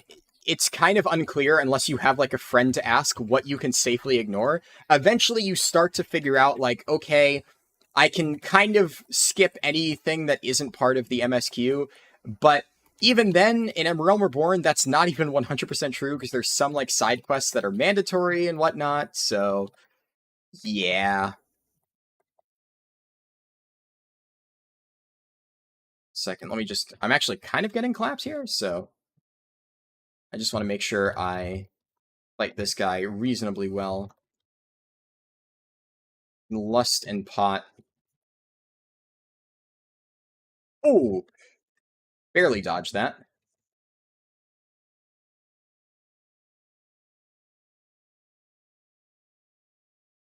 Alright. You tried Final Fantasy multiple times, could not ever enjoy it? Yeah. I get that. Dragonflight is surely a step in the right direction, except the story is, of course, because Steve Dash Newser still has no idea what he's doing. Yeah. I wouldn't mind Steve as much if he wasn't so, like, annoyingly egotistical about the fact that he thinks he's a good writer. You know, it's fine to not be a good writer, okay? Not every story has to have an amazing, like, or not every game has to have an amazing story. But when you go on to, like, Twitter and talk about how you think that you're, like, the greatest writer, and, oh my god, I can't wait, like, just wait until you see what the big picture is for the jailer, it's like, dude, shut the fuck up. Just accept the fact that you're bad at your job, right? Don't try to defend yourself on Twitter when you just wrote fucking dog shit. The jailer is dog shit. Don't try to defend writing the jailer on Twitter. You're not gonna win. Like, that is the thing about him that just irks me the most. The fact that he actually tries to, like, defend his decisions. Just fucking take the L, write better next time. It just never, ever ends up going well when you just try to, like, defend abject garbage like that. Lately, you have mentioned a lot that you only enter WoW to do raids or speedruns. Based on that, what would it be that would attract you to actively play again? Let me explain. What would you like them to add that can motivate you to do more activities? I mean, to a certain degree, nothing, right? Because I also don't necessarily think it's bad that I only play WoW for raids.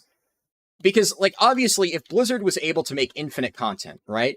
And they were able to somehow design, you know, an endless stream of replayable content that I would really enjoy and that would keep me playing WoW forever. I mean, in that case, literally, like, everybody would be playing WoW, you know? And it wouldn't be, like, at this point in time, a somewhat niche game. But they can't do that, right? So realistically speaking, I don't really think there's anything Blizzard could do to make me want to play the game 100% of the time, because that would assume that they are constantly developing content only for players like me, which they should not be doing. Because there's going to be a lot of content that they're going to make that caters to casual players that I will not enjoy, and that's fine, because casual players need good content too. And this game should be for everyone, not just for me. I don't need to be playing WoW 100% of the time, right? Like, there are other games. I actually dislike when I feel... What the fuck is this quest? Reporting... Meet Emberthal and Telash. Oh, why is the turn in here? I think that's just weird issue.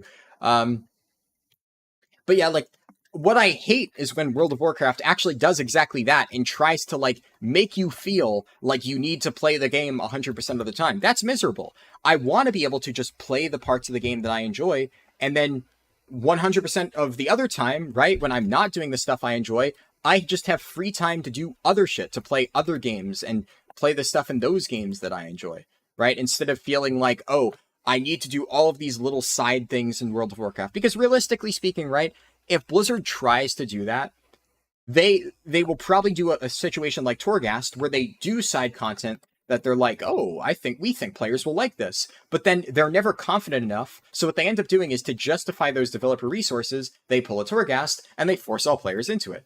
And then it just ends up creating a situation where suddenly now I don't like this form of content, but I feel forced to do it anyway because it's a requirement for rating, which I do enjoy. So... yeah, honestly, I would say in terms of what would I want them to add, absolutely nothing. I want them to keep doing exactly what they've been doing, make good raids, make good dungeons, maybe, like, not change the Mythic Plus affixes so some of them aren't quite as bad. I don't hate this season as much as I did, like, previous seasons, but there are some stuff that is not the best. But yeah, as long as they just keep making good raids, like, that's all I really give a shit about. Like, I hate when they try to do too much and force it down our throats. But, like, if they're gonna make extra optional content, like little Stuff like, challenge modes was fun, obviously. I've mentioned that before, that I like that. Little things like the Mage Tower, which are like fun little side challenges that are completely cosmetic things. If they did like a Torghast mode that wasn't required for power and that purely existed just to be fun and reward cosmetic things, the game just broke? Okay, that quest bugged out. Is it going to do it again? Maybe I, like, entered it the wrong way? Okay, I don't know why it bugged out the first time. That was very odd. Yeah. Like, honestly, Torghast is one of those things where if it had not been locked behind player power, that is the type of content that I could have enjoyed. Like a little roguelike mode. Like, I really enjoy Palace of the Dead in Final Fantasy, and Palace of the Dead is kind of like that. A less, a more basic version where you just have like little power-ups and stuff like that and your class abilities, but that is the type of thing that I do kind of enjoy as side content. But Palace of the Dead is a completely optional mode in Final Fantasy that I only play sometimes when I feel like it, right?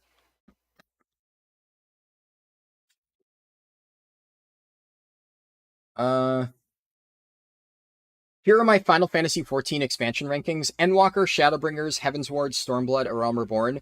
I would agree with that. I would just swap Shadowbringers and Endwalker. They're close for sure, but I personally I think Shadowbringers was better. Endwalker was nice, but I think some of the ending like left like a little bit of a sour taste in my mouth. I think it felt a little bit too contrived. Um, but overall, it was good. Shadowbringers, though, was just, in my opinion, flawless through and through. Just brilliant, brilliant writing. Uh, where is the... What quest am I on? Did I miss a quest? Oh. Yeah, somehow I turned in the quest and didn't get the other one. Okay. That's why I wasn't able to pick up the next one. And then I think if I do for Jealous, I can get the one to empower the defenders, and then I can move on to the next little side quest hub.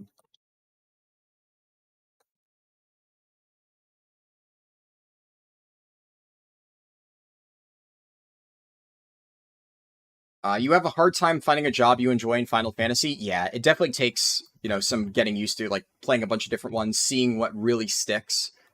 I bounced around between a bunch of different ones before I really found one that I had fun with. Though, ironically, the job that I started with, which was Warrior, ended up being the one that I play the most now. I started Warrior, I bounced around with a bunch of different jobs while leveling up, and nowadays, whenever I play Final Fantasy, like, I pretty much only play Warrior just because I think it's really, really, really fun. It's my favorite tank.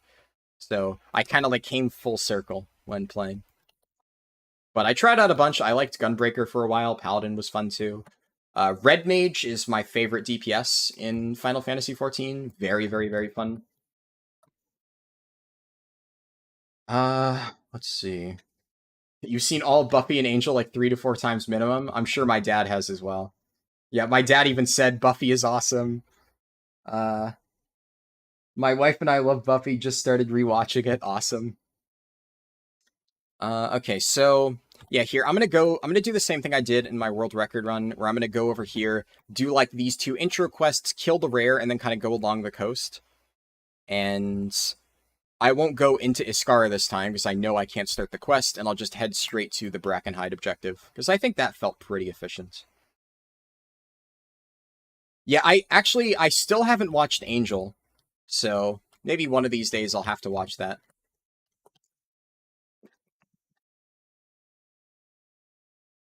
Uh, the puppet episode of Angel is one of my favorites for sure. I think I remember my dad telling me about that one. He's told me about the general synopsis of a few different episodes to try and convince me to watch it. One of these days I'll get around to it. Buffy also took a surprising turn near the end. The villains became more alarmingly realistic for a show about monsters. Yeah, definitely.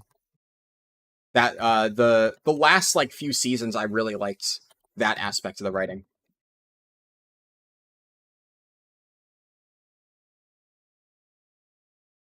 Let's see.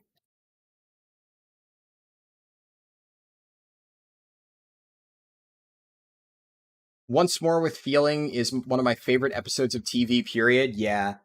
That, I think that's the musical episode, right? Or is that a different one? I don't remember.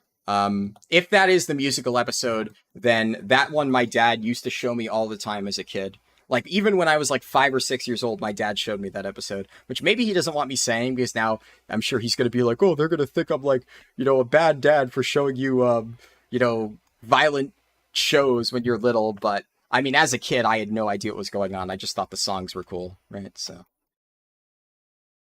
uh, I missed a lot. Whole shit. Since I didn't watch Angel, I'll kind of skip over the discussion about that. I'll take your guys' word for it that it's a good show, though. Azuna felt kind of disconnected. Yeah, that was the main reason I wasn't a huge fan of it. I played at Realm Reborn before they shortened the quest line. I started Final Fantasy back in like mid Stormblood, so before any of the story changes happened. So I had to slog through the entire thing. Right. My sister played it recently though, so she already played when it got shortened.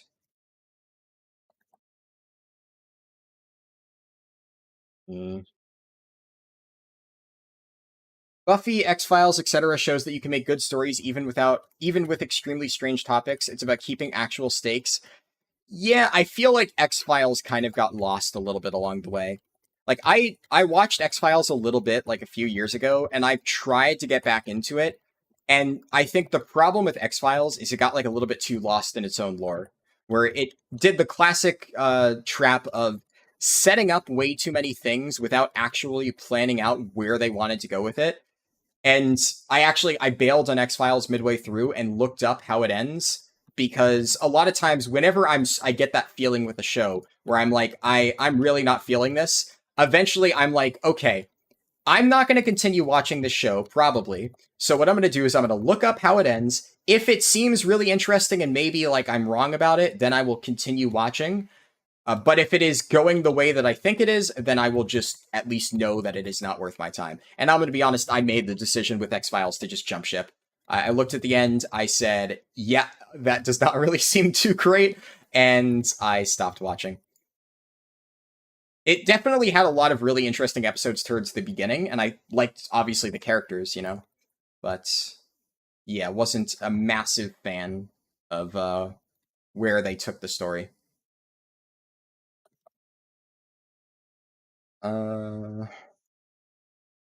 They need to make it more clear. Basic rule is only do MSQ, just 1 to 2 exceptions in a Realm Reborn. Yeah. The problem is it's hard to really identify those exceptions at a glance, so they should probably make it so those automatically turn into campaign quests or MSQ quests if they're required. I agree. Yeah, Denuser thinks he's the Kojima of WoW. Yep. He's the kind of guy to write Squirrel Girl and claim he's reinvented fiction. That's an interesting way to put it, but yeah. I'm going to finish this bonus objective real quick. You very much enjoy skipping all the story stuff on your alts? Yeah. Torghast 2.0 when. A lot of hubris and ego from Blizzard, hence BFA and Shadowlands. Yep.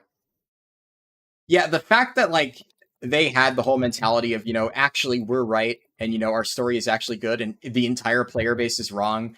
It's like, at a certain point, you need to listen to all of the feedback you're receiving and say, maybe I am not correct on this particular issue. They kind of did that eventually. It's just unfortunate it took them so long to actually reach that point. Jailer is Thanos after Marvel revived Thanos for the 12th time. Yeah. Guess who almost fell down the stairs? Yikes. Bent down to pick something up, stood on your hair, went to step forward, and face planted. That does not sound fun. Good Mythic Plus affixes are the ones that are just like routing option type stuff. Yeah, for sure. A lot of the old seasonal affixes I feel could maybe be like reworked into a fun little regular affix. We'll see. Torghast should have been the gauntlet with an endless mode that rewarded titles based on how far you got. Yeah, if they had started it like that from day one instead of locking power behind it, maybe it would have actually been good, but unlucky. Also, I am going to try to really quickly just blast through chat. To make Torghast worse, you're oceanic and you have friends in America, and when they incorporated the auto loot feature, Torghast just lags when you play with them. Yeah, that sounds awful. You had the stupid quest item you were looking for in your bank. Oh, that is depression right there. One thing you do miss in WoW is the old 1 to 20 leveling as you like going through all the different expansions. Yeah, it definitely got a bit too lengthy and unwieldy to kind of progress through the whole thing, but it was kind of a nice introduction to, you know, every single part of the game. It's just some of it ended up being really cheesed, like you could just zip through WoD in 2 hours, which at the time was really good to clear an entire expansion. Maybe even faster in some cases. Whereas others took a really long time, like think Wrath and TBC. Resto Shami, Brewmaster Monk, Necrolord, Blood DK. Yeah, Brewmaster Monk and Torghast with Corrosive Dosage. That was...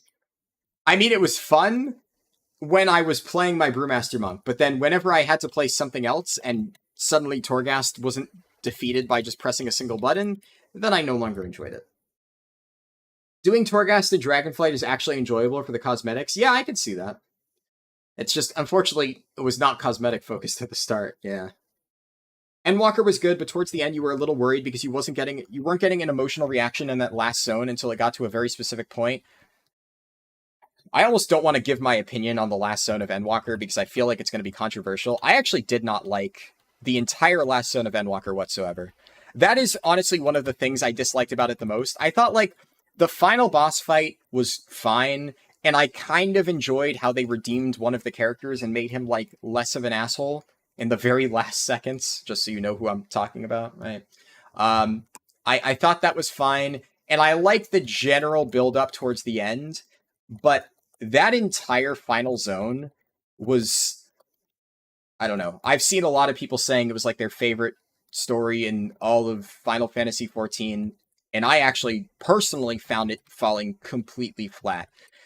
And one of the problems is I've read some decent counterpoints as to why people think it actually is good.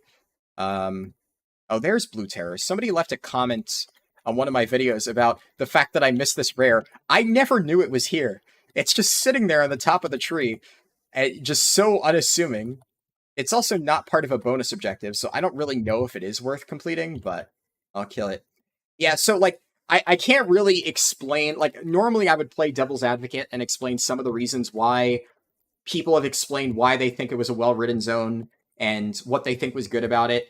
And I can kind of understand some of what it's coming from. Like, I guess... Yeah, the problem is there's no way that I can talk about my opinions on that zone without spoiling something. And I really don't like spoiling Final Fantasy XIV because it's a really good story, even regardless of my opinions on this particular questline. Like, the most generic thing I can say about it is I have read people saying that it wasn't supposed to be taken at face value, because one of the main problems with it is I think I kind of saw them, like, setting up, like, oh, this is going to be sad, and then they pulled, like, a gotcha moment, and it was, like, the most predictable gotcha moment ever. I completely whiffed that fire breath. A lot of people I've seen say, well, it wasn't actually supposed to be a gotcha moment. Like, you were never supposed to think X character died. It was just about the fact that they were willing to potentially sacrifice themselves to help you in your journey. And that was supposed to be a powerful message. And I'm sorry, but I just don't buy that. I don't buy that, like, setting up a long, drawn-out, like, emotional cutscene where you're supposed to think a character dies, and you know that they're not going to, and really it's like, oh, but no, it's the thought that counts, right? And it's like, at least I think when you think about the story like that, it makes it less corny and less cheesy a little bit, right?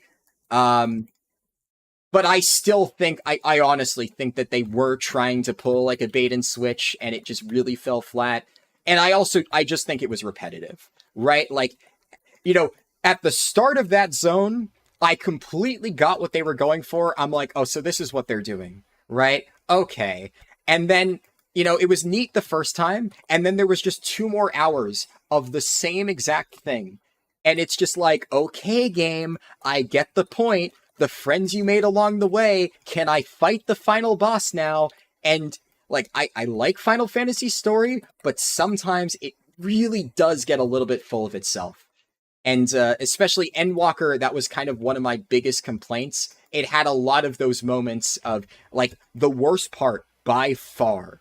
The only time in Endwalker I skipped multiple cutscenes back to back was the section right before the final zone where they bring in like a parade of who the fuck are these characters from bumfuck middle of nowhere side quests that you did in A Realm Reborn, and you're supposed to be like, oh yeah, that guy, the bread vendor who stopped bandits that were attacking him. What a memorable character. I'm so glad he showed up to cheer me on as I try to get to the end of my journey. Oh, look, it's, Joe Schmo from, like, Heaven's Ward side quest number 38. Wow, he's here too.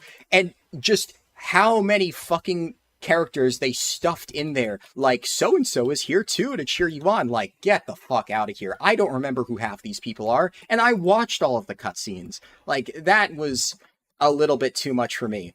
So I kind of I have refrained from sharing like my true opinion on that part of Endwalker a little bit, because in the wake of the expansion, I saw so many people saying, this is so much better than Shadowbringers. Wow, Square Enix has done it again. And no. Shadowbringers was a good story. Endwalker felt like it played way too much to the pandering, oh, look at this fun nostalgia thing. It was still a good story, like 90% of the way through, but they went a little bit too hard in that for my tastes. I started getting sick of it towards the end. Still a good story, but heavily overrated in my opinion. Especially when Shadowbringers is what it is. Like, the fact that some people can look back at Shadowbringers and not think it is easily the best expansion, like, it is quite frankly head and shoulders above Endwalker in terms of just the writing and the general story and the characters. It is so much better. Anyways, finally got that off my chest after how many years has it been since I played Endwalker, and I've never fully ranted about that, but it has been irking me ever since. Deep dungeons are fun, yes. Okay, I probably do need to just speedrun these comments. I'm an entire full second of scrolling down behind on chat. Yeah, and I'm not even really about to finish leveling, so definitely I'll complete these quests, and then I will at least take a minute or two to just catch up. Every time I say I'm going to catch up in chat, and then I just spiral off into a random other rant, and I know it's is what it is.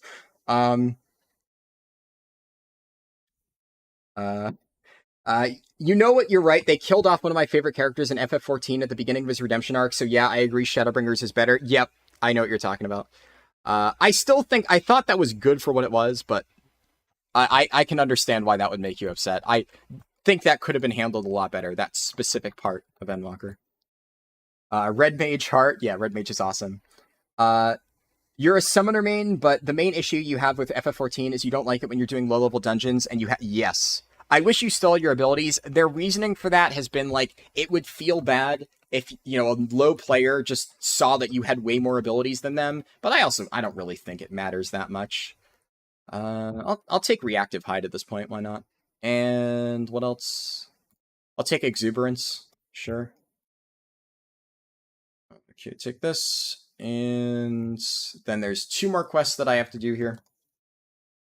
Is Augmentation live now? No, I am doing this run on the PTR. So it'll be live in just a few days. You don't know how we got to Buffy and Angel, but you're a diehard Stargate fan? Stargate? I think my dad showed me the Stargate. Well, my dad definitely showed me the Stargate movie. I don't know if he ever showed me the TV show. I think I remember him saying he had mixed opinions in the TV show, so I've never really watched it. But I remember the movie was good. Uh, it gets too crazy after season 9. Before that, Masterpiece. Yeah, that's kind of how I felt after like reading about it. Just too out there for X-Files specifically. X-Files worked better as a Monster of the Week show than the Myth arc. Yes, there were a lot of really, really good Monster of the Week shows or week episodes specifically. You loved watching Suits. Not amazing writing, but still good. I've heard good things about that. Yeah, took a literal lawsuit for Blizzard to change their ways. Yep. Uh, Watched Suits until some point, then it got super boring. Forgot where that was a couple seasons in or so. I think they just need to stop all of this BS. We're putting actual progression boards behind just this optional feature and just accept that people will do content purely for the cosmetic stuff. Yeah. It's all like, the player metrics and whatever, and they feel like, if they get people to spend 1 hour doing all of this random content that it'll help them in the long game. I think they've hopefully maybe realized by now that if they make players just not enjoy their time within the game, they will just unsubscribe instead of going through all of their bullshit player metric shit. So I think that's kind of why they've stopped doing that in Dragonflight. But I don't know. I don't really think they've truly learned their lesson, which is why I'm still wary of, what might happen in future expansions. Time walking with the XP buff right now is ridiculous. Damn near 1 level per run. Nutty.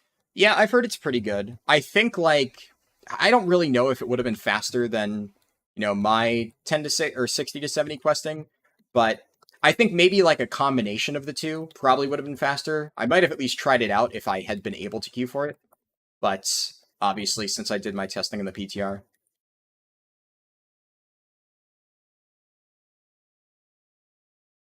Torghast is a big cosmetic thing as the feature in 9.0.5, which was then given small little updates every patch or 0.5 patch, would have been a great holdover between seasons. Yeah, for sure. As a new player for WoW, would I recommend I take some time to know the story or jump right into Dragonflight? Ignore the WoW story. The WoW story doesn't matter. Honestly, if you're playing WoW for a good story game, you've picked the wrong game. So, enjoy it for what it is if you want, watch the cutscenes and stuff, but you definitely should not go ahead and play all the stuff. Just jump right into Dragonflight, do whatever you need to do to reach level 60. Obviously, I have a leveling guide for that, right? And then play through Dragonflight, and you don't really need to know anything going in because the lore has no consistency anyways, so it doesn't really matter. Alright, let's do Ebon Might. And, ooh, that mob kind of freaked out for a little bit there.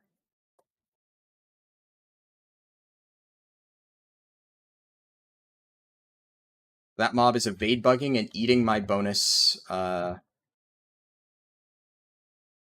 shots.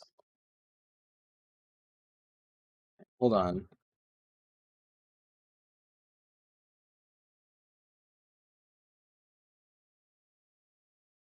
There we go. Okay, I'm out of combat. Nice. Endwalker worse than Stormblood? I don't know if I'd go that far. Endwalker was good. I obviously outlined a lot of my major issues with it, but Stormblood was not as bad as I think a lot of people make it out to be, and I think Stormblood particularly redeemed itself in the patch content. A lot of the stories they told after the fact are phenomenal, but Stormblood had serious pacing issues. Aside from all the memes of oh, I hated this character, or that character was a boring villain, etc., some of which I kind of agree with, but not to the extent that some people would meme about it, Stormblood was just a terribly paced story. And that is just the reason why it is almost as bad as A Realm Reborn in some cases. There is a lot of good in the Stormblood story. It has a lot to say. It just does a dog shit job saying it. It is way too long-winded and just zigzagging and doesn't really tell its story in a coherent way.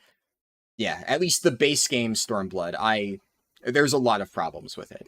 It definitely deserves some of the flack that it gets and some of the criticism for being a weaker expansion in terms of the story specifically. But yeah, I don't know. It's still not, that good.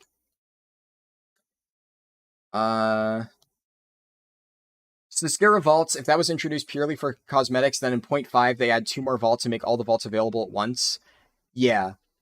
I mean, Zscaria Vaults definitely seems like a bit of a weird investment of developer time, considering they haven't really done anything with it since. But I like what they're doing with time rifts, right? Maybe like at the end of the stream after I finish the run, I'll probably at least show how time rifts work, because I don't really think I'm going to make a dedicated video to time rifts. Like, I thought about it, but it's like, it's a pretty basic feature, which is kind of good. You know, it's not anything that you really need a guide for or an explanation on. You just kind of walk in, kill some mobs. It's like kind of fun, et cetera, et cetera. So, you know, I don't know. There's nothing too special to it, right?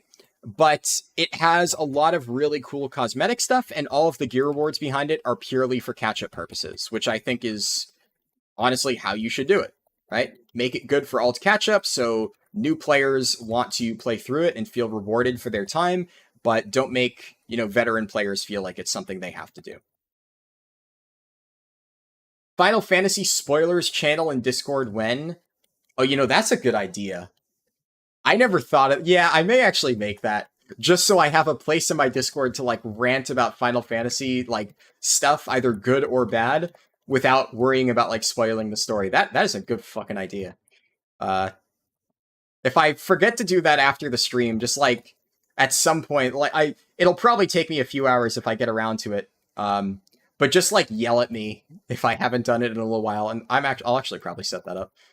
That sounds kind of cool. Let's see. Head into Dragonflight, catch up with the story on Alt or Classic. Yeah.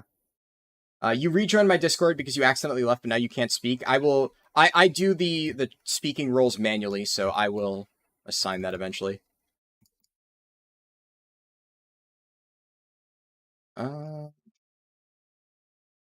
You clapped when you saw it? Yeah. You liked it because you did and read all of the side quests. I guess that's fair, right? Like, if you literally did all of those side quests, but I did not recognize half of them. That was my main problem. How's the run been going? Good. I've been taking it kind of slow, spending more time trying to just, like, respond to chat today. Also, it's like, it's not a really serious speed run. I'm not really doing this to try and see how fast of a time I can get, because I've literally already done this exact route, you know, before. The main reason why I'm doing this is just to test out augmentation, and so far augmentation feels fine, right? I was curious how it would feel from, like, a solo player perspective, you know, whether it would end up being annoying to play or something like that. But honestly, I think it feels like discount devastation, which, like, at least for solo play, right? Like, obviously in group content, you have a lot of other tools that are really nice to have, right? But when all you're doing is fighting mobs on your own, it definitely is weaker than Devastation, but that should come as a no-brainer, considering one is labeled as a support class and the other is a you know, actual through and through DPS class.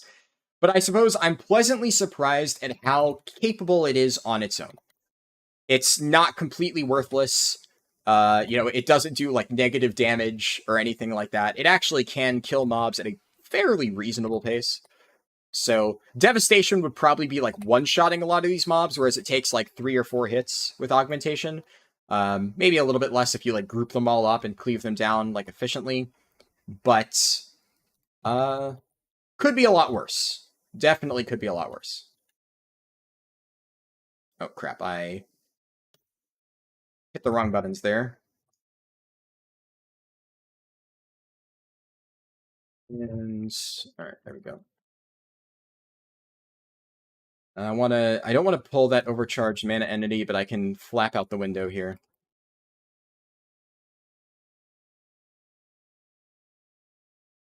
Man, it feels like I've been barely like sub 69 for a while now. Oh crap, I need to sit here and listen to the RP. Making me want to level my Evoker. Should I wait for Aug to go live or level his current spec? Leveling is definitely going to be faster as Devastation. So if all you're concerned with is leveling speed, level it right now and then play Augmentation at max level. Because I would not actually recommend leveling as an Augmentation Evoker. I'm doing this purely to see how it compares to Devastation. And like I said, it's not bad, right? Like, you absolutely can level it as this, and it's, like, fairly chill. But if you want a faster leveling experience, definitely go with Devastation. Devastation will murder things as long as you have like heirlooms and stuff. So, but no matter what your gear, Devastation will be easier to solo level as.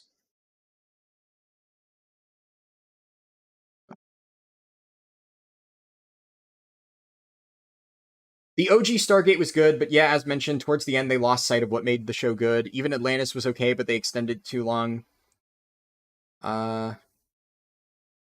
Just rewatched Stargate, the movie last week, but couldn't get into the TV show. And Kyle Evans, the problem with people comparing their 60 to 70 leveling 1-to-1 with mine, right, is a lot of people, what they'll do is they will level up a character with maxed out rested experience, because, you know, a lot of times that just happens, right? If it's a character that you haven't touched in a while and you have full rested XP on your character, and you do dungeon spam, I will get so many comments like, oh my god, I got like an entire level in one dungeon. Yeah, but like you have full rested XP. I don't know if that's the case with you, but probably, because that is the case with most people who tell me that like dungeon leveling is insanely fast. It's like they have full rested XP throughout their first 4 levels or something like that, and then they end up thinking that it's like super fast, but they forget that when I'm doing my leveling, I do it on a fresh character, so I have 0 rested experience, which of course is going to make the process slower. So it's kind of difficult as a result to compare 60 to 70 leveling 1-to-1 because of that. It's why a lot of times, you know, when I do my tests for 60 to 70, or like back in Shadowlands when I did 50 to 60, I would have to do an entire 10 to 50 run first, then basically use that character as a baseline to test multiple different things. And that's probably what I'll do over the next, over the next few weeks or so. I'll use, like, I'll level up a few characters that I have, like, in the mid levels. Like, I have a monk and a druid in, like, the level 40s or something like that. So in my own free time, I'll just get, like, the last 20 levels, get them to 60, and then on live servers, I'll test out, like, multiple different 60 to 70 leveling methods, you know, with the dungeon changes and stuff like that.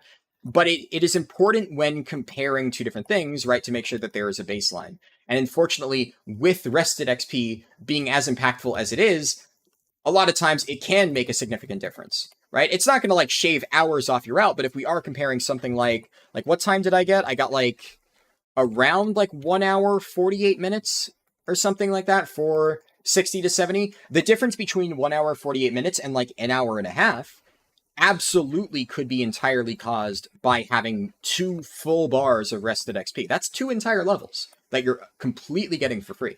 So that shakes things up a lot. You heard the blue Dragonflight story is good? Yeah, I heard that it's fine. I haven't really played around with it, but I've heard it's nice.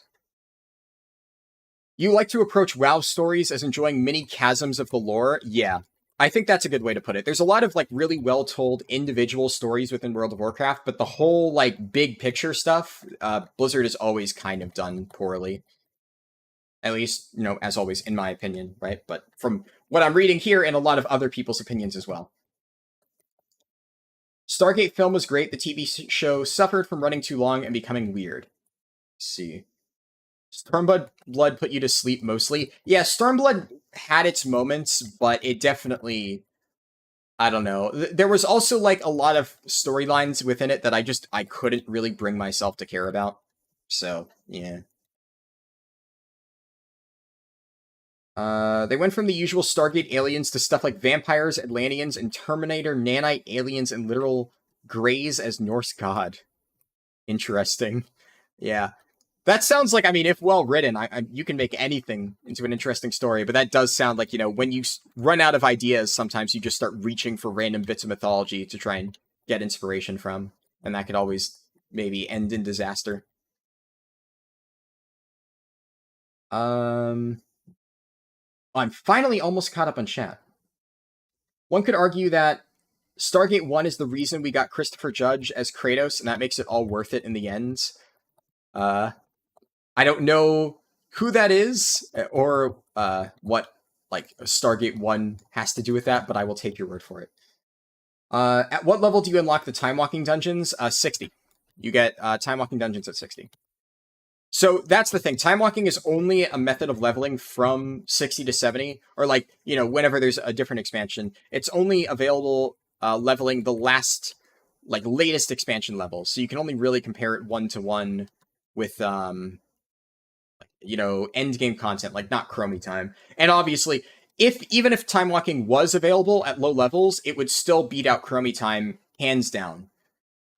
Or it would still be beaten out by chromie time hands down, because Dragonflight leveling is of course slower than chromie time expansions and stuff like that. The latest expansions usually are. But relatively speaking, time walking is maybe like around as fast as Dragonflight questing. Now, I do think that, right, pure questing, for sure, you could absolutely get faster than the 60 to 70 section of my route. So what I will probably try to do is actually beat at least my 60 to 70 time next week, because I think that is actually realistically achievable. Oh my goodness. Yeah, I forgot how hard this mob hits. It like roots you and then just does ridiculous damage. And actually, the cheat death, I think, saved me there. Yeah, I diverted fate. So I actually did get at least one use of the cheat death while leveling, which is kind of nice. But yeah, so what was I saying, right? I think that basically a mix of the questing route that I used in my full world record and like periodic regular Dragonflight dungeons, that is more worth it. And that is another thing you need to consider, right? A lot of people think that time walking dungeons are faster because they give more raw experience than Dragonflight, but they forget that Dragonflight dungeons have the quests attached to them, so your first clear of every Dragonflight dungeon is more experience than one individual time walking dungeon. But when spammed, yes, time walking is faster. But the main issue with the quests for Dragonflight dungeons before was that you had to go through so many different quest lines to get it. Now, you pick them up automatically the moment that you enter that dungeon. So you can just queue for Dragonflight dungeons, the regular ones, not time walking, periodically throughout the questing process, and whenever you get one that you haven't done before, that is better than a time walking dungeon. Now, the argument that you'll hear for time walking is that, like, well, you get like level 70s carrying you, and generally speaking, the scaling is easier, and that is true, but I really don't think that it ends up being a significant difference, right? Like, Azure Vaults on normal is still going to take about as long as a time walking dungeon, right? Especially if you're doing the skips properly. If you have a tank that has no idea what they're doing, sure, it might take a little bit. But if you're, doing things properly and like going to the end and stuff like that, and actually going through the dungeon at a reasonable pace, Dragonflight dungeons are only marginally slower than time walking ones. Not to the point where it makes any significant difference. And the quest XP does really, really, really help.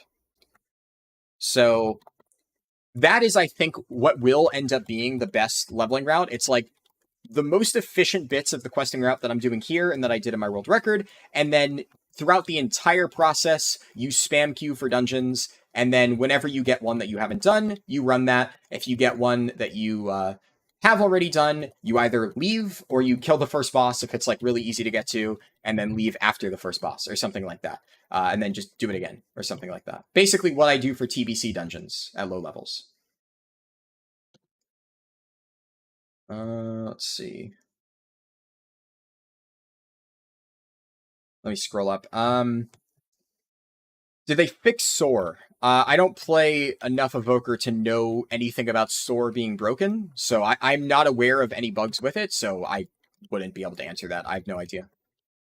I haven't noticed any issues with it, so if you can explain what the problem with Soar is, I can tell you whether I've encountered that while playing it, so maybe that would give you an idea of whether or not it is fixed. But it, so far, has been working perfectly fine to me. Unless you're talking more from like a design issue, like you dislike a certain aspect of Soar, but the way you worded it, I would imagine there's a bug, and I just am not familiar with it. Spoiler tags are also a thing, but but if it's a common discussion, it's probably a good idea. Yeah, I mean, the other thing is I usually don't talk about it like in Discord. It's usually just something that like it gets brought up on stream, usually because I bring it up, because I just start like talking about Usually this is how it happens, right? Somebody says something about the WoW story. I say something along the lines of WoW story bad, Final Fantasy story good, and then it spirals off into a discussion about certain things that, I like or dislike about the Final Fantasy story. It is pretty predictably something along those lines. I am pretty easy to wind up in regards to like talking about Final Fantasy stories in that way. Have I done any dungeons on Aug yet? I have not done dungeons as an Augmentation Evoker, and I don't really want to because I would not be very good at it. But I have done dungeons with Augmentation Evokers, and they feel pretty good. So, you may be able to get a group in the PTR, right? Like I said, I did dungeons, and I invited 2 Augmentation Evokers to my group, so you absolutely can, but I am not going to try and form a pug with an Augmentation Evoker, specifically because 99% of the time, unless you get lucky and someone like me happens to be, forming a group and I am tanking, right? And, you manage to find a group that already has everything except 2 DPS spots. Generally speaking, you're going to be hard-pressed to find a spot for a group on the PTR as an Augmentation Evoker, because right now, the entire PTR is Augmentation Evokers. Like, when I asked when I said I need 2 DPS spots for Dawn of the Infinite, I got like 5 whispers from Augmentation Evokers in the first minute, and I just took the 2 that responded first. So, yeah, it is not easy to get into groups for sure. But I've done dungeons with them. They seem good. I'm sure that you'll be perfectly fine. Now, admittedly, doing dungeons with 2 Augmentation Evokers maybe didn't feel the best, right? I think it's kind of a spec that you don't want to bring more than a single one to your dungeon groups, which should hopefully be expected, but a single Augmentation Evoker, I think, adds a lot of really nice utility. Oh, I almost died there. That is sketchy.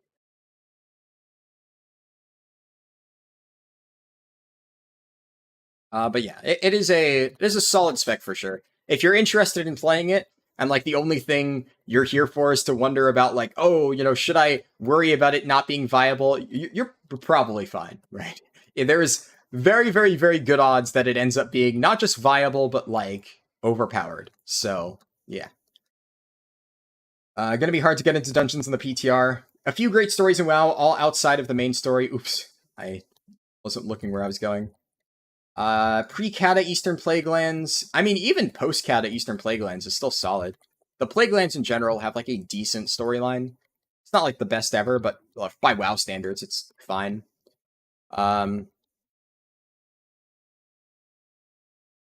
TBC Nagrand is iconic. The Farm Valley and Pandalands. Dreadwaste 2, yeah. Those are all good ones. Gone from 61 to 69 an hour. Yeah, you were rested, but you're guessing it ran out around 65 to 66. Don't have XP bar active to stop me from watching it, but you understand. Yeah, it's like, obviously it falls off around then, but you have to look at it as it's not when it falls off. It's the fact that it translates to 2 entire free levels. Because there are 2 levels that you are literally completing in 0 seconds. That is the main reason why Rested Experience is really good. So, it may not really translate to a ton, but yeah. How are people able to level so fast? Takes me 3 hours, 60 to 70, doing time-walking dungeon and questing. I mean, that's fine, right? That I would say is a normal time. That is a time I would expect. 3 hours doing time-walking dungeon and questing, that is like normal leveling time. Yeah, it's not slow. It may not be like the fastest you can possibly get, but it is absolutely a traditional leveling speed. Don't feel bad about that at all. Okay, let me tip the scales, upheaval.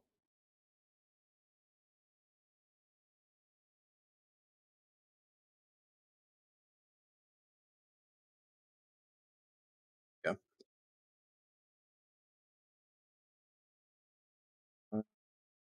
Hey, Infinite, good to see you. To do an all myths are real verse, you need incredibly good writers or it gets real weird fast. Yeah, for sure.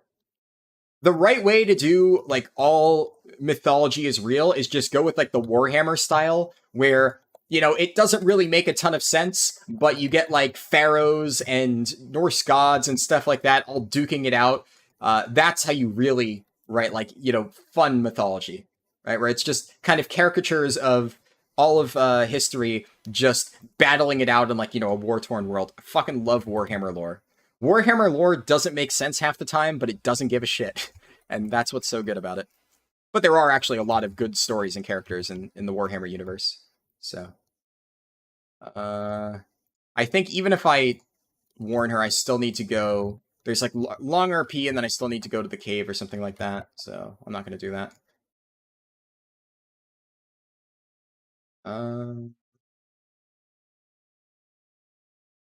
You're bound to get messy spaghetti at some point, and that's just kind of where we're at with the mainline story. Yeah, I missed the rare. Went too far to the left. You need incredibly good writers to keep a never-ending story because most stories are only good because they have an end goal. Exactly. Yeah, like some of my favorite shows, like Breaking Bad, Better Call Saul, etc., they have a clear ending in mind. I mean, I say my favorite shows, but shows that are like universally regarded as some of the best shows ever made. What's so good about them is that they have an endpoint. And, it doesn't just keep going on and on and on about like, ooh, the shenanigans of Walter White. Like there is a clear arc to the entire show, and it has like a beginning, a middle, and an end, and all of it is satisfying. And like that's just how you tell a good story. Better Call Saul too. Better Call Saul is just like a fucking masterclass in storytelling, honestly.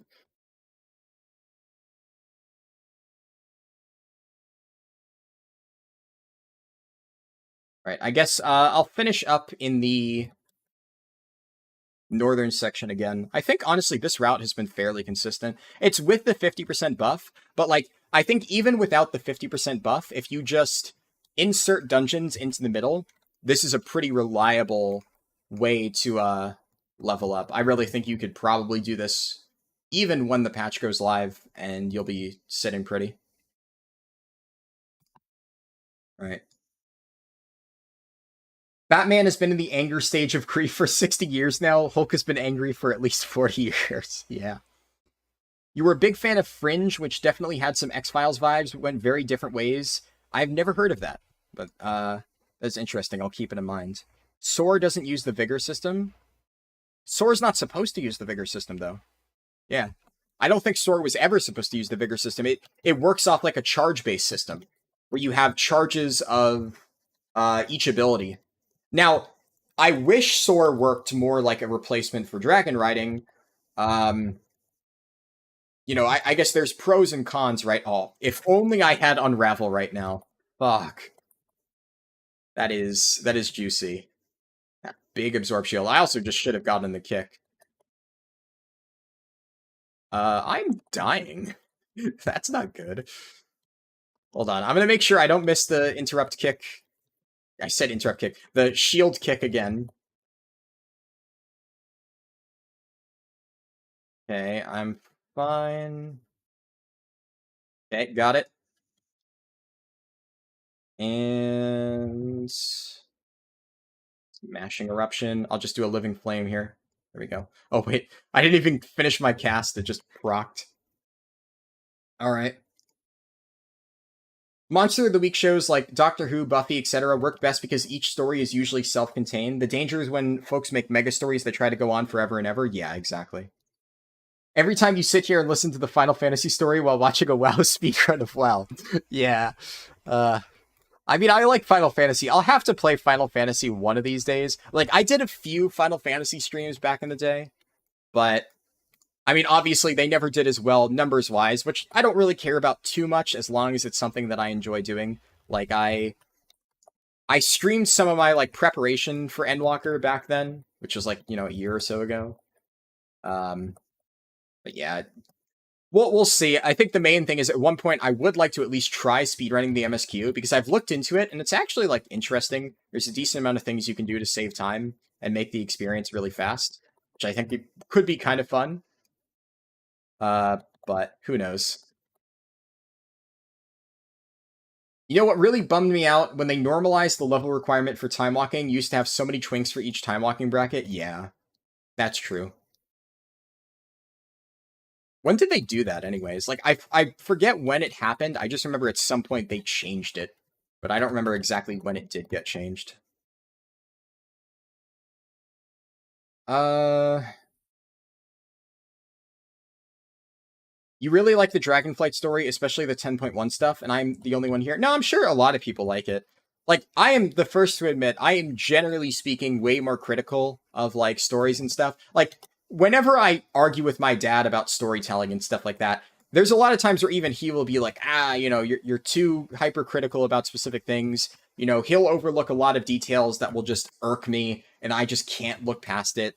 So I am definitely more hypercritical when it comes to, storytelling and stuff like that. But I'm sure there's a lot of people who really enjoyed it as well. And it's not like the worst story ever. So it's still, I think you just, mash buttons there, basically. Yeah, definitely not the worst story ever. Just not my favorite. Also, I've fallen a little bit behind in chat, but what I'm going to do is at least just finish this real quick, and then I will catch up on chat. Because, we're almost at the end here. I also probably should have been using my my buff, Blessing of the Bronze. What does that even reduce for evokers? Oh, shit. That's a spell reflect. I probably shouldn't be casting into that. Oh! Whoa! What the fuck? Okay, scaling. All right. What? That that ability does a little bit too much damage. What the fuck? Okay. My health just disappeared. That is very, very odd. Anyways. Oh, it reduces hover? Okay, that's good to know. Maybe I'll just do a different quest to get this last bit of experience, or I could just kill a rare mob. There's a lot of things I could do.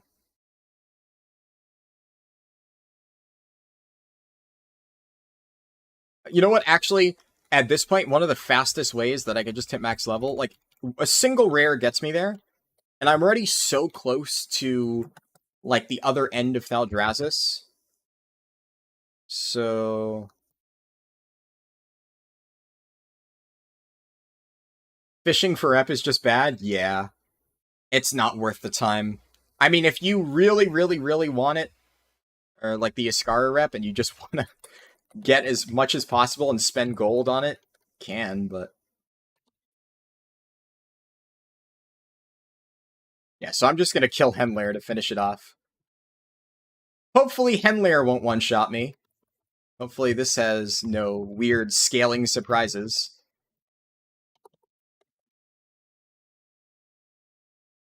Better if it was spearfishing? Yeah.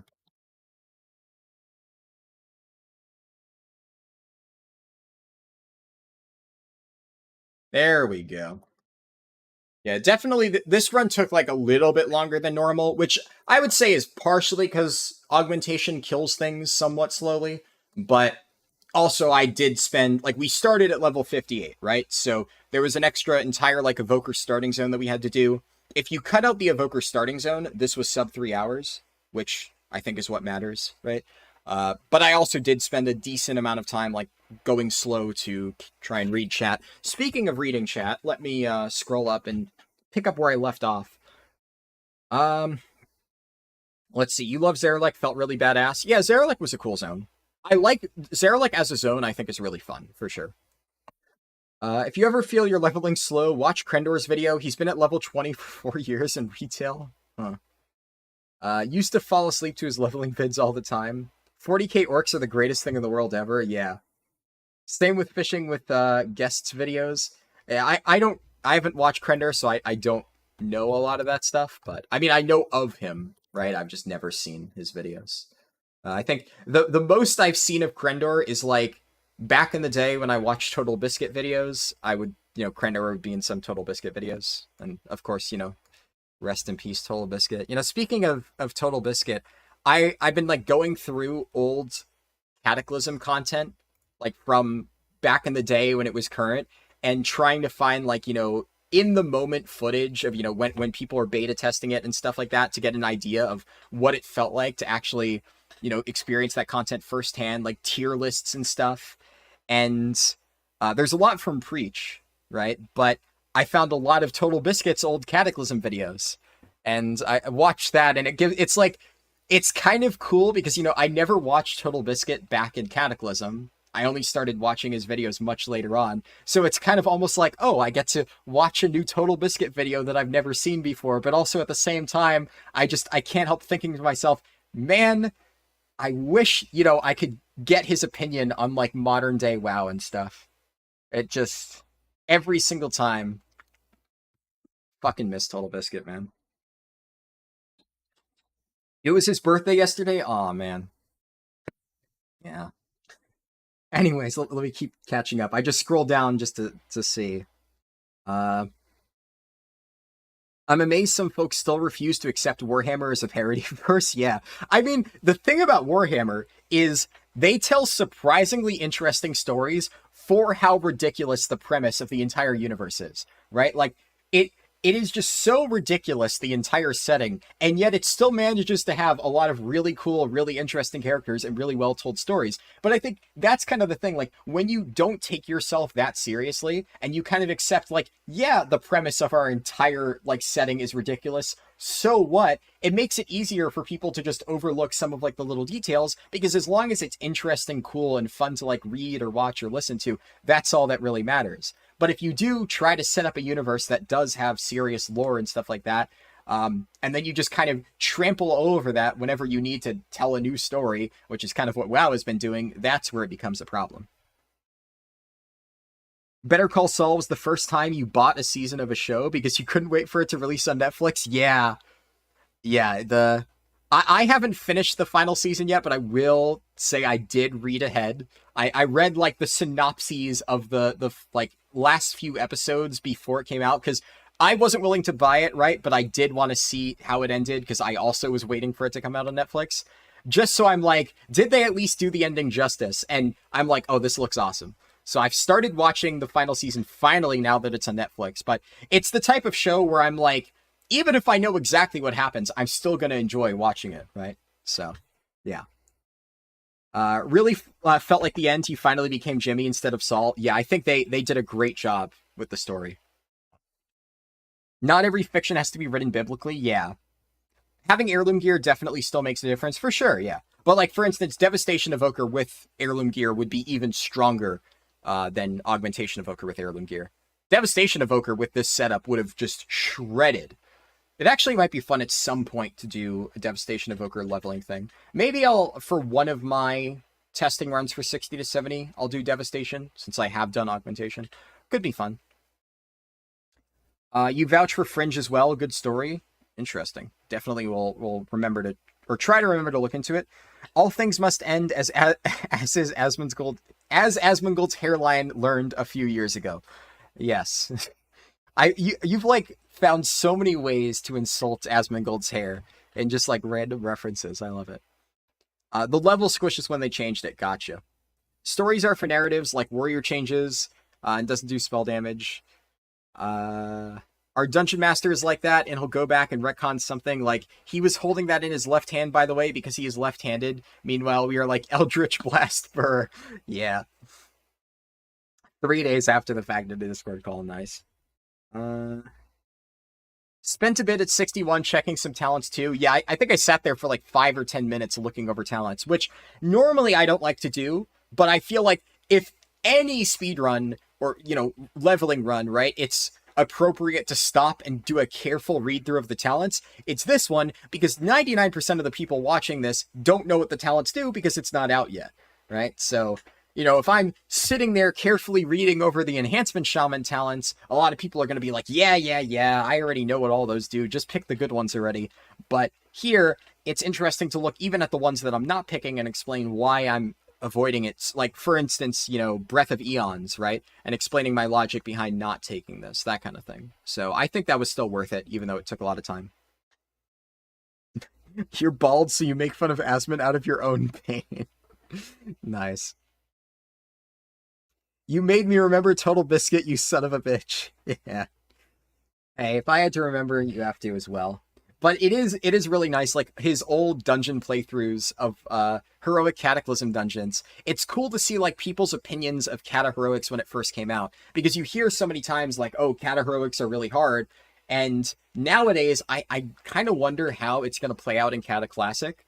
You know, if it really will be as difficult as people make it out to be. Considering I've seen a lot of people struggling with hard mode Wrath dungeons, maybe it actually will be. But it's interesting seeing how they like adapt to strategies, and like the general game knowledge back then seems a lot better than I would have expected. At least like I would imagine at the top end, like, you know, I'm watching videos from Preach and Total Biscuit, right? They are probably infinitely more knowledgeable than the average Cataclysm player at the time, right? But you know, they actually know what they're talking about, and I'm like, wow, you know, it's not like people say where, you know, people in Wrath had no idea what was going on and stuff like that. Let's see. The next expansion has to be good as well in order to keep players and get new ones into the game. If it's bad, then that's the end. Yeah. Fuck cancer. Yes. Fuck cancer. I like watching old Wrath Kata PvP videos where people are explaining stuff and complaining about classes being OP, and with our current knowledge, it's so obvious how bad everybody is. Yeah, exactly. I think that Asmongold hair is also insulting Asmongold. You got bald at 17. We bald people need some kind of outlet. That's fair enough. You find Mistweaver Monk so complex, I don't understand it. It'll be obviously harder than Wrath, but nothing like people made it out in Cata Heroics, yeah. Are we seeing any hardcore today? So, the thing about, like, hardcore is, right, it's... I kind of can't really play a lot today, because, for reference, right, so just to say no, so I will be ending the stream shortly. What I will do before is I'm going to show at least some of the end game stuff coming in 10.1.5. We'll take a look at like time rifts and whatnot. Actually, I can't really show time rifts because unfortunately I think they spawn on the hour. I will at least check. I'm pretty sure they only spawn once every hour, so maybe I can't show that. But what I am planning to get out tomorrow is an entire guide for Dawn of the Infinite. To like, I'll probably have it out like later in the afternoon. It'll likely take me a while to work on because it's 8 bosses, right? 8 bosses. Dungeon guides are already hard to make. An 8 boss dungeon with like multiple interesting mechanics is even harder to make. And I'm giving myself effectively 24 hours. So I think that's important, right? I think a lot of people hopefully find that helpful. But that will require a lot of writing, a lot of recording, etc., etc., etc. And I want to give myself as much time as I have so I can hopefully also sleep somewhere in the middle. And I also then want to have a alt catch-up guide prepared for Tuesday. Might end up having to push that back to Wednesday, depending on how long the other stuff takes me. Because I have raid on Monday, because we pushed one of our raid days back, right? But... what's it called? That's the alt catch-up guide. Hopefully shouldn't take too long, but I still need to probably go back, dig up some of my Zerla Caverns footage, you know, throw that all together. I'll at least do like a run through on one of my alts to kind of show what it's like to like do the gearing process now. Oh, what? Oh, apparently you get a quest. Minute Glass. Oh, that's it's a toy. So you get a quest at certain ranks of Sorodorni's friendship now, which give you bonus paracausal flakes and stuff. Interesting. Yeah, so all that to say, that's going to take me a while, so I don't really think I really have time for Classic Hardcore. I also just, in general, don't want to do another long stream. So if anything, I would be doing Classic Hardcore for like an hour tops, and I don't really think that would be enough to make any serious progress.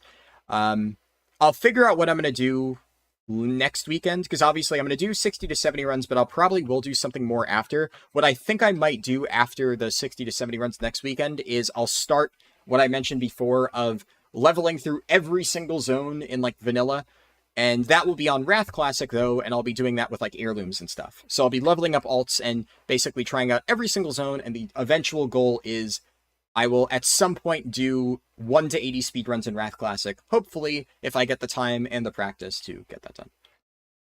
Isn't there some wild vendor gear or something? You've heard things like best catch-up gear we've had? Yeah, that's what I was about to show. Catch-up is definitely wild. And that's why I also...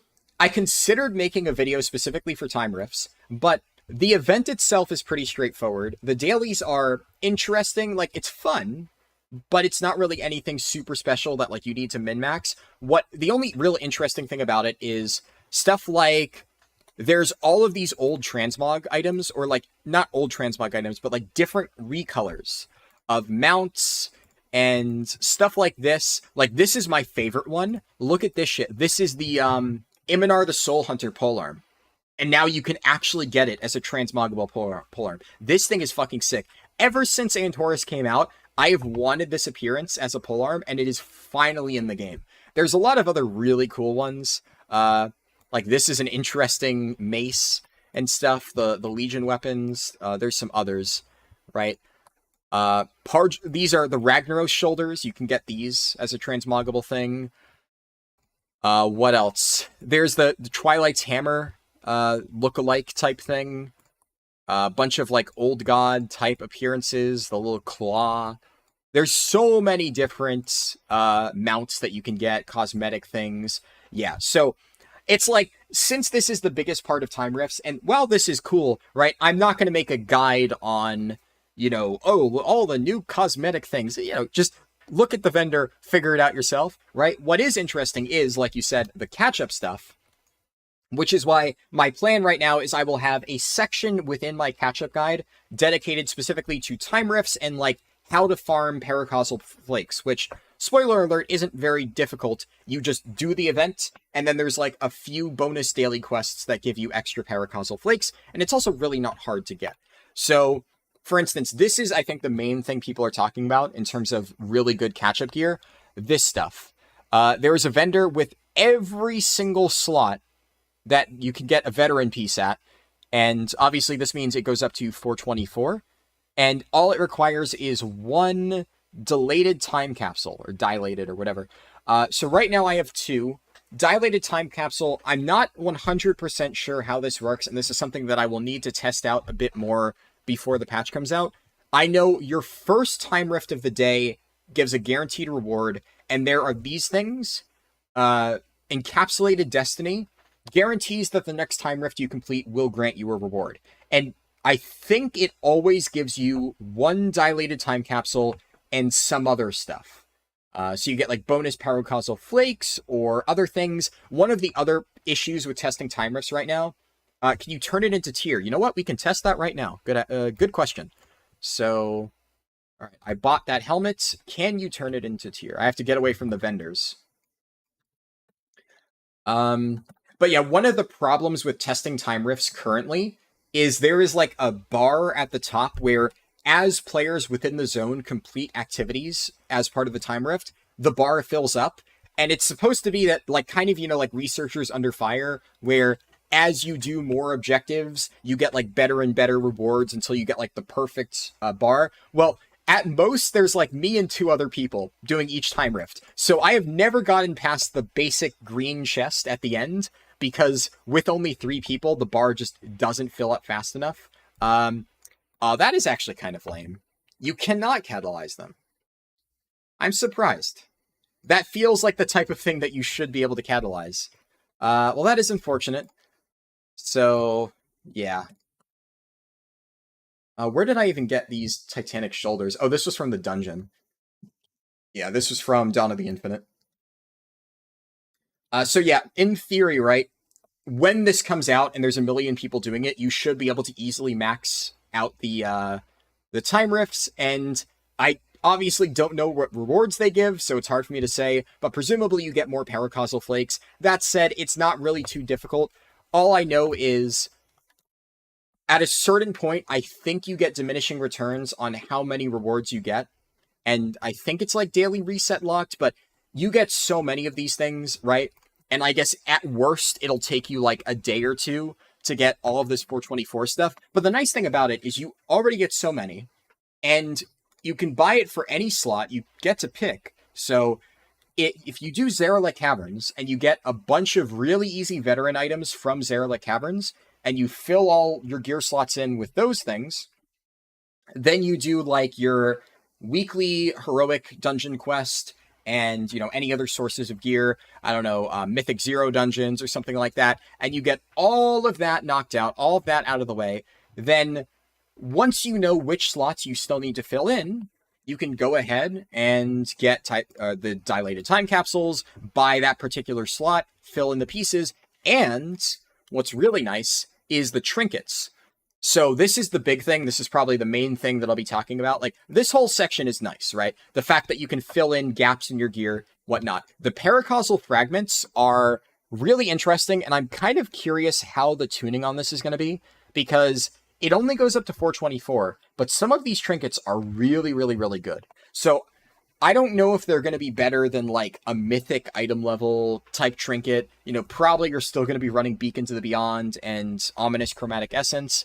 But stuff like Paracausal Fragment of Frostmourne, this looks really, really nice. There's also other ones. So yeah, we have the Frostmourne one. There's none off the Mechanome one. Murloc. The Murloc vendor gives you Thunderfin Human Blade of the Tideseeker, which is like a caster trinket. It like summons cyclones that deal pulsing AoE damage.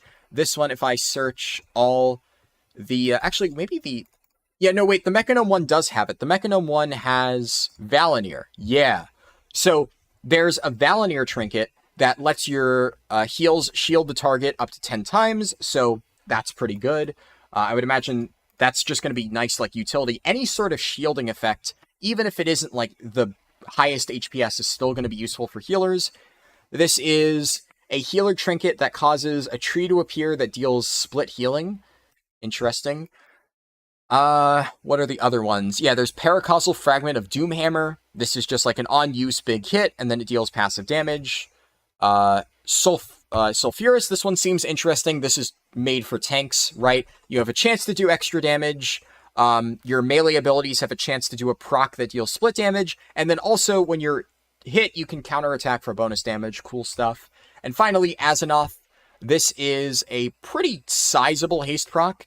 I don't know exactly what this would be at max item level. In fact, I could probably go and check because, yeah, my Hearthstone is still set to loam. Also note that this costs 1,750 Paracausal Flakes. Paracausal Flakes, I got around 1,000 by doing a single time rift on my other evoker when I was doing testing this morning. And I think you get like a bunch of one-time things, but basically you should be able to, within 2 to 3 time rifts, get more than enough Paracausal Flakes to buy at least one of these trinkets. And I think they're unique equipped. I can check in a second. So you only really need one, but obviously you can buy multiple if you want to play around with them. Yeah, so they're unique equipped, but I'm not sure if that means you can use multiple. Actually, I have all of them, so I can test. I didn't need to rebuy this one. So I can equip Azzinoth, and can I also equip Frostmourne? You can, actually. Okay, I take that back. You can equip multiple Paracausal Fragments at the same time. That's interesting. I think they changed that at some point. Yeah, and a lot of these seem really good. I can upgrade this and see... Do I have Flightstones? Yeah, I have enough Flightstones that I could probably boost this all the way up to Veteran 8 out of 8. And I won't be able to upgrade another one just because I'm fairly low on Flightstones, because I've been doing a lot of random upgrading to test things. But this is decent fire damage procs and around 1,100 proc haste. Obviously, it's a proc effect, not the most reliable, and you can get, like, with at least a mythic Ominous Chromatic Essence, you can get a flat 560 haste, which in many cases will be better. But my entire point, right, is a lot of these trinkets seem extremely good for their item level, so it could be like a Drogbar Rock situation where until you get like the best possible trinket for Mythic, you are actually using this for a decent amount of progression. Kind of curious to see how the tuning comes out. I don't really think a lot of people have done heavy testing on this to see how good they are. I haven't really tested a ton just because it's kind of really difficult to like get a good gauge for it. You have to like farm all the time rifts, then you have to farm Lightstones again unless you copy over a character, which I might do just for testing purposes. What I may do just to see is I think on I might do another test run of the Infinite or Dawn of the Infinite Mega Dungeon and run like Sulfuris or Azeroth or something and just see how much damage they do over the course of a dungeon, just so I can get a basic idea of it. Or maybe I'll swap them out in between fights. So yeah, all that to say, lots of good catch-up mechanisms. Oh, this person's... There's an actual player here. I have not seen many other players in the PTR. I thought they were an NPC for a second. And I think the only thing I missed is I missed those classic PvP montage videos, and yeah, those are good. But yeah, I think that covers pretty much everything. Like I said, gonna end it here. Somewhat short stream, but as always, I'll be streaming again next weekend, doing more live server 60 to 70 testing, probably a lot of dungeons, so a lot of chances for you guys to try and queue into me and snipe me, which I know a bunch of people have been trying to do. It's a Moonguard player probably RPing as an NPC. Yeah, RPing on the PTR. But yeah, so that should be interesting, and as mentioned, hopefully I will have a Dawn of the Infinite guide out tomorrow, and then, once again, hopefully I will have my alt catch-up guide out Tuesday. Other videos are still TBD. I'm not entirely sure how I want to prioritize it. Trying to focus on leveling mostly now until the entire guide is updated, but I will eventually pivot into like some other topics that I've had in the back burner for a while. What is that player? Yeah, they have Orb of the Obsidian Scale, which I assume is a toy. Orb of the... Okay, maybe it's not a toy? I don't know. They have some effect called Orb of the Obsidian Scale, which makes them appear as a Draconid, I guess. Maybe it's like a world buff or something in Zaralek Caverns. I have absolutely no idea. I'm sure if you looked it up in Wowhead, there's probably an explanation. But yeah, anyways, that's it. Thank you for watching. I will catch you all next weekend. And, you know, if you're interested in running Dawn of the Infinite, make sure to check out my guide, which should hopefully be done tomorrow. Peace.